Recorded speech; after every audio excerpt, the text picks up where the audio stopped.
ಒಬ್ರು ಕಷ್ಟದಲ್ಲಿದ್ದಾಗ ನಾವು ಸಹಾಯ ಮಾಡೋದೇ ತಪ್ಪ. ತುಂಬಾ ಜನಕ್ಕೆ ಸಹಾಯ ಮಾಡಿ ಮಾಡಿ ಮಾಡಿ ಇವತ್ತು ಅವರು ಸಹಾಯ ಕೇಳುವಂತಹ ಪರಿಸ್ಥಿತಿಗೆ ಬಂದ್ಬಿಟ್ಟಿರ್ತಾರೆ. ಸೋಮಾರಿಗಳಿಗೆ ಸಹಾಯ ಮಾಡಬೇಡಿ. ನೀವು ಹಣನ ಕೊಡ್ತೀರಾ ಅಲ್ವಾ, ಆ ಹಣ ಅವ್ರು ಏನೇನಕ್ಕೆ ಯೂಸ್ ಮಾಡ್ಕೊಳ್ತಾರಲ್ವಾ, ಅದು ಕೂಡ ನಮ್ಮ ಕರ್ಮಾನ. 20,000 ಇನ್ಕಮ್ ಬರ್ತಾ ಇರುತ್ತೆ, ಐಫೋನ್ ತಗೊಂಡಿರ್ತಾರೆ, EMI ಕಟ್ಟಕ್ ಆಗ್ತಾ ಇರೋದಿಲ್ಲ, ಸಾಲ ಆಗ್ತಾ ಇರೋದೇ ಎಕ್ಸ್ಟ್ರಾ ಕಮಿಟ್ಮೆಂಟ್. ಆಸೆ ಅಲ್ಲ, ದುರಾಸೆಗೆ. ಯಾರಿಗೂ ಸಹಾಯ ಮಾಡಬಾರ್ದಪ್ಪ ಅಂತಾರ. ಸಹಾಯ ಅಲ್ಲ ನಾವು ಮಾಡಿರೋದು, ಬಿಸ್ನೆಸ್.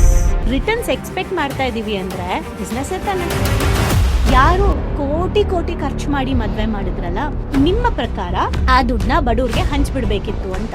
ಅದೇ ಕೋಟಿ ಕೋಟಿ ದುಡ್ಡನ್ನ ತುಂಬಾ ಜನ ಕೆಲಸ ಕೊಟ್ರು.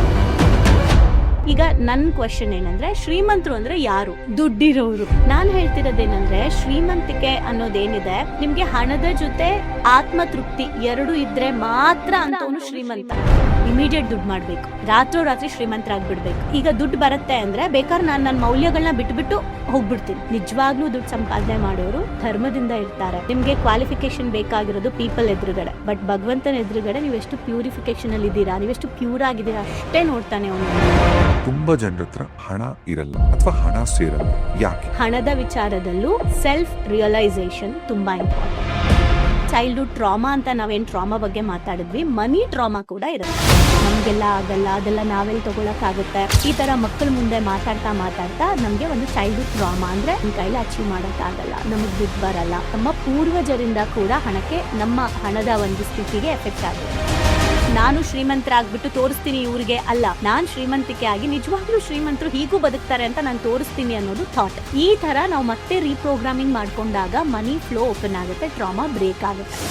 ಬಡವ್ರನ್ನ ತುಂಬಾ ಕೀಳಾಗಿ ನೋಡ್ಕೊಂಡಿದ್ರೆ, ಮಾತಾಡ್ಸೋ ರೀತಿಯಲ್ಲಿ ಆ ತರ ಏನಾದ್ರು ಮಾಡಿದ್ರೆ ಎಲ್ಲೂ ಹೋಗಲ್ಲ ಕರ್ಮ. ಮತ್ತೆ ನೆಕ್ಸ್ಟ್ ಲೈಫ್ ಅಲ್ಲಿ ಅದೇ ತರ ಶ್ರೀಮಂತರಿಂದ ಅವಮಾನಗಳು, ಹಣದ ಬ್ಲಾಕೇಜಸ್ ಇದ್ರೂ ಕೂಡ ಸಾಲ ಆಗುತ್ತೆ. ಈವನ್ ಟ್ರಾಮಾ ಇಂದಾನು ಸಾಲ ಆಗುತ್ತೆ.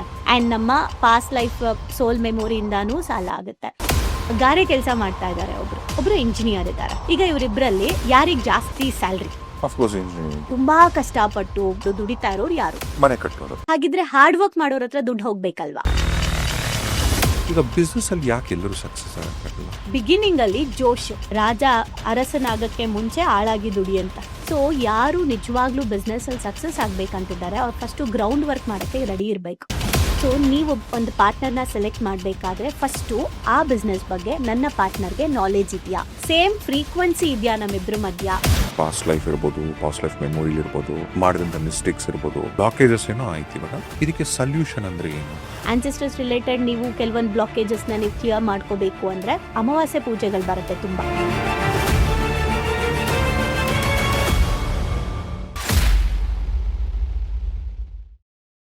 ರಾಜೇಶ್ ವಿಲ್ಸ್ನ ಈ ಮತ್ತೊಂದು ಪಾಡ್ಕಾಸ್ಟ್ಗೆ ಸ್ವಾಗತ. ಇವತ್ತು ಪಾಡ್ಕಾಸ್ಟ್ ಅಲ್ಲಿ ಮಾತಾಡ್ತಿರ್ತಕ್ಕಂಥ ವಿಚಾರ, ನನಗೂ ಬೇಕು, ಇವ್ರಿಗೂ ಬೇಕು, ನಿಮಗೂ ಬೇಕು, ಇದಿಲ್ದೆ ಪ್ರಪಂಚನೇ ಇಲ್ಲ, ಇದಿಲ್ದೆ ಪ್ರಪಂಚನೇ ನಡೆಯಲ್ಲ ಅನ್ನೋ ಭ್ರಮೆಯಲ್ಲಿ ತುಂಬಾ ಜನ ಬದುಕ್ತಿರ್ತಾರೆ. ಬಟ್ ಇದರ ಅವಶ್ಯಕತೆ ಡೆಫಿನೆಟ್ಲಿ ಬೇಕೇ ಬೇಕು. ಇದು ಹೇಗೆ ಅಂದ್ರೆ, ಇದು ಜಾಸ್ತಿ ಆದ್ರೂ ಕಷ್ಟ, ಇಲ್ಲ ಅಂದ್ರೂ ಕಷ್ಟ, ಬೇಕೇ ಬೇಕು ಅಂತ ಒಂದು ಅದ್ಭುತವಾದಂಥ ಶಕ್ತಿ ಅಂತ ನಾನು ಕರಿತೀನಿ. ಎಸ್, ಹಣದ ಬಗ್ಗೆ ಇವತ್ತು ವಂಡರ್ಫುಲ್ ಪಾಡ್ಕಾಸ್ಟ್. ಆ್ಯಂಡ್ ನಮ್ಮ ಅತಿಥಿಗಳು ಕೂಡ ಅಷ್ಟೇ ಅದ್ಭುತವಾಗಿ ಇರಬೇಕು. ಹೌದು, ಅವರೇನೆ spiritual healer, one and only. ನಿಮ್ಮ ಬಗ್ಗೆ ಹೇಳಕ್ಕೆ ನನಗೆ ಇಷ್ಟಿದೆ, ಆಯಿತಾ? ಬಟ್ ಸಿಂಪಲ್ ಆಗಿ ಯಾಕೆ ಹೇಳಿ ಮುಗಿಸ್ತೀನಿ ಅಂತಂದರೆ, ನಿಮ್ಮ ಹತ್ರ ಏನೇ ಪ್ರಶ್ನೆ ನಾನು ಕೇಳಿದ್ರು ಎಲ್ಲದಕ್ಕೂ ಉತ್ತರ ಕೊಡ್ತೀರ. ಸೊ ಅದೊಂದು ಸಾಕು ನಿಮ್ಮ ನಾಲೆಡ್ಜ್ ಎಂಥದ್ದು ಅಂತ ತೋರ್ಸೋಕ್ಕೆ. ತಾರಾ ಮಂಜುನಾಥ್ ಪಾಡ್ಕಾಸ್ಟಲ್ಲಿ ನಮಸ್ತೆ. Thank you so much. Thank you so much ಪಾಡ್ಕಾಸ್ಟಿಗೆ ಬಂದಿದ್ದಕ್ಕೆ. Thank you. ಸೊ ಇವತ್ತು ಮಾತಾಡ್ತಿರ್ತಕ್ಕಂಥ ವಿಚಾರ ತುಂಬಾ ಚೆನ್ನಾಗಿದೆ. ಸೊ ಅದಕ್ಕಿಂತ ಮುಂಚೆ ಹೇಳಿಲ್ವಾ ಮ್ಯಾಚ್ ಹಾಕಿದ್ರಿ. ಸೊ ಇವತ್ತು ಈಗ ನಾವು ಸೋಲ್ಮೇಟ್ಸ್, ಇವತ್ತು ಹಣದ ವಿಚಾರ ನಾವು ಮಾತಾಡೋದು. ಸೊ ನಿಮ್ಮ ಹತ್ರ ಹಣ ಇದೆ, ನನ್ನ ಹತ್ರ ಹಣ ಇದೆ, ನನ್ನ ಪಾಡ್ಕಾಸ್ಟ್ ನೋಡಿದ್ರೆ ಎಲ್ಲ ನನ್ನ ಸ್ನೇಹಿತರ ಹತ್ರನೂ ಹಣ ಇದೆ. ಆದ್ರೆ ಬಹುತೇಕ ಮಂದಿ, ತುಂಬಾ ಜನರ ಹತ್ರ ಹಣ ಇರಲ್ಲ ಅಥವಾ ಹಣ ಸೇರಲ್ಲ. ಯಾಕೆ? ತುಂಬಾ ಒಳ್ಳೆ ಕ್ವೆಶನ್. ಅಂಡ್ ಇವತ್ತಿನ ಪಾಡ್ಕಾಸ್ಟ್ ನಾವು ಶುರು ಮಾಡಕ್ ಮುಂಚೆ ಹೇಳ್ಬಿಡ್ತೀನಿ, ಯಾರೆಲ್ಲ ಇವತ್ತು ಈ ಎಪಿಸೋಡ್ ನೋಡ್ತಾರೆ, ನನ್ನ ಇಂಟೆನ್ಷನ್ ಇಷ್ಟೇ, ಲೈಫಲ್ಲಿ ಮುಂದೆ ಅವ್ರು ಮಾಡ್ಕೊಳ್ಳೋ ಪ್ರಾಬ್ಲಮ್ ಮಾಡ್ಕೊಳ್ದೆ ಇರ್ಲಿ ಅನ್ನೋದು.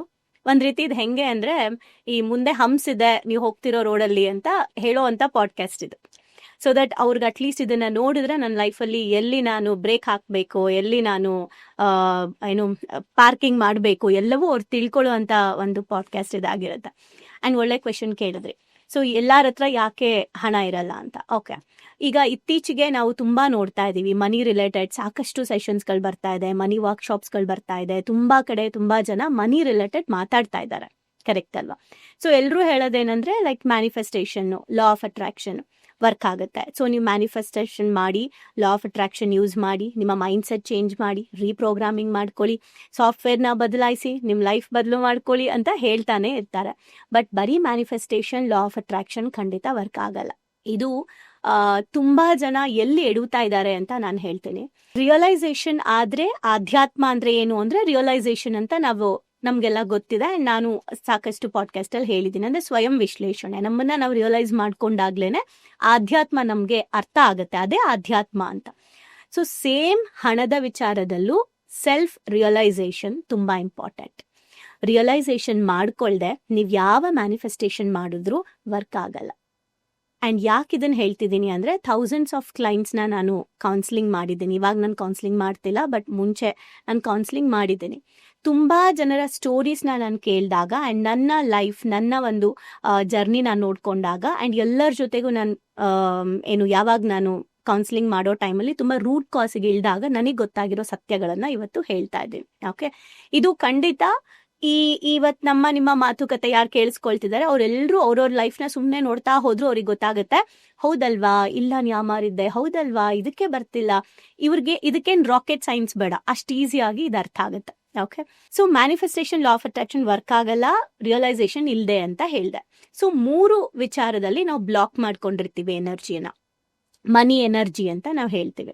ಸೊ ಮನಿ ಎನರ್ಜಿ ಅಂದ್ರೆ ನಾವೇನ್ ಅನ್ಕೊಂಡಿದೀವಿ, ರೆಸ್ಪೆಕ್ಟ್ ಮಾಡ್ಬೇಕು ಮನಿಗೆ, ಅವಾಗ ಹಣ ಬರುತ್ತೆ ಅಲ್ವಾ. ಸೊ ಈ ತರ ನೀವು ಹಣಕ್ಕೆ ಬೈದಿರ್ತೀರಾ, ಅದಕ್ಕೆ ಹಣ ಬರಲ್ಲ, ಅದಕ್ಕೊಂದು ಎನರ್ಜಿ ಇರುತ್ತೆ ಅಂತ ಹೇಳಿರ್ತೀವಿ. ಸೊ ಇಲ್ಲಿ ನಾವು ನೋಡ್ಬೇಕಾಗಿರೋದು ನಮ್ಮ ಲೈಫಲ್ಲಿ ಎಲ್ಲೆಲ್ಲಿ ಮನಿ ಬ್ಲಾಕ್ ಆಗ್ತಿದೆ, ಯಾಕೆ ನಮ್ಮ ಹತ್ರ ಅರ್ನ್ ಮಾಡಕ್ ಆಗ್ತಾ ಇಲ್ಲ ಅಂದ್ರೆ 3 ವಿಚಾರ. ಮೊದಲನೇದು, ಎಲ್ರೂ ಮಾತಾಡೋ ಹಾಗೆ ಮೈಂಡ್. ಸೊ ನಮ್ಮ ಮೈಂಡ್ ಅಲ್ಲಿ ಪ್ರೋಗ್ರಾಮಿಂಗ್ ಆಗ್ಬಿಡತ್ತೆ. ಅದನ್ನ ನಾವು ನಮ್ಮ ಲ್ಯಾಂಗ್ವೇಜ್ ಅಲ್ಲಿ ಹೇಳೋದಾದ್ರೆ ಚೈಲ್ಡ್ಹುಡ್ ಟ್ರಾಮಾ ಅಂತ ನಾವೇನ್ ಟ್ರಾಮಾ ಬಗ್ಗೆ ಮಾತಾಡಿದ್ವಿ, ಮನಿ ಟ್ರಾಮಾ ಕೂಡ ಇರುತ್ತೆ. ಮನಿ ಟ್ರಾಮಾ ಅಂದ್ರೆ ಚಿಕ್ಕದ್ರಿಂದಾನು ಬಡತನದಲ್ಲಿ ಬೆಳೆದಿರ್ತೀವಿ. ಓಕೆ, ಅಪ್ಪ ಅಮ್ಮ ಕಷ್ಟಪಡೋದನ್ನ ನೋಡ್ತಾ ಇರ್ತೀವಿ, ಮನೆಯಲ್ಲಿ ಜಾಬಿಗೆ ಹೋಗೋದನ್ನ ಬೈಕೊಂಡು, ಬಿಸ್ನೆಸ್ನ ಬೈಕೊಂಡು, ಕ್ಲೈಂಟ್ಸ್ನ ಕಸ್ಟಮರ್ಸ್ನ ಬೈಕೊಂಡಿರುವಂತ ಪೇರೆಂಟ್ಸ್ ಜೊತೆ ಬೆಳೀತಾ ಇರ್ತೀವಿ. ಸಾಲದವ್ರ ಮನೆ ಮುಂದೆ ನಿಂತ್ಕೊಂಡು ಸಾಲ ಕೇಳ್ತಾ ಇರ್ತಾರೆ, ಲೈಕ್ ಚೀಟಿಗಳಂತೆ, ಬಡ್ಡಿ ಅಂತೆ, ಈ ಬ್ಯಾಂಕ್ ಲೋನ್ಸ್ಗಳು, ಈ ತರದ್ರಲ್ಲೇ ನಾವು ಬೆಳೀತಾ ಇರ್ತೀವಿ. ಅದೇ ತರ ನಾವು ಬೆಳೀತಾ ಏನಾದ್ರೂ ಕೇಳಿದಾಗ ಪೇರೆಂಟ್ಸು ಅದ್ ಕೊಡ್ಸಕ್ಕಾಗಲ್ಲ, ನಮ್ಗೆಲ್ಲ ಆಗಲ್ಲ, ಅದೆಲ್ಲ ನಾವೆಲ್ಲಿ ತಗೊಳಕ್ಕಾಗತ್ತೆ, ಈ ತರ ಮಕ್ಕಳ ಮುಂದೆ ಮಾತಾಡ್ತಾ ನಮ್ಗೆ ಒಂದು ಚೈಲ್ಡ್ಹುಡ್ ಟ್ರಾಮಾ ಅಂದ್ರೆ ನಾವು ಫೀಲ್ ಮಾಡಕ್ ಸ್ಟಾರ್ಟ್ ಮಾಡ್ತೀವಿ, ನಮ್ ಕೈಲಿ ಅಚೀವ್ ಮಾಡಕ್ ಆಗಲ್ಲ, ನಮಗ್ ದುಡ್ಡು ಬರಲ್ಲ, ದುಡ್ಡು ಬರಕ್ ತುಂಬಾ ಕಷ್ಟ ಪಡ್ಬೇಕು, ದುಡ್ಡು ನಮ್ಗೆಲ್ಲ ಅಲ್ಲ, ಈ ತರ ಕ್ರಿಯೇಟ್ ಆಗ್ತಾ ಹೋಗುತ್ತೆ. ನಮ್ಗೆ ಎಫೆಕ್ಟ್ ಮಾಡಿರುತ್ತೆ, 100% ಎಫೆಕ್ಟ್ ಮಾಡಿರುತ್ತೆ. ಇದು 99% ಇವತ್ತು ಯಾರೆಲ್ಲ ಮನಿ ಇಲ್ಲ ಅಂತ ಇದ್ದಾರೆ, ಮನಿಗೋಸ್ಕರ ಕಷ್ಟ ಪಡ್ತಾ ಇದ್ದಾರೆ, ಅವ್ರ ಎಲ್ಲರಲ್ಲೂ ಇದು ಕೂಡ ಒಂದು ರೀಸನ್ ಆಗಿರುತ್ತೆ, ಚೈಲ್ಡ್ಹುಡ್ ಟ್ರಾಮಾ ಮನಿ ಬಗ್ಗೆ. ಈಗ ಉದಾಹರಣೆಗೆ, ಈಗ ಯಾವ್ದಾದ್ರು ಒಂದು ಮಗು, ಈಗ ನಾನೇ ಅಂತ ತಗೊಳ್ಳಿ ಉದಾಹರಣೆಗೆ, ನಾವ್ ಯಾವ್ದೋ ಬಾಡಿಗೆ ಮನೇಲಿ ಇರ್ತೀವಿ ಚಿಕ್ಕ ವಯಸ್ಸಲ್ಲಿ, ಮನೆ ಬಾಡಿಗೆ ಕಟ್ಟಿಲ್ಲ ಅಂತ ಮನೆ ಓನರ್ ಬಂದು ಅಪ್ಪನೋ ಅಮ್ಮನೋ ಮನೆ ಮುಂದೆ ನಿಂತ್ಕೊಂಡು ಜಗಳ ಮಾಡಿರ್ತಾರಲ್ಲ, ಅದನ್ನ ನಾನು ಕೇಳಿಸ್ಕೊಂಡಿರ್ತೀನಿ ಅಂತ ಇಟ್ಕೊಳ್ಳಿ. ಅದಾಗಿರ್ಬೋದು. ಯಾರೋ ಒಬ್ರು ಸಾಲಿಗಾರರು, ಸಂಬಂಧಿಕರು ಸಾಲಿಗಾರ ಹತ್ರ ದುಡ್ಡು ತಗೊಂಡಿರ್ತೀನಿ, ಕಮ್ಮಿ ಅಮೌಂಟ್ ಅಂತ ಇಟ್ಕೊಳ್ಳಿ. ಇವಾಗ ದೊಡ್ಡ ಅಮೌಂಟ್ ಅದು, ಅವಾಗೆಲ್ಲ 5,000 10,000 ದೊಡ್ಡ ಅಮೌಂಟ್. ಈ ದುಡ್ಡಿಗೋಸ್ಕರ ಬಂದು ಅವರು ನಮಗೆಲ್ಲ ಅವಮಾನ ಮಾಡಿ ಹೋಗಿರ್ತಾರಲ್ಲ, ಆ ತರದ್ದು ಪರಿಸ್ಥಿತಿ. ಅಥವಾ ಚೀಟಿ ವ್ಯವಹಾರ, ಮನೇಲಿ ತಂದೆನೇ ತಾಯಿನೂ ಚೀಟಿ ನಡೆಸ್ತಿರ್ತಾರೆ, ಚೀಟಿ ಎತ್ಬಿಟ್ಟು ಯಾರೋ ಎತ್ಕೊಂಡಿರೋರು ಓಡೋಗಿರ್ತಾರೆ, ಆಮೇಲೆ ಇವ್ರು ರೆಸ್ಪಾನ್ಸಿಬಲ್ ಆಗ್ತಾರಲ್ಲ. ಈ ಚೀಟಿ ಕಟ್ತೋರೆಲ್ಲ ಮನೆ ಹತ್ರ ಬಂದು ಜಗಳಗಳು ಮಾಡಿ, ಆಮೇಲೆ ಅಮ್ಮನ ಅಕ್ಕನ ಎಲ್ಲರನ್ನೂ ಕರೆದು ಕೆಟ್ಟದಾಗ ಎಲ್ಲ ಬೈದು ಹೋಗಿರ್ತಾರೆ. ಈ ತರ ಆಗಿರ್ಬೋದು. ಅಥವಾ ಕೆಲವು ಮನೆಗಳಲ್ಲಿ ಈಗ ಬೇರೆಯವ್ರ ಮನೇಲಿ ಪ್ರತಿದಿನ ಖರ್ಚಿಗೆ, ಸ್ಕೂಲಿಗೋ ಕಾಲೇಜಿಗೋ ಪಾಕೆಟ್ ಮನಿ ತರ ದುಡ್ಡು ಕೊಡ್ತಾರೆ. ಕೆಲವು ಮನೆಗಳಲ್ಲಿ ಅದು ರೂಢಿನೇ ಇರಲ್ಲ, ಪಾಪ ತಂದೆ ತಾಯಿಗಳು ದುಡ್ಡು ಕೊಡೋದು ಪ್ರಾಕ್ಟೀಸೇ ಇರಲ್ಲ, ಅಥವಾ ಅವ್ರ ಮನೇಲಿ 3 ಹೊತ್ತು ದುಡ್ಡೇ ನೋಡಿರಲ್ಲ ಅಂತ ಇಟ್ಕೊಳ್ಳಿ. ಈ ತರದ್ದು ಒಂದು ಮಗು ಈ ತರದ ಎಲ್ಲ ಎಕ್ಸ್ಪೀರಿಯನ್ಸ್ ಮಾಡಿದ್ರೆ ಇಲ್ಲಿ 2 ಪ್ರಶ್ನೆ. ಬೆಳೀತಾ ಆ ಮಗು ತಲೆಯಲ್ಲಿ ಏನ್ ಫಿಕ್ಸ್ ಆಗಿರುತ್ತೆ, ಬೆಳೆದ ಮೇಲೆ ಹೇಗೆ ಫಿಕ್ಸ್ ಮಾಡ್ಕೊಬೇಕು? ಹಾ, ಚೈಲ್ಡ್ಹುಡ್ ಟ್ರಾಮಾ ಅಂದ್ರೆ ಇವಾಗ ನೀವೇನೇನು ಹೇಳಿದ್ರಿ ಇದರಲ್ಲಿ 80% ನಾನು ನನ್ನ ಒಂದು ಎಕ್ಸ್ಪೀರಿಯನ್ಸ್ ಹೇಳ್ತೇನೆ. ಸೊ ನನ್ನ ತಂದೆ ಡ್ರೈವರ್, ಓಕೆ, ಈಗ ರಿಟೈರ್ಡ್ ಆಗಿದೆ ಡ್ರೈವರ್. ನಮ್ಮ ಮನೆ ಏನಿತ್ತು ಮುಂಚೆ, ರೂಮ್ ಕೂಡ ಇರಲಿಲ್ಲ ನಮ್ಮ ಮನೇಲಿ. ಒಂದು ಹಾಲು, ಒಂದು ಅಡುಗೆ ಮನೆ, ಒಂದು ಬಾತ್ರೂಮ್ ಬಚ್ಚಲು ಅಷ್ಟೇ. ನಿಜ ಹೇಳಬೇಕು ಅಂದರೆ ಕಿಟಕಿ ಕೂಡ ಇರಲಿಲ್ಲ. ಓಕೆ, ನನ್ನ ಚೈಲ್ಡ್ಹುಡ್ ಡೇಸ್ ಆಗಿತ್ತು. ಕಿಟಕಿ ಹೇಗೆ ಅಂದರೆ ಒಂದು ಬಾಕ್ಸ್ ಒಂದು ಸಿಮೆಂಟ್ದು ಒಂದು ಇತ್ತು ಅಷ್ಟೇ, ಕಾಂಪೌಂಡ್ ಇರಲಿಲ್ಲ. ನಮ್ಮ ಫ್ರೆಂಡ್ಸ್ ಕೆಲವರು ಎದುರುಗಡೆ ಮನೆಯಲ್ಲೆಲ್ಲ ಅವಾಗ್ಲೇನೆ ಒಂದು ಏನು ಡುಪ್ಲೆಕ್ಸ್ ಮನೆ ಅಂದರೆ ಅದು ಟೈಲ್ಸ್ ನೆಲ. ಓಕೆ, ನಮ್ಮದು ಗಾರೆ ನೆಲ, ಅದು ಅಲ್ಲೆಲ್ಲ ತೂತಾಗಿತ್ತು. ಮಳೆ ಬಂದರೆ ಮನೆ ಫುಲ್ಲು ನೀರು ತುಂಬಿಕೊಂಡ್ರೆ ನನ್ನನ್ನು ನಮ್ಮ ಅಣ್ಣನೂ ಕೂಡ ಕಬೋರ್ಡ್ ಮೇಲೆ ಮೇಲ್ಗಡೆ ಶೆಲ್ಫ್ ಮೇಲೆ ಕೂರಿಸ್ಬಿಟ್ಟು ನಮ್ಮ ಸ್ಕೂಲ್ ಬ್ಯಾಗೆಲ್ಲ ಮೇಲಿಟ್ಬಿಟ್ಟು ನಮ್ಮಪ್ಪ ನಮ್ಮಮ್ಮ ನೀರನ್ನ ತೆಗೆದು ಆಚೆ ಹಾಕ್ತಾಯಿದ್ರು. ಸೊ ಇದನ್ನು ನೋಡಿಕೊಂಡು ಬೆಳೆದಿರೋದು ನಾನು ನನ್ನ ಅಣ್ಣ. ಸೊ ಯಾವುದೋ ಒಂದು ಟ್ರಿಪ್ ಹೋಗಬೇಕು ಅಂತ ಅಂದ್ರು, ಈಗ ಸೈಕಲ್ ಅಂದರೂ ಕೂಡ ಹೊಸ ಸೈಕಲ್ ತೊಗೊಳಕ್ಕೆ ಯೋಚನೆ ಮಾಡ್ತಾ ಇದ್ವಿ, ಸೆಕೆಂಡ್ ಹ್ಯಾಂಡ್ ಸೈಕಲ್ ತೊಗೊಳ್ಳೋಣ ಅಂತ. ಅವಾಗೆಲ್ಲ 5 ರೂಪೀಸ್ ಕೊಟ್ಟರೆ ಸೈಕಲ್ ಬಾಡಿಗೆ ಕೊಡ್ತಾ ಇದ್ರು ಗಂಟೆಗೆ ಅಂತ ಹೇಳಿ. ಸೊ ಆ ಥರ ಸೈಕಲ್ನ ತೊಗೊಂಡು ಓಡಿಸಿದ್ದುಂಟು ನಾನು ಅಣ್ಣ. ಸೊ ಇದೇ ನಮ್ಮ ಜರ್ನಿ. ಎಕ್ಸ್ಟ್ರಾ ಡಿಪಾಸಿಟ್ ಹೌದು. ಸೊ ಅದು ನಮ್ಗೇನಂದ್ರೆ ಖುಷಿ, ನಮಗೆ ಬೇಕಾಗಿದ್ದ ಸೈಕಲ್ ತೊಗೊಂಡು ಓಡಿಸ್ಬೋದು ಅಂತ. ಸೊ ಈ ಥರ ನನ್ನ ಲೈಫ್ ಸ್ಟೈಲು. ಯಾಕೆ ಇದನ್ನು ಹೇಳ್ತಾ ಇದ್ದೀನಿ ಅಂದರೆ ಇವತ್ತಿಗೂ ನಾನು ನಮ್ಮ ವರ್ಕ್ಶಾಪ್ಗಳಲ್ಲಿ ಹೇಳ್ತೀನಿ, ನಮ್ಮ ಕೈಲಿ ದುಡ್ಡು ಮಾಡೋಕ್ಕಾಗೋದೇ ಇಲ್ಲ, ನಾವು ದುಡ್ಡು ಮಾಡೋದೇ ಇಲ್ಲ, ನಾವು ಶ್ರೀಮಂತರಾಗೋದೇ ಇಲ್ಲ, ಅಯ್ಯೋ ಇಷ್ಟೇ ಲೈಫು ಅಂತ ಖಂಡಿತ ಅನ್ಕೊಂಬೇಡಿ. ಬಿಕಾಸ್ ನಾನು ನನ್ನ ಓನ್ ಎಕ್ಸ್ಪೀರಿಯನ್ಸ್ ಹೇಳ್ತೀನಿ, ನಾನು ಹೆಂಗೆ ಬೆಳೆದೆ ಅಂತ. ಸ್ಕೂಲ್ ಫೀಸ್ ಕಟ್ಟೋಕ್ಕಾಗದೆ ಅನೌನ್ಸ್ ಮಾಡಿ ಹೊರಗಡೆ ನಿಲ್ಲಿಸಿ, ಅದೆಲ್ಲ ಎಷ್ಟು ಅವಮಾನಗಳು. ಸೊ ಆ ಥರ ನಿಂತಿದ್ದು ಉಂಟು. ಅಮ್ಮಂಗೆ ಅಲ್ಲಿಂದ ಕಾಲ್ ಮಾಡಿಸ್ತಾ ಇದ್ರು ಸ್ಕೂಲಿಂದ, ಫೀಸ್ ಕಟ್ಟಿದ್ರೆ ಒಳಗಡೆ ಕಳಿಸ್ತೀವಿ, ಆ್ಯಂಡ್ ಹಾಲ್ ಟಿಕೆಟ್ ಕೊಡಬೇಕು ಅಂತಂದ್ರೂ ಕೂಡ ಫೀಸ್ ಫುಲ್ ಪೇ ಆಗಿರಬೇಕು. ಇದೆಲ್ಲ ಎಕ್ಸ್ಪೀರಿಯನ್ಸ್ ಮಾಡಿದ್ದೀನಿ, ನಾನು ಸೆಲ್ಫ್ ಎಕ್ಸ್ಪೀರಿಯನ್ಸ್ ಮಾಡಿದ್ದೀನಿ. ಆ್ಯಂಡ್ ಇದೆಲ್ಲ ಮಾಡಬೇಕಾದ್ರೂ ಕೂಡ ನಮ್ಮ ಮನೇಲಿ ನಾನು ಏನೇ ನೋಡ್ಕೊಂಡು ಬೆಳೆದೆ ಅಂದರೆ, ನಮ್ಮಪ್ಪ ಏನೇ ಅರ್ನ್ ಮಾಡಿದ್ರು ಅವರು ಅದರಿಂದ ಮನೆಗೇನೋ ಮಾಡಬೇಕು, ಒಂದು ಆಸ್ತಿ ಮಾಡಬೇಕು ಅನ್ನೋ ಕಾನ್ಸೆಪ್ಟ್ ನಮ್ಮ ತಂದೆಗಿಲ್ಲ. ಸೊ ಹೆಂಗೆ ಚೈಲ್ಡ್ಹುಡ್ ಟ್ರಾಮಾ ಬರುತ್ತೆ ಅಂತ ಹೇಳ್ತೀನಿ. ಇನ್ನು ನಮ್ಮ ತಾಯಿ ಯಾರಾದರೂ ಬಂದು ಏನಾದರೂ ಹೆಲ್ಪ್ ಕೇಳಿದ್ರೆ ಅವ್ರ ಮಾಂಗಲ್ಯ ಚೈನ್ನ ಬಿಚ್ಕೊಟ್ಟಿದ್ದನ್ನು ನಾನು ಕಣ್ಣಿಂದ ನೋಡಿದ್ದೀನಿ. ಸೊ ಎಲ್ಲವೂ ಈ ಥರ ಬಂದವ್ರಿಗೆಲ್ಲ ಹೆಲ್ಪ್ ಮಾಡಿ ಮಾಡಿ ಮಾಡಿ ಅವರೆಲ್ಲ ಅವಾಗ ಒಂದು ಫೀಲ್ ಮಾಡ್ತಾರಲ್ಲ, ನೀವು ದೇವ್ರ ಥರ ನಂಗೆ ಹೆಲ್ಪ್ ಮಾಡಿದ್ರಿ ಅಂತ. ಇದು ನನಗೆ ಕುತ್ಕೊಳ್ತಾ ಬಂತು. ಓ, ಹಿಂಗೆ ಕೊಡ್ತಾ ಹೋದ್ರೇನೆ ನಾವು ಒಳ್ಳೆಯವರು, ಹಿಂಗೆ ಕೊಡ್ತಾ ಹೋದ್ರೆ ನಾವು ಒಳ್ಳೆಯವರು. ಸೊ ನಾವು ನಮಗೆ ಅಂತ ಮಾಡ್ಕೋಬಾರ್ದು, ನಮಗೆ ಅಂತ ಮಾಡಿದ್ದು ಯಾವತ್ತು ನಮಗೆ ಅಂತ ಸಿಗಲ್ಲ, ನಾವು ಕೊಡಬೇಕು. ಈ ಥರನೇ ನನಗೆ ನಮ್ಮಪ್ಪ ಅಮ್ಮ ಜಾಸ್ತಿ ಫೀಡ್ ಮಾಡಿದ್ದು. ಹಿಂಗೆ ಬಂದು ನಾನು ಎಷ್ಟು ಸ್ಟ್ರಾಂಗ್ ಆಗಿ ನನ್ನ ಮೈಂಡಲ್ಲಿ ಕುತ್ಕೊಂಡ್ಬಿಡ್ತು ಅಂತ ಅಂದರೆ, ಬಿಸ್ನೆಸ್ ಎಲ್ಲ ಕೆಟ್ಟದ್ದು, ಬಿಸ್ನೆಸ್ ಮಾಡಬಾರ್ದು, ದುಡ್ಡು ಮಾಡೋದು ಕೆಟ್ಟದ್ದು, ಕೆಟ್ಟವ್ರು ಮಾತ್ರ ದುಡ್ಡು ಮಾಡ್ತಾರೆ, ಆ್ಯಂಡ್ ಈ ಹಣ ಸಂಪಾದನೆ ಎಲ್ಲ ಮಾಡಬಾರ್ದು, ನಾವು ಯಾವಾಗಲೂ ಜನಕ್ಕೆ ಹೆಲ್ಪ್ ಮಾಡಬೇಕು.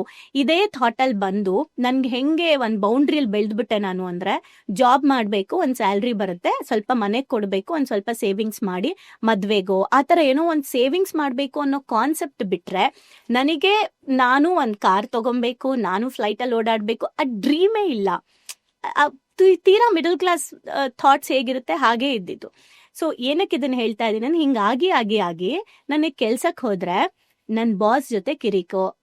ಯಾಕೆ? ಬಿಕಾಸ್ ಫೈನಾನ್ಷಿಯಲಿ ನಾನು ಬ್ಲಾಕ್ ಆಗಿದೆ. ಈಗ ಆ ಕಂಪ್ನಿಯಿಂದನೇ ನನಗೆ ದುಡ್ಡು ಬರಬೇಕು ಅಂತ ಅಲ್ವಾ. ಸೊ ಆ ಕಂಪ್ನಿ ಜೊತೆಗೆ ನನಗೆ ಪ್ರಾಬ್ಲಮ್ಮು, ಅಲ್ಲಿ ಯಾರಿಂದ ನನಗೆ ಹಣ ಬರಬೇಕು ಅವ್ರ ಜೊತೆಗೆ ನಂಗೆ ಪ್ರಾಬ್ಲಮ್ಮು, ಕೊಲೀಗ್ಸ್ ಪ್ರಾಬ್ಲಮ್ಮು, ಪದೇ ಕೆಲಸ ಚೇಂಜ್ ಮಾಡು, ಆ್ಯಂಡ್ ಎಲ್ಲೇ ಹೋದರೂ ಕಡಿಮೆ ಸ್ಯಾಲ್ರಿ, ಇಂಟರ್ವ್ಯೂ ಪಾಸ್ ಮಾಡಿದ್ರೆ ಎಷ್ಟೇ ಚೆನ್ನಾಗಿ ನಿಮಗೆ ಟ್ಯಾಲೆಂಟ್ಸ್ ಇದ್ರೂ ಕೆಲಸ ಸಿಗ್ತಾ ಇಲ್ಲ.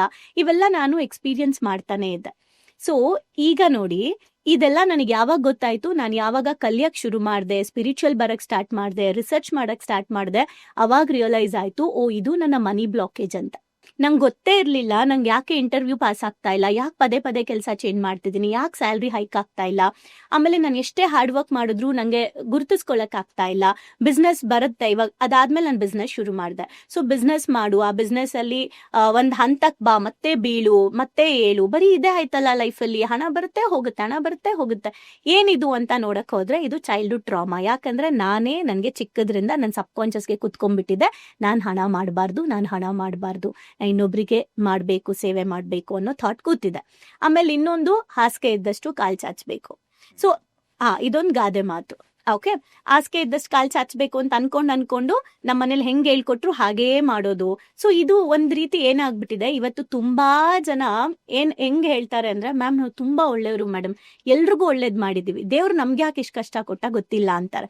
ಏನ್ ಕಷ್ಟ ಅಂದ್ರೆ ದುಡ್ಡಿಲ್ಲ ನಮ್ಮ ಹತ್ರ, ಎಷ್ಟು ಕಷ್ಟ ಪಡ್ತಾ ಇದೀವಿ ನಾವು, ಒಂದ್ ಟೈಮಲ್ಲಿ ಎಷ್ಟು ಜನಕ್ಕೆ ಅನ್ನ ಹಾಕಿದೀವಿ, ಎಷ್ಟು ಜನಕ್ಕೆ ನಾವು ನೋಡ್ಕೊಂಡಿದೀವಿ, ಬಟ್ ಯಾಕೆ ನಮ್ಗೆ ಈ ತರ ಲಾಸ್ ಆಯ್ತು, ಈ ತರ ನಾವೆಲ್ಲ ಕಳ್ಕೊಂಡ್ಬಿಟ್ವಿ ಅಂತ. ಯಾಕೆ ಅಂದ್ರೆ ನನ್ನ ಬ್ರೈನ್ ಅಲ್ಲೇನೆ ಮನಿ ಬಗ್ಗೆ ಅದನ್ನ ಅಟ್ರಾಕ್ಟ್ ಮಾಡುವಂಥದ್ದು ಅಥವಾ ಅದು ಬರೋಕೆ ಯಾವುದೇ ಡೋರ್ನ ಓಪನ್ ಮಾಡಿಲ್ಲ, ಗೇಟ್ ಕ್ಲೋಸ್ ಆಗಿದೆ. ಇದು ಚೈಲ್ಡ್ಹುಡ್ ಟ್ರಾಮಾ. ನಾನು ಟ್ರಾಮಾ ವಿಚಾರದಲ್ಲಿ ಮಾತಾಡಿದ್ದೆ, ರಿಲೇಶನ್ಶಿಪ್ ಅಲ್ಲಿ ಟ್ರಾಮಾ ಅಂದ್ರೆ ಮನೇಲಿ ಅಪ್ಪ ಅಮ್ಮ ಜಗಳ ಆಡ್ತಾ ಇದ್ರೆ ಮಕ್ಳಿಗೆ ಹೆಂಗೆ ಮ್ಯಾರೇಜ್ ಬಗ್ಗೆ ಕಾನ್ಸೆಪ್ಟ್ ಬರುತ್ತೆ ಅಂತ, ಸೇಮ್ ಮನಿ ವಿಚಾರದಲ್ಲಿ ನಡೀತಾ ಇದ್ದಿದ್ದು ನನಗೂ ಹಾಗೆ ಬರ್ತಾ ಇತ್ತು. ಸೊ ಹಿಂಗಾಗಿ ಚೈಲ್ಡ್ಹುಡ್ ಇದ್ರಲ್ಲಿ ಎಷ್ಟೇ ಕಷ್ಟಪಟ್ರು ಹಣ ಬರ್ತಾ ಇಲ್ಲ, ಬಿಸ್ನೆಸ್ ಮಾಡಕ್ ಹೋದ್ರೆ ಲಾಸ್ ಆಗತ್ತೆ, ಬಿಸ್ನೆಸ್ ಅಲ್ಲಿ ಮೋಸ ಆಗತ್ತೆ. ಇದೇ ನನ್ನ ಲೈಫಲ್ಲಿ ನಾನು ನೋಡ್ಕೊಂಡ್ ಬಂದಿದ್ದು. ನನಗೊಂದು ಥಾಟ್ ಬಂದ್ಬಿಡ್ತಪ್ಪ, ದುಡ್ಡೇ ಬೇಡಪ್ಪ ಲೈಫಲ್ಲಿ, ಯಾವನ್ ಪಡ್ತಾನೆ ಇಷ್ಟು ಕಷ್ಟ ಅಂತ. ಸೊ ಆ ತರ ಇದು ಚೈಲ್ಡ್ಹುಡ್ ಟ್ರಾಮಾ. ಅಂದ್ರೆ ನಮ್ಮ ನಂಬಿಕೆಗಳಿಂದಾನೇ ನಾವು ಬ್ಲಾಕ್ ಮಾಡ್ಕೊಂಡ್ಬಿಟ್ಟಿರ್ತೀವಿ ದುಡ್ಡನ್ನ. ಓಕೆ, ಇನ್ನೂ ಒಂದಾಗತ್ತೆ, ಲೈಕ್ ಹೇಗ್ ಬದಲು ಮಾಡ್ಕೊಬೇಕು ಅಂತ ಕೇಳಿದ್ರಲ್ಲ, ಸಿಂಪಲ್ ಏನಂದ್ರೆ ಅದಕ್ಕೇನೆ ಈ ಕೆಲವೊಂದು manifestation, law of attraction, reprogramming ಮಾಡ್ಕೊಳ್ಳಿ, ಸಾಫ್ಟ್ವೇರ್ ಬದಲಾಯಿಸಿ ವಾಪಸ್ ನೀವು ಏನು ಹೀಲ್ ಮಾಡ್ಕೊಳ್ಳಿ ಅಂತ ಏನ್ ಹೇಳ್ತಾರೆ ಇದನ್ನೇ ಹೇಳೋದು.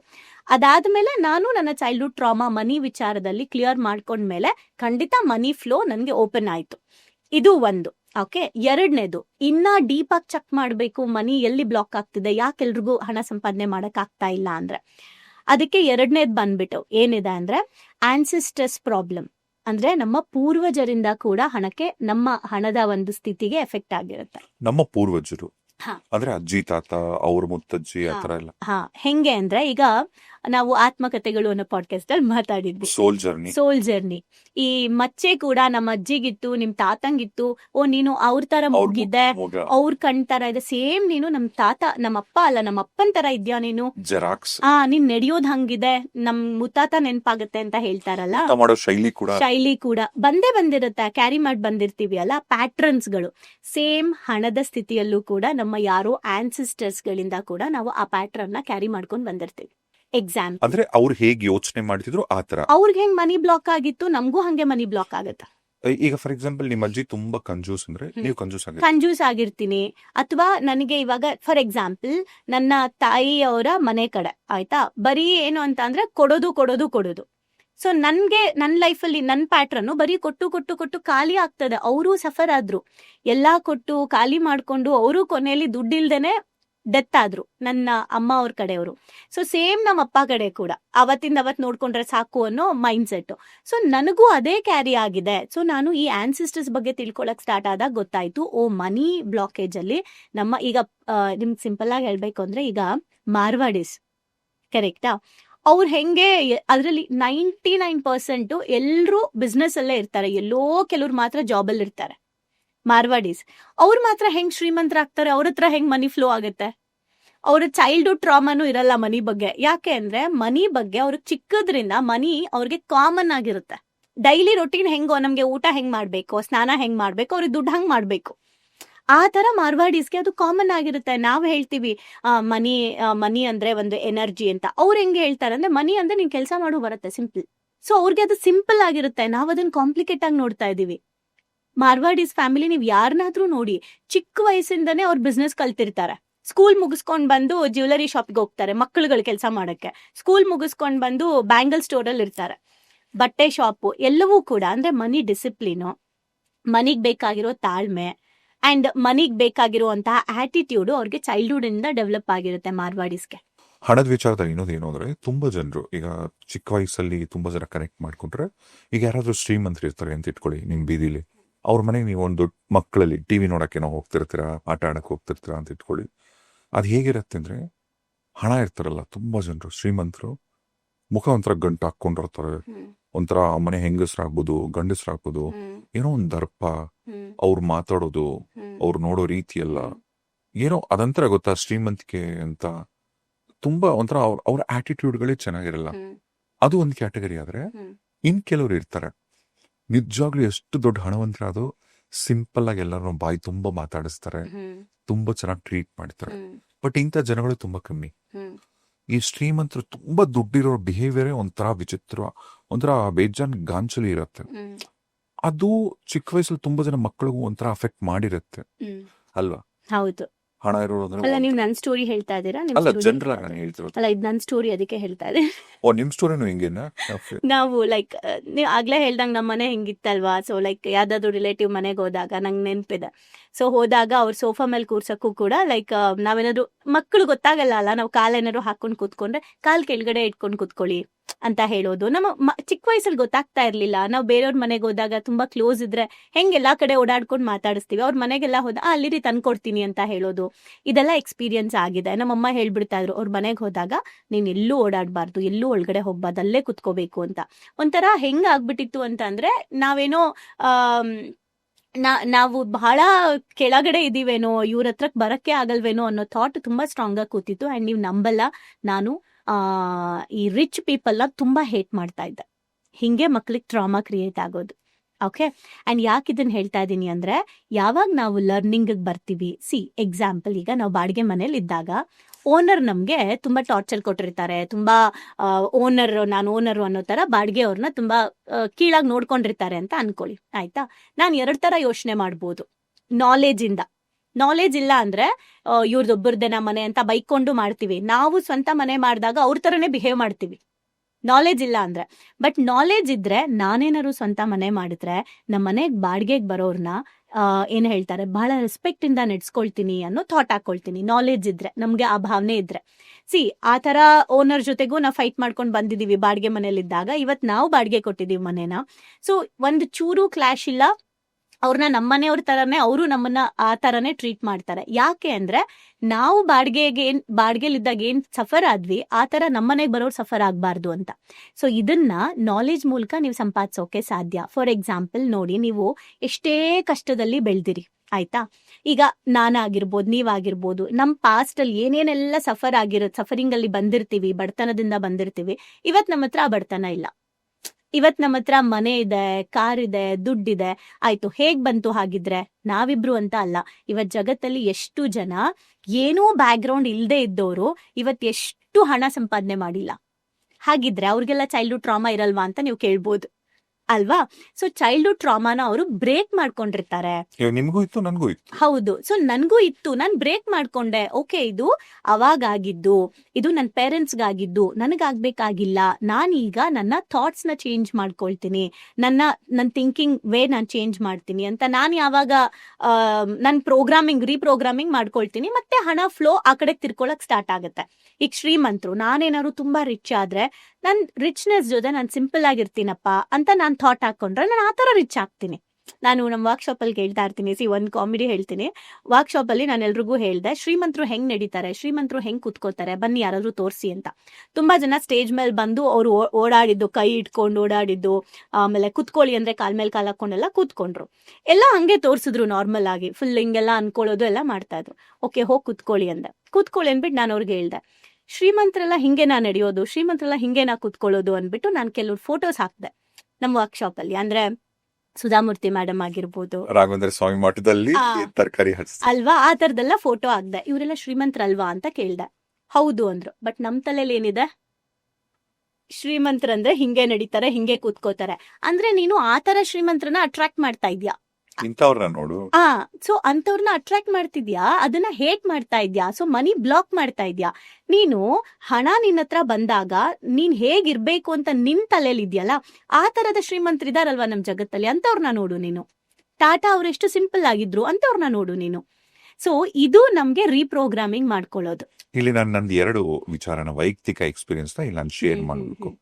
ನನ್ನ ಬಾಲ್ಯದಲ್ಲಿ ನನ್ನ ಒಳ್ಳೇದಕ್ಕೋ ಕೆಟ್ಟದಕ್ಕೋ ಗೊತ್ತಿಲ್ಲ. ಈಗ ನಿಮಗೆ ಬೇರೆಯವರಿಂದ ಏನ್ ಎಕ್ಸ್ಪೀರಿಯನ್ಸ್ ಆಯ್ತು, ಹಣ ಇರೋರು, ನನ್ನ ಜೀವನದಲ್ಲಿ ನನ್ನ ಸಂಬಂಧಿಕರೇ, ಅಮ್ಮನ ಕಡೆ ಆಗ್ಬೋದು, ಅಪ್ಪನ ಕಡೆ ಆಗ್ಬೋದು, ಶ್ರೀಮಂತರು, ಸೋ ಕಾಲ್ಡ್ ದುಡ್ಡಿರೋರು ಅಂತ ಯಾರೆಲ್ಲ ಇರ್ತಾರಲ್ಲ, ಯಾರಲ್ಲೂ ಕೂಡ ಒಂದು ಸಂಸ್ಕಾರ ಇರ್ಲಿಲ್ಲ.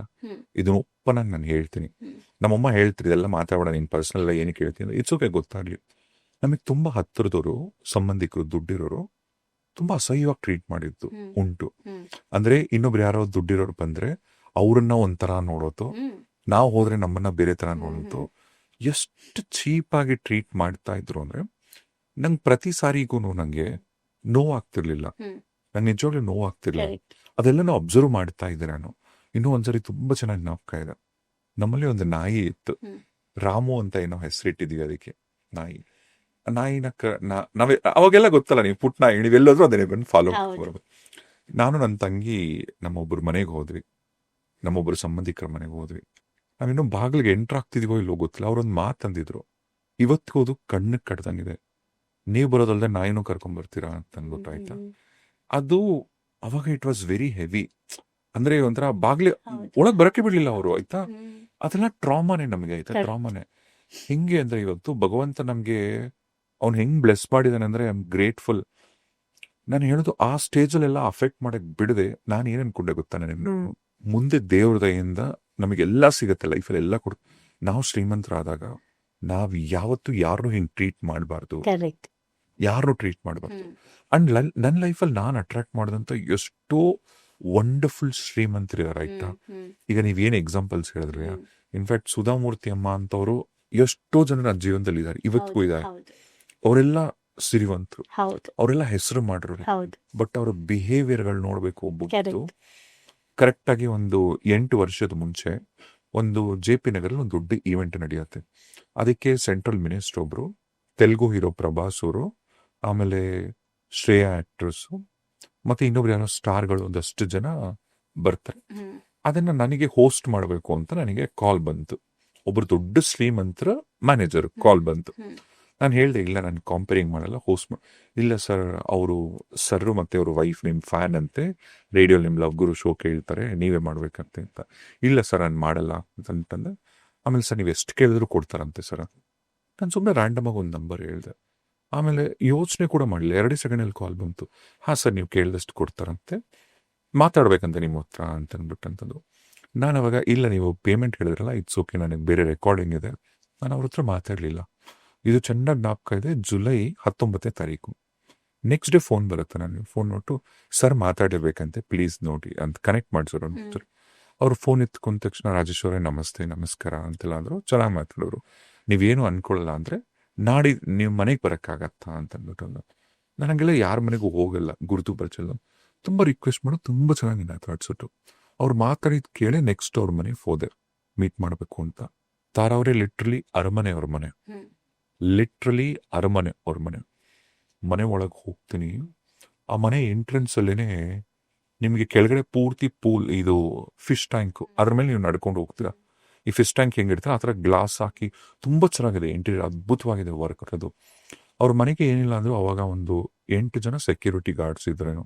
ಒಳಗೋದ್ರೆ ಅವರು ಸರೇ ಬಂದು ವೆಲ್ಕಮ್ ಮಾಡಿ ಕರ್ಕೊಂಡು ಹೋಗಿ, ಅವ್ರ ಮಿಸ್ಸಸ್ ಅಪ್ಪ ಕೈ ಮುಗಿತೀನಿ ಅವ್ರ ಸಂಸ್ಕಾರಕ್ಕೆ. ಮಾತಾಡ್ತಾ ಇದ್ವಿ. ಒಂದು ಕುಡಿಯೋಕೆನೋ ತಗೊಂಬಂದ್ರು, ಒಂದು ಹುಡುಗ ತಗೊಂಬಂದ, ಇನ್ನೊಂದ್ ಜೊತೆ ಚಿಕ್ಕ ಹುಡುಗ ಬಂದು ಬೆಳ್ಳಿ ಲೋಟದಲ್ಲಿ ಕೊಟ್ಟರು ಕುಡಿಯೋಕೆ. ಕುಡ್ದೆ ಆ ಮಗು ನಿಂತೇ ಇದ್ದ. ಆಮೇಲೆ ನನ್ನ ಮಗ ಇವರು ಅಂತ ಪರಿಚಯ ಮಾಡಿಸೋದು. ಅವ್ರ ಮಗ 9th ಓದ್ತಿರೋ ಮಗು ಬಂದು ಅದ್ ಕೊಟ್ಟಿದ್ದು. ಲೋಟ ಇಡಕ್ ಹೋದ್ರೆ ಲೋಟನ ಎತ್ಕೊಂಡು ಆ ಮಗು ಕಿಚನ್ಗೆ ಹೋದು. ಮನೆ ತುಂಬಾ ಕೆಲ್ಸದವ್ರು ಇದಾರೆ, ಮಗನ್ ಕೈಯಲ್ಲಿ ಕೊಡ್ಸೋಂತ ಅವಶ್ಯಕತೆ ಇರ್ಲಿಲ್ಲ ಅವ್ರಿಗೆ. ಬಟ್ ಅವ್ರು ನನ್ನ ಮಾತಾಡಿಸಿದಂತ ರೀತಿ, ಟ್ರೀಟ್ ಮಾಡಿದ ರೀತಿ, ತಕ್ಷಣ ಅಲ್ಲೊಂದು ಸರ್ಪ್ರೈಸ್ ಇತ್ತು.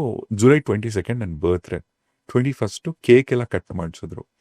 ಅಂದ್ರೆ ಅಷ್ಟು ಸಿರಿವಂತರು, ಅಷ್ಟು ಅದ್ಭುತವಾದಂತ ವ್ಯಕ್ತಿಗಳು ನನ್ನ ಟ್ರೀಟ್ ಮಾಡಿದಂತ ರೀತಿ ಇತ್ತಲ್ಲ. ಓ, ಇವತ್ತು ನಿಮ್ಮ ಲೈಫಲ್ಲಿ ಮನಿ ಫ್ಲೋ ಆಗ್ತಾ ಇರೋದಕ್ಕೆ ರೀಸನ್ ಏನಂದ್ರೆ ಆ ಥರ ಪೀಪಲ್ಸ್ನ ನಿಮ್ಮ ಸಬ್ ಕಾನ್ಷಿಯಸ್ ಅಟ್ರಾಕ್ಟ್ ಮಾಡಿರುತ್ತೆ. ಸೇಮ್ ಇವತ್ತು ನಾವು ಶ್ರೀಮಂತರ ಬಗ್ಗೆ ಏನ್ ಕೆಟ್ಟದನ್ನ ನೋಡ್ತಾ ಇದೀವಿ, ಅದೇ ಶ್ರೀಮಂತಿಕೆ ಅನ್ನೋ ರಾಂಗ್ ಬ್ಲೂ ಪ್ರಿಂಟ್ ಇಂದಾನೆ ನಾವಿವತ್ತು ಸ್ಟ್ರಕ್ ಆಗಿರೋದು. ಈ ತರ ತುಂಬಾ ಜನ ದುಡ್ಡಿರೋರು ಇದಾರೆ ಅಲ್ಲ, ಅಂತವ್ರು ಇದಾರೆ ಸೊಸೈಟಿಯಲ್ಲಿ, ಅಂತವ್ರನ್ನ ಅಟ್ರಾಕ್ಟ್ ಮಾಡಿ ಮನಿ ಫ್ಲೋ ಚೆನ್ನಾಗಾಗುತ್ತೆ. ಇನ್ನೊಂದು ಎಕ್ಸಾಂಪಲ್ ಕೊಟ್ಬಿಡ್ತೀನಿ ಆಯ್ತಾ, ಇದು ನನ್ಗೆ ಹೇಳಲೇಬೇಕು, ಯಾಕೆ ಮನ್ಸಿಲ್ಲ. ಸರೋಜಾದೇವಿ ಅಮ್ಮ, ಪದ್ಮಭೂಷಣ ಅಮ್ಮ ಚೆನ್ನಾಗಿರ್ಲಿ ಎಲ್ಲ. ಬಿ ಸರೋಜಾದೇವಿ ಅಮ್ಮ ಅವ್ರ ಮನೆಗೆ ಫಸ್ಟ್ ಟೈಮ್ ನಾನು ರೇಡಿಯೋ ಕಾರ್ಯಕ್ರಮ ಕೇಳಿ, ಆಮೇಲೆ ನನ್ನ ಮೀಟ್ ಮಾಡಬೇಕು ಅಂತ ಅಮ್ಮ ಫೋನ್ ಬರುತ್ತೆ. ಸರಿ ಹೋಗ್ತೀನಿ. ಬಹಳಷ್ಟು ವರ್ಷಗಳ ಮುಂಚೆ ಇದು. ಆಮೇಲೆ ಅಮ್ಮಂಗೆ ನಂಗೆ ಒಂದು ಒಳ್ಳೆ ಒಡನಾಟ ಇತ್ತು. ರೆಗ್ಯುಲರ್ ಆಗಿ ಏನು ಹೋಗ್ತಿರ್ಲಿಲ್ಲ, ಯಾವಾಗ ಹೋದ್ರು ಕೂಡ ಎಷ್ಟು ಚೆನ್ನಾಗಿ ಮಾತಾಡ್ಸೋರು ಅಂದ್ರೆ, South India super star heroine. ಮಲ್ಲೇಶ್ವರಂಗೆ ಹೋದ್ರೆ ಒಂದ್ ಕಾಲದಲ್ಲಿ ಅವ್ರ ಮನೆ ಮುಂದೆ 40 ಕಾರ್ಗಳು ನಿಂತಿರೋದೈತೆ, ಅರ್ಧ ಬೀದಿ ಅವ್ರದ್ದು. ಕೋಟಿಗಳಿಗಿರ್ತಕ್ಕಂಥ ಅಮ್ಮ. ಮನೆಗೆ ಹೋದ್ರೆ ಅವರು ಟ್ರೀಟ್ ಮಾಡ್ತಿದ್ದಂತ ಸಂಸ್ಕಾರ ನೋಡ್ಬೇಕಿತ್ತು ನೀವು. ಮಾತು ಮುಗ್ದು ಹೊರಗೆ ಬಂದು ಗೇಟ್ ತನಕ ಬರೋರು, ಏನೇನೆಲ್ಲ ಮಾತಾಡೋರು. ನಿಜವಾಗ್ಲೂ ಹೇಳ್ತೀನಿ, ಯಾಕೆ ಅವ್ರು ಅಷ್ಟು ಎತ್ತರಕ್ಕೆಲ್ಲ ಬೆಳೆದ್ರು ಅಂದ್ರೆ ಇಂಥ ಒಂದು ಗುಣಗಳಿರುತ್ತೆ. ಹೌದು, ಇಂಥ ಒಂದು ಗುಣಗಳು ಅವ್ರದ್ದು. ಈ ತರ ಸಂಸ್ಕಾರಗಳನ್ನ ನಾವ್ ಅಳವಡಿಸ್ಕೊಂಡು ಶ್ರೀಮಂತರಾಗ್ಬೋದಲ್ವಾ?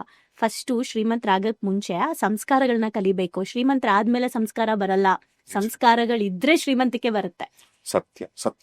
ಇದು ತುಂಬಾ ಜನ ಏನ್ ಗೊತ್ತಾ, ಈ ತರ ಹೇಳಕ್ ಹೋದಾಗ ಏನಂತಾರೆ, ಅವ್ರು ಅಷ್ಟ್ ಕೆಟ್ಟ ಕೆಲಸ ಮಾಡ್ತಾರ, ಅವ್ರು ಇಷ್ಟ ಕೆಟ್ಟ ಕೆಲಸ ಮಾಡ್ತಾರ, ಅವರೆಲ್ಲ ದುಡ್ಡು ಮಾಡಿಲ್ವಾ? ಹಂಗಾದ್ರೆ ನಾವೆಲ್ಲ ಒಳ್ಳೇದೇ ತಾನೇ ಮಾಡ್ತಿರೋದು, ಎಲ್ಲಿ ದುಡ್ಡು ಬಂದಿದೆ ಅಂತ. ಇನ್ನೊಂದ್ ಕ್ವೆಶನ್ ಕೇಳ್ತಾರ ಗೊತ್ತಾ, ದುಡ್ಡಿರೋರ ತಾನೇ ದುಡ್ಡು ಹೋಗುತ್ತೆ ಯಾತ್ರೆ ಅಂತ.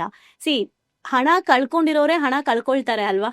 ಯೋಚನೆ ಮಾಡಿ, ಯಾರ್ ಹಣ ಕಳ್ಕೊಂಡಿರ್ತೀವಿ ನಾವೇ ಪದೇ ಪದೇ ಹಣ ಕಳ್ಕೊಳ್ಳೋದು. ಹಾಗೇನೆ ಹಣ ಯಾರ ಹತ್ರ ಹೋಗ್ಬೇಕು, ಯಾರು ಹಣ ಸಂಪಾದನೆ ಮಾಡಿರ್ತಾರೋ ಅವ್ರ ಹತ್ರನೇ ಹಣ ಹೋಗ್ತಾ ಇರುತ್ತೆ. ಅದಕ್ಕೆ ಹೇಳ್ತಾರೆ ಫೈನಾನ್ಷಿಯಲ್ ಅಡ್ವೈಸರ್ಸ್ ಕೆಲವ್ರು ಹೇಳ್ತಾರೆ, 10 ಕೋಟಿ ನೀವು 1 ಕೋಟಿ ಮಾಡಿ, 10 ಕೋಟಿ ಕಾನ್ಫಿಡೆನ್ಸ್ ಬರುತ್ತೆ ನಿಮಗ್ ಮಾಡಕ್ಕೆ. ನೀವು 10 ಕೋಟಿ ಮಾಡಿ 100 ಕೋಟಿ ಈಸಿ ಆಗುತ್ತೆ ಅಂತ. ನೀವು 1 ಕೋಟಿಗೆ ಭಯ ಪಟ್ರೆ 100 ಕೋಟಿ ಯೋಚನೆನೂ ಮಾಡಕ್ ಆಗಲ್ಲ ಅಂತ.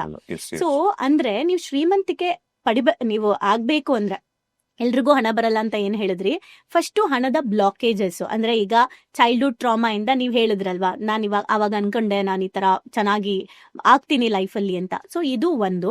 ಎರಡನೇದು, ನಾನ್ ಚೆನ್ನಾಗಾದಾಗ ನಾನ್ ಹೇಗಿರ್ಬೇಕು, ನಾನು ಶ್ರೀಮಂತರಾಗ್ಬಿಟ್ಟು ತೋರಿಸ್ತೀನಿ ಇವ್ರಿಗೆ ಅಲ್ಲ, ನಾನ್ ಶ್ರೀಮಂತಿಕೆ ಆಗಿ ನಿಜವಾಗ್ಲೂ ಶ್ರೀಮಂತರು ಹೀಗೂ ಬದುಕ್ತಾರೆ ಅಂತ ನಾನು ತೋರಿಸ್ತೀನಿ ಅನ್ನೋದು ಥಾಟ್.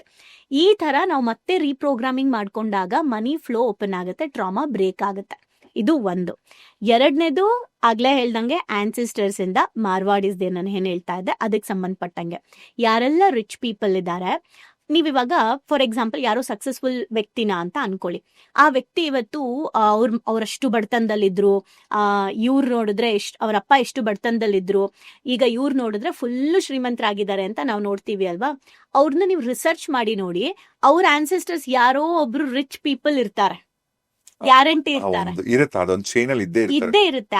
ಆ ಒಂದು ಚಾನೆಲ್ ಮೂಲಕನೇ ಬಂದಿರುತ್ತೆ. ಅಂಡ್ ಆ ರಿಚ್ ಫಾರ್ ಎಕ್ಸಾಂಪಲ್ ಅವರು ಕಳ್ಕೊಂಡಿರ್ಬೋದು, ಆ ಪಾಠ ಕಲ್ತಿರ್ಬೋದು. ಸೊ ಈ ಸೋಲು ಅದಕ್ಕೆ ಹುಟ್ಟಿ ಆ ಪಾಠ ಕಲ್ತು ಮತ್ತೆ ದುಡ್ಡು ಮಾಡುತ್ತೆ. ಸೊ ಅವಾಗ ಅಹಂಕಾರದಿಂದ ದುಡ್ಡನ್ನ ಕಳ್ಕೊಂಡಿದ್ರೆ ಈಗ ಅದನ್ನ ಹೆಂಗೆ ನಾನು ಅಹಂಕಾರ ಇಲ್ಲದೆ ದುಡ್ಡು ಮಾಡ್ಬೇಕು ಅಂತ ಕಲಿತಾರೆ. ಸೊ ಈ ತರ ಆನ್ಸಿಸ್ಟರ್ಸ್ ಇಂದ ಕೂಡ ಬರುತ್ತೆ. ನನ್ನ ಮನಿ ಬ್ಲಾಕೇಜಸ್ ನ ಒಂದ್ ಟೈಮಲ್ಲಿ ನೋಡ್ಕೊಳಕ್ ಸ್ಟಾರ್ಟ್ ಮಾಡಿದಾಗ ಚೈಲ್ಡ್ಹುಡ್ ಟ್ರಾಮಾ ನೋಡ್ಕೊಂಡು ಹೀಲ್ ಮಾಡ್ಕೊಂಡು, ಅಂಡ್ ಸೇಮ್ ನನ್ನ ಆನ್ಸಿಸ್ಟರ್ಸ್ ಯಾರ್ದು ಹಿಂಗಿದೆ, ಯಾರ ಪ್ಯಾಟ್ರನ್ ನನಗ್ ಬಂದಿದೆ, ಯಾರ ಜೊತೆ ನಾನು ಕ್ವಾಡ್ ಕಟ್ ಮಾಡಬೇಕು, ಯಾರ ಜೊತೆ ಯಾರ ಪ್ಯಾಟ್ರನ್ನ ನಾನು ಬ್ರೇಕ್ ಮಾಡಬೇಕು, ಯಾರ ಚೈನ್ನ ನಾನು ಬ್ರೇಕ್ ಮಾಡಬೇಕು ವಿತ್ ಲವ್. ಅದು ಕೆಲವು ಮೆಥಡ್ಸ್ ಇದೆ. ಸೊ ಅದನ್ನ ಮಾಡೋದು ಹೇಗೆ, ಅದಾದ್ಮೇಲೆ ಇನ್ನೊಂದು ಹೇಳ್ತೀನಿ. ತುಂಬಾ ಜನ ಮ್ಯಾಮ್ ನಮ್ಗೆ ಎಲ್ಲಾ ಆಯ್ತು ಬಟ್ ಆದ್ರೂ ದುಡ್ಡು ಬರ್ತಾ ಇಲ್ಲ ಅನ್ನೋರಿಗೆ 3ನೇ ಮನಿ ಬ್ಲಾಕೇಜ್ ಎಲ್ಲಿಂದ ಆಗಿರುತ್ತೆ ಅಂದ್ರೆ ನಿಮ್ಮ ಪಾಸ್ಟ್ ಲೈಫ್, ಹಿಂದಿನ ಜನ್ಮ. ಸೊ ಯಾವ್ದಾದ್ರೂ ಒಂದು ಜನ್ಮದಲ್ಲಿ ನಮ್ಮ ಸೋಲ್ ಬಡತನನ ರೆಸಿಸ್ಟ್ ಮಾಡಿದ್ರೆ, ನನ್ಗೆ ಬಡತನ ಬೇಡವೇ ಬೇಡಪ್ಪ ಅಂತ ಅದನ್ನ ತುಂಬಾ ಹೇಟ್ ಮಾಡಿ ಮಾಡಿ ಮಾಡಿ ಮಾಡಿ ಅಟ್ರಾಕ್ಟ್ ಮಾಡಿದ್ರು ಅಲ್ಲ, ಬಡತನದಲ್ಲಿ ಇದ್ದು ಹೇಟ್ ಮಾಡಿದ್ರೆ ಇವ್ರು ಶ್ರೀಮಂತರಾಗಿದ್ದು ಬಡವರು ನೋಡಿ ಬೇರೆ ತರ ನಡ್ಕೊಂಡು, ಎರಡೂ ಕೂಡ. ಅಂದ್ರೆ ಬಡತನದಲ್ಲಿ ಇವ್ರು ಅನ್ಭವಿಸಿದ್ರು ಕೂಡ ಈ ತರ ಬಡತನ ನನಗ್ ಬೇಡ ಅಂತ ತುಂಬಾ ಈ ತರ ಬೇಡ ಬೇಡ ಬೇಡ ಅಂತ ಅನ್ಕೊಂಡ್ರು ಮತ್ತೆ ಬಡವರಾಗೆ ಹುಟ್ಟುತ್ತೀವಿ. ಯಾಕಂದ್ರೆ ನೀನ್ ಅದನ್ನ ಕಂಪ್ಲೀಟ್ ಮಾಡಿಲ್ಲ, ಅದನ್ನ ನೀನ್ ಖುಷಿಯಿಂದ ಅನ್ಭವಿಸ್ಬೇಕಿತ್ತು. ಸೊ ಆ ಸೋಲ್ ಮೆಮೋರಿಯಲ್ ಕುತ್ಕೊಂಡ್ಬಿಟ್ಟಿದೆ ಬಡತನ ಬಡತನ ಬಡತನ ಅಂತ, ಅದನ್ನ ನಾವು ಕ್ಯಾರಿ ಮಾಡೋ ಚಾನ್ಸಸ್ ಇರುತ್ತೆ. ಹಾಗೆ ನಾವ್ ಯಾರಿಗಾದ್ರೂ ಬಡವ್ರನ್ನ ತುಂಬಾ ಕೀಳಾಗಿ ನೋಡ್ಕೊಂಡಿದ್ರೆ, ಅಥವಾ ಅವ್ರ ಹತ್ರ ದುಡ್ಡಿಲ್ಲ ಅಂತ ನಾವು ಅವ್ರನ್ನ ಮಾತಾಡ್ಸೋ ರೀತಿಯಲ್ಲಿ ಆ ತರ ಏನಾದ್ರು ಮಾಡಿದ್ರೆ ಎಲ್ಲೂ ಹೋಗಲ್ಲ ಕರ್ಮ. ಮತ್ತೆ ನೆಕ್ಸ್ಟ್ ಲೈಫ್ ಅಲ್ಲಿ ಅದೇ ತರ ಶ್ರೀಮಂತರಿಂದ ಅವಮಾನಗಳು, ಅದೇ ತರ ದುಡ್ಡಿರೋರ್ನ ನೋಡ್ಬಿಟ್ಟು ಸಫರ್ ಆಗೋದು, ಈ ತರ ಆತ್ಮಗಳು ಸಫರ್ ಆಗುತ್ತೆ. ಸೊ ನಾನು ಯಾವಾಗ ಇದ್ರ ಬಗ್ಗೆ ಎಲ್ಲ ತಿಳ್ಕೊಳಕ್ ಸ್ಟಾರ್ಟ್ ಮಾಡಿದೆ, ಅವಾಗ ನನ್ನ ಪರ್ಸ್ನಲಿ ನನ್ನ ಪಾಸ್ಟ್ ಲೈಫ್ದು ನಾನು ಶೇರ್ ಮಾಡಲ್ಲ. ಸೊ ನನ್ನ ಪಾಸ್ಟ್ ಲೈಫಲ್ಲಿ ನಾನು ಹೆಂಗ್ ಮನಿ ಬ್ಲಾಕೇಜ್ ಮಾಡ್ಕೊಂಡಿದ್ದೆ, ಯಾಕೆ ನನಗೆ ಈ ಲೈಫಲ್ಲಿ ಸಿಕ್ಕಾಬಟ್ಟೆ ಮನಿ ಬ್ಲಾಕ್ ಆಯ್ತು, ಹ್ಯೂಜ್ ಲಾಸ್ ನಾನು ಮಾಡ್ಕೊಂಡಿದ್ದೀನಿ ಬಿಸ್ನೆಸ್ ಅಲ್ಲಿ. ಸೊ ಒಂದು ಟೈಮಲ್ಲಿ ಸೊ ಅದು ಯಾಕಾಯ್ತು ಅಂಡ್ ಯಾಕೆ ನಾನು ಅಷ್ಟು ಕಷ್ಟಪಟ್ಟೆ, ಚೈಲ್ಡ್ಹುಡ್ ಟ್ರಾಮಾ, ಆನ್ಸಿಸ್ಟರ್ಸ್ದು ಏನ್ ಬಂದಿದೆ, ಪೂರ್ವಜರಿಂದ ಏನ್ ಪ್ಯಾಟರ್ನ್ ಬಿಲ್ಡ್ ಆಗಿದೆ, ಅಂಡ್ ಹಿಂದಿನ ಜನ್ಮ, ಸೋಲ್ ಮೆಮೊರಿ, ಇದೆಲ್ಲವೂ ಕೂಡ ಒಬ್ಬ ವ್ಯಕ್ತಿ ಕರೆಕ್ಟ್ ಆಗಿ, ಅದಕ್ಕೆ ನಾನು ಹೇಳಿದ್ದು ಮ್ಯಾನಿಫೆಸ್ಟೇಷನ್ ಮುಂಚೆ ರಿಯಲೈಸೇಷನ್ ಆಗ್ಬೇಕು ಅಂತ. ರಿಯಲೈಸೇಷನ್ ಮಾಡ್ಕೊಂಡು ಎಲ್ಲಿಂದ ಏನಾಗಿದೆ ಅಂತ ರೂಟ್ ಕಾಸ್ಗೆ ಹೋಗಿ ಅದನ್ನ ಕಂಪ್ಲೀಟ್ಲಿ ಹೀಲ್ ಮಾಡ್ಕೊಂಡು ಮತ್ತೆ ಹೊಸ ಲೈಫ್ನ ಸೃಷ್ಟಿ ಮಾಡ್ಕೊಂಡ್ರೆ ಡೆಫಿನೆಟ್ಲಿ ಪ್ರತಿಯೊಬ್ರು ಶ್ರೀಮಂತರ ಆಗೇ ಆಗ್ತಾರೆ. ಇದನ್ನ ನಾನು ಹೇಳಕ್ ಹೋದ್ರೆ ಮಾತಾಡೋದ್ ಸುಲಭ ಅಮ್ಮ ಅಂತಾರೆ. ಯಾಕೆ ಗೊತ್ತಾ, ಅವ್ರಿಗೆ ನಾನು ಹೇಳ್ತಿರೋ ಮಾತನ್ನೇ ನಂಬಕ್ ಆಗದೆ ಇರೋ ಅಷ್ಟು ಮೆಮೊರಿ ಕುತ್ಕೊಂಡ್ಬಿಟ್ಟಿರುತ್ತೆ. ತುಂಬಾ ಜನಕ್ಕೆ ನೀವೇನಾದ್ರೂ ಹ್ಯಾಪಿಯಾಗಿರ್ಬೋದು ಅಂದ್ರೆ ಅನ್ನಕ್ಕಷ್ಟೇ ಸುಲಭ ಇದು ಅಂತಾರೆ. ನೀವು ನಂಬದೇ ಇಲ್ಲ ಅದನ್ನ. ಸೊ ನೀವು ನಂಬಲಿಲ್ಲ ಅಂದ್ರೆ ವರ್ಕ್ ಆಗೋದೇ ಇಲ್ಲ. ನೀವೇನ್ ನಂಬ್ತೀರಾ ಅದೇ ವರ್ಕ್ ಆಗುತ್ತೆ ಅನ್ನೋ ಹಾಗೆ ನೀವು ಫಸ್ಟ್ ನಂಬಬೇಕು. ಆ 3 ಪ್ಯಾಟರ್ನ್ಗಳನ್ನ ನಾವು ಬ್ರೇಕ್ ಮಾಡ್ಕೊಂಡ್ರೆ ಖಂಡಿತ ಪ್ರತಿಯೊಬ್ರು ಅರ್ನ್ ಮಾಡ್ಬೋದು. ಯಾಕಂದ್ರೆ ಜಗತ್ತಲ್ಲಿ ಎಷ್ಟು ಜನ 0 ಇಂದ ಹೀರೋ ಆಗಿರೋರು ಇಲ್ಲ ಇವತ್ತು. ಈಗ ನಿಮಗೆ ತುಂಬಾ ತಲೆನೋವು ಬರ್ತಿತ್ತು, ಡಾಕ್ಟರ್ ಹತ್ರ ಹೋದ್ರಿ. ಡಾಕ್ಟರ್ ಸರಿಮ್ಮ ಈ ಮಾತ್ರೆ ತಗೋ ಅಂತ ನಿಮಗೊಂದು ಮಾತ್ರೆ ಕೊಡ್ತಾರೆ. ನಿಮಗೆ ಮಾತ್ರೆ ಬಗ್ಗೆ ಏನೂ ಗೊತ್ತಿಲ್ಲ, ಯಾವ್ದೋ ಕೆಂಪದೋ ಕಪ್ಪದೋ ಯಾವ್ದೋ ಒಂದು ಕಲರ್ ಮಾತ್ರೆ. ಸರಿ ಮಾತ್ರೆ ತಗೊಂತೀರ, ಇಮಿಡಿಯೇಟ್ಲಿ ತಗೊಂಡ್ಬಿಡ್ತೀರ. ನಿಮ್ಗೆ ಜ್ವರನೂ ವಾಸಿ ಆಗೋಯ್ತು. ನಿಮ್ಗೆ ಹೆಂಗ್ ವಾಸಿ ಆಯ್ತು? ಮಾತ್ರೆ ತಿಂದಿದ್ರಿಂದ ಅಂತ ನೀವು ಅನ್ಕೋತೀರ. ಆದ್ರೆ ನಿಜವಾಗ್ಲೂ ಅದು ನಿಮಗೆ ವರ್ಕ್ ಆಗಿರೋದು ನೀವು ಆ ಡಾಕ್ಟರ್ನ ನಂಬಿದ್ರಿಂದ. ಮತ್ತೆ ಆ ಡಾಕ್ಟರ್ ಹೇಳ್ತಾರೆ ಗೊತ್ತಾ, ಈ ಮಾತ್ರೆ ತಿನ್ನಿ ಅಂತ. ಆ ಮಾತ್ರೆಗೆ ಶಕ್ತಿ ಎಲ್ಲಿಂದ ಬಂತು ಅಂದ್ರೆ ಅವರು ನಂಬಿಕೆ ಅನ್ನೋ ಒಂದು ಪದನ ಬಳಸ್ತಾರೆ ಅಲ್ಲಿಂದ. ಅದೇ ತರ ನೀವ್ ಯಾವಾಗ ಈಗ ತಾರಾ ಅವ್ರು ಈಗ ನೀವು ಹೇಳ್ತಿದ್ರ, ನೀವು ಹೇಳ್ತಿದ್ರು ಕರೆಕ್ಟ್. ನಾವೊಂದು ಯೋಚನೆ ಮಾಡಬಾರ್ದು. ನಾವು ಯೋಚನೆ ಮಾಡೋ ರೀಸನ್ನ ನಾವು ಯೋಚನೆ ಮಾಡೋ ಒಂದು ದೃಷ್ಟಿಕೋನ ಬದಲಾಯಿಸ್ಕೊಬೇಕು ಅಂತ ಕರೆಕ್ಟಾಗಿ ಅರ್ಥ ಮಾಡ್ಕೊಂಡ್ರೆ ನಿಮ್ಮ ಪ್ರಶ್ನೆಗಳಿಗೆಲ್ಲ ಉತ್ತರ ಅಲ್ಲೇ ಸಿಗತ್ತೆ. ಅಲ್ಸಿ ಅಯ್ಯೋ ಇಲ್ಲಿ ಕೂತ್ಕೊಂಡು ಇವ್ರೇನೋ ಭಾಷಣ ಬಿಗಿತಾ ಇದಾರೆ, ಆ ಕಡೆ ಇರೋರು ಏನೋ ದುಡ್ಡು ಮಾಡಿದಾರೆ, ಇವ್ರೇನೋ ದುಡ್ಡು ಮಾಡ್ಕೊಂಡಿದ್ದಾರೆ, ಅಥವಾ ಈ ವಿಡಿಯೋ ನೋಡ್ತಾ ಏನೋ ಮಾಡ್ತೀವಿ, ಏನೇನೋ ಮಾತಾಡ್ತಿರಲ್ಲ, ಅದೆಲ್ಲ ಮನಿ ಬ್ಲಾಕೇಜ್ ಅವರಿಗೆ. ಅದೆಲ್ಲ ನಿಮ್ಗೆ ಮನಿ ಬ್ಲಾಕೇಜ್. ನಮಗ್ ಡೆಫಿನೆಟ್ಲಿ ಏನ್ ಎಫೆಕ್ಟ್ ಆಗಲ್ಲ. But I tell you please, ದಯವಿಟ್ಟು ಎಲ್ಲರಲ್ಲೂ ಇವಾಗ ಸಡನ್ ಆಗಿ ಇವಾಗ ನೀವು ಈ ಸೋಫಾ ಮೇಲೆ ಕೂತಿರೋದು, ನಾನು ಈ ಸೋಫಾ ಮೇಲೆ ಕೂತಿರೋದು, ನಾವೇನ್ ಹುಟ್ತಾನೆ ಬಂಗಾರ ಅಥವಾ ಇರ್ಲಿ ಅಲ್ಲ. ಪ್ರತಿಯೊಬ್ರು ಫಸ್ಟ್ ನಂಬಕ್ ಶುರು ಮಾಡಿ. ನೀವ್ ಯಾವಾಗ ನಂಬ್ತೀರಾ ಅಲ್ಲ, ಅಯ್ಯೋ ನಮ್ ಜೀವನ ಇಷ್ಟ ಆಗೋಯ್ತು, ನನ್ನ ಜೀವನ ಆಟೋನೇ ಓಡಿಸ್ಬೇಕು, ನನ್ನ ಜೀವನ ಬಸ್ ಓಡಿಸ್ಬೇಕು, ನನ್ನ ಜೀವನ ನಾವು ಡ್ರೈವಿಂಗ್ ಟ್ರಿಪ್ ಏನಾದ್ರು ಕಂಪ್ಲೀಟ್ ಮಾಡ್ಬೇಕು. ಇಲ್ಲ, ನೀವು ಗಮನಿಸಿ, ಇವತ್ತಿನ ದಿನ ಯಾರು ದೊಡ್ಡವ್ರು ಆಗಿದಾರಲ್ಲ ಅವರೆಲ್ಲ ಶುರು ಮಾಡಿದ್ದು ಇಲ್ಲಿಂದಾನೆ. ಈಗ ನೀವು ಅಂಬಾನಿಯವ್ರ ಮಗಂದು ಅಂಬಾನಿಯವ್ರ ಮಗಂದು ನೀವು ಎಕ್ಸಾಂಪಲ್ ತಗೋತೀರ, ಅವ್ರ ಅಪ್ಪ ತಾತ ಮಾಡಿಟ್ರು ಅವ್ರ ಆಸ್ತಿ ಅಂತ. ಇನ್ನು ಮಿಕ್ಕಂದ ಪ್ರಪಂಚ ನೋಡಿ, ಎಲ್ಲೆಲ್ಲಿರೋರು ಎಲ್ಲೆಲ್ಲಿ ಹೋದ್ರು. ಮನಿ ಬ್ಲಾಕೇಜ್. ಇವಾಗ ಅಂಬಾನಿ ಅವ್ರದ್ದು ನೇಮ್ ತಗೊಂಡಿದ್ಕೆ ಹೇಳ್ತೀನಿ. ಅವರು ಮದ್ವೆ ಎಷ್ಟು ಗ್ರ್ಯಾಂಡ್ ಆಗಿ ಮಾಡಿದ್ರಲ್ವಾ. ತುಂಬಾ ಜನ ನಾನು ಕೇಳ್ಪಟ್ಟೆ, ನಾನು ಕೇಳ್ದೆ ಸುತ್ತಮುತ್ತ ಮಾತಾಡೋರ್ದೆಲ್ಲ ಏನಂದ್ರೆ, ಅಷ್ಟು ಕೋಟಿ ದುಡ್ಡು ಖರ್ಚು ಮಾಡಿ ಅವ್ರ ಮದ್ವೆ ಮಾಡ್ಬೇಕಿತ್ತ. ಆ ಮದ್ವೆ ಮಾಡೋದನ್ನ ನಮ್ ದೇಶದಲ್ಲಿ ಬಡವರಿಗೆ ಕೊಟ್ಟಿದ್ದಿದ್ರೆ ಎಷ್ಟೊಂದು ಅದು ಹೆಲ್ಪ್ ಆಗ್ತಾ ಇತ್ತು. ಅವ್ರ ಅದನ್ನೆಲ್ಲ ಮಾಡ್ಬಾರ್ದಿತ್ತು. ಶ್ರೀಮಂತರು ಹೆಂಗ್ ದುಡ್ಡು ಖರ್ಚು ಮಾಡ್ಬೇಕು ಗೊತ್ತಿಲ್ಲ, ಅದಕ್ಕೆ ಹಿಂಗ್ ಎಷ್ಟು ಜನ ಮಾತಾಡಿದಾರೆ ಅಲ್ವಾ. ಯಾರ್ಯಾರು ಮಾತಾಡಿದ್ದಾರೆ ಅವರೆಲ್ಲ ಅವ್ರ ಲೈಫ್ ನ ಸ್ವಲ್ಪ ನೋಡ್ಕೊಳ್ಳಿ, ಗ್ಯಾರಂಟಿ ಮನಿ ಬ್ಲಾಕ್ ಆಗಿರುತ್ತೆ.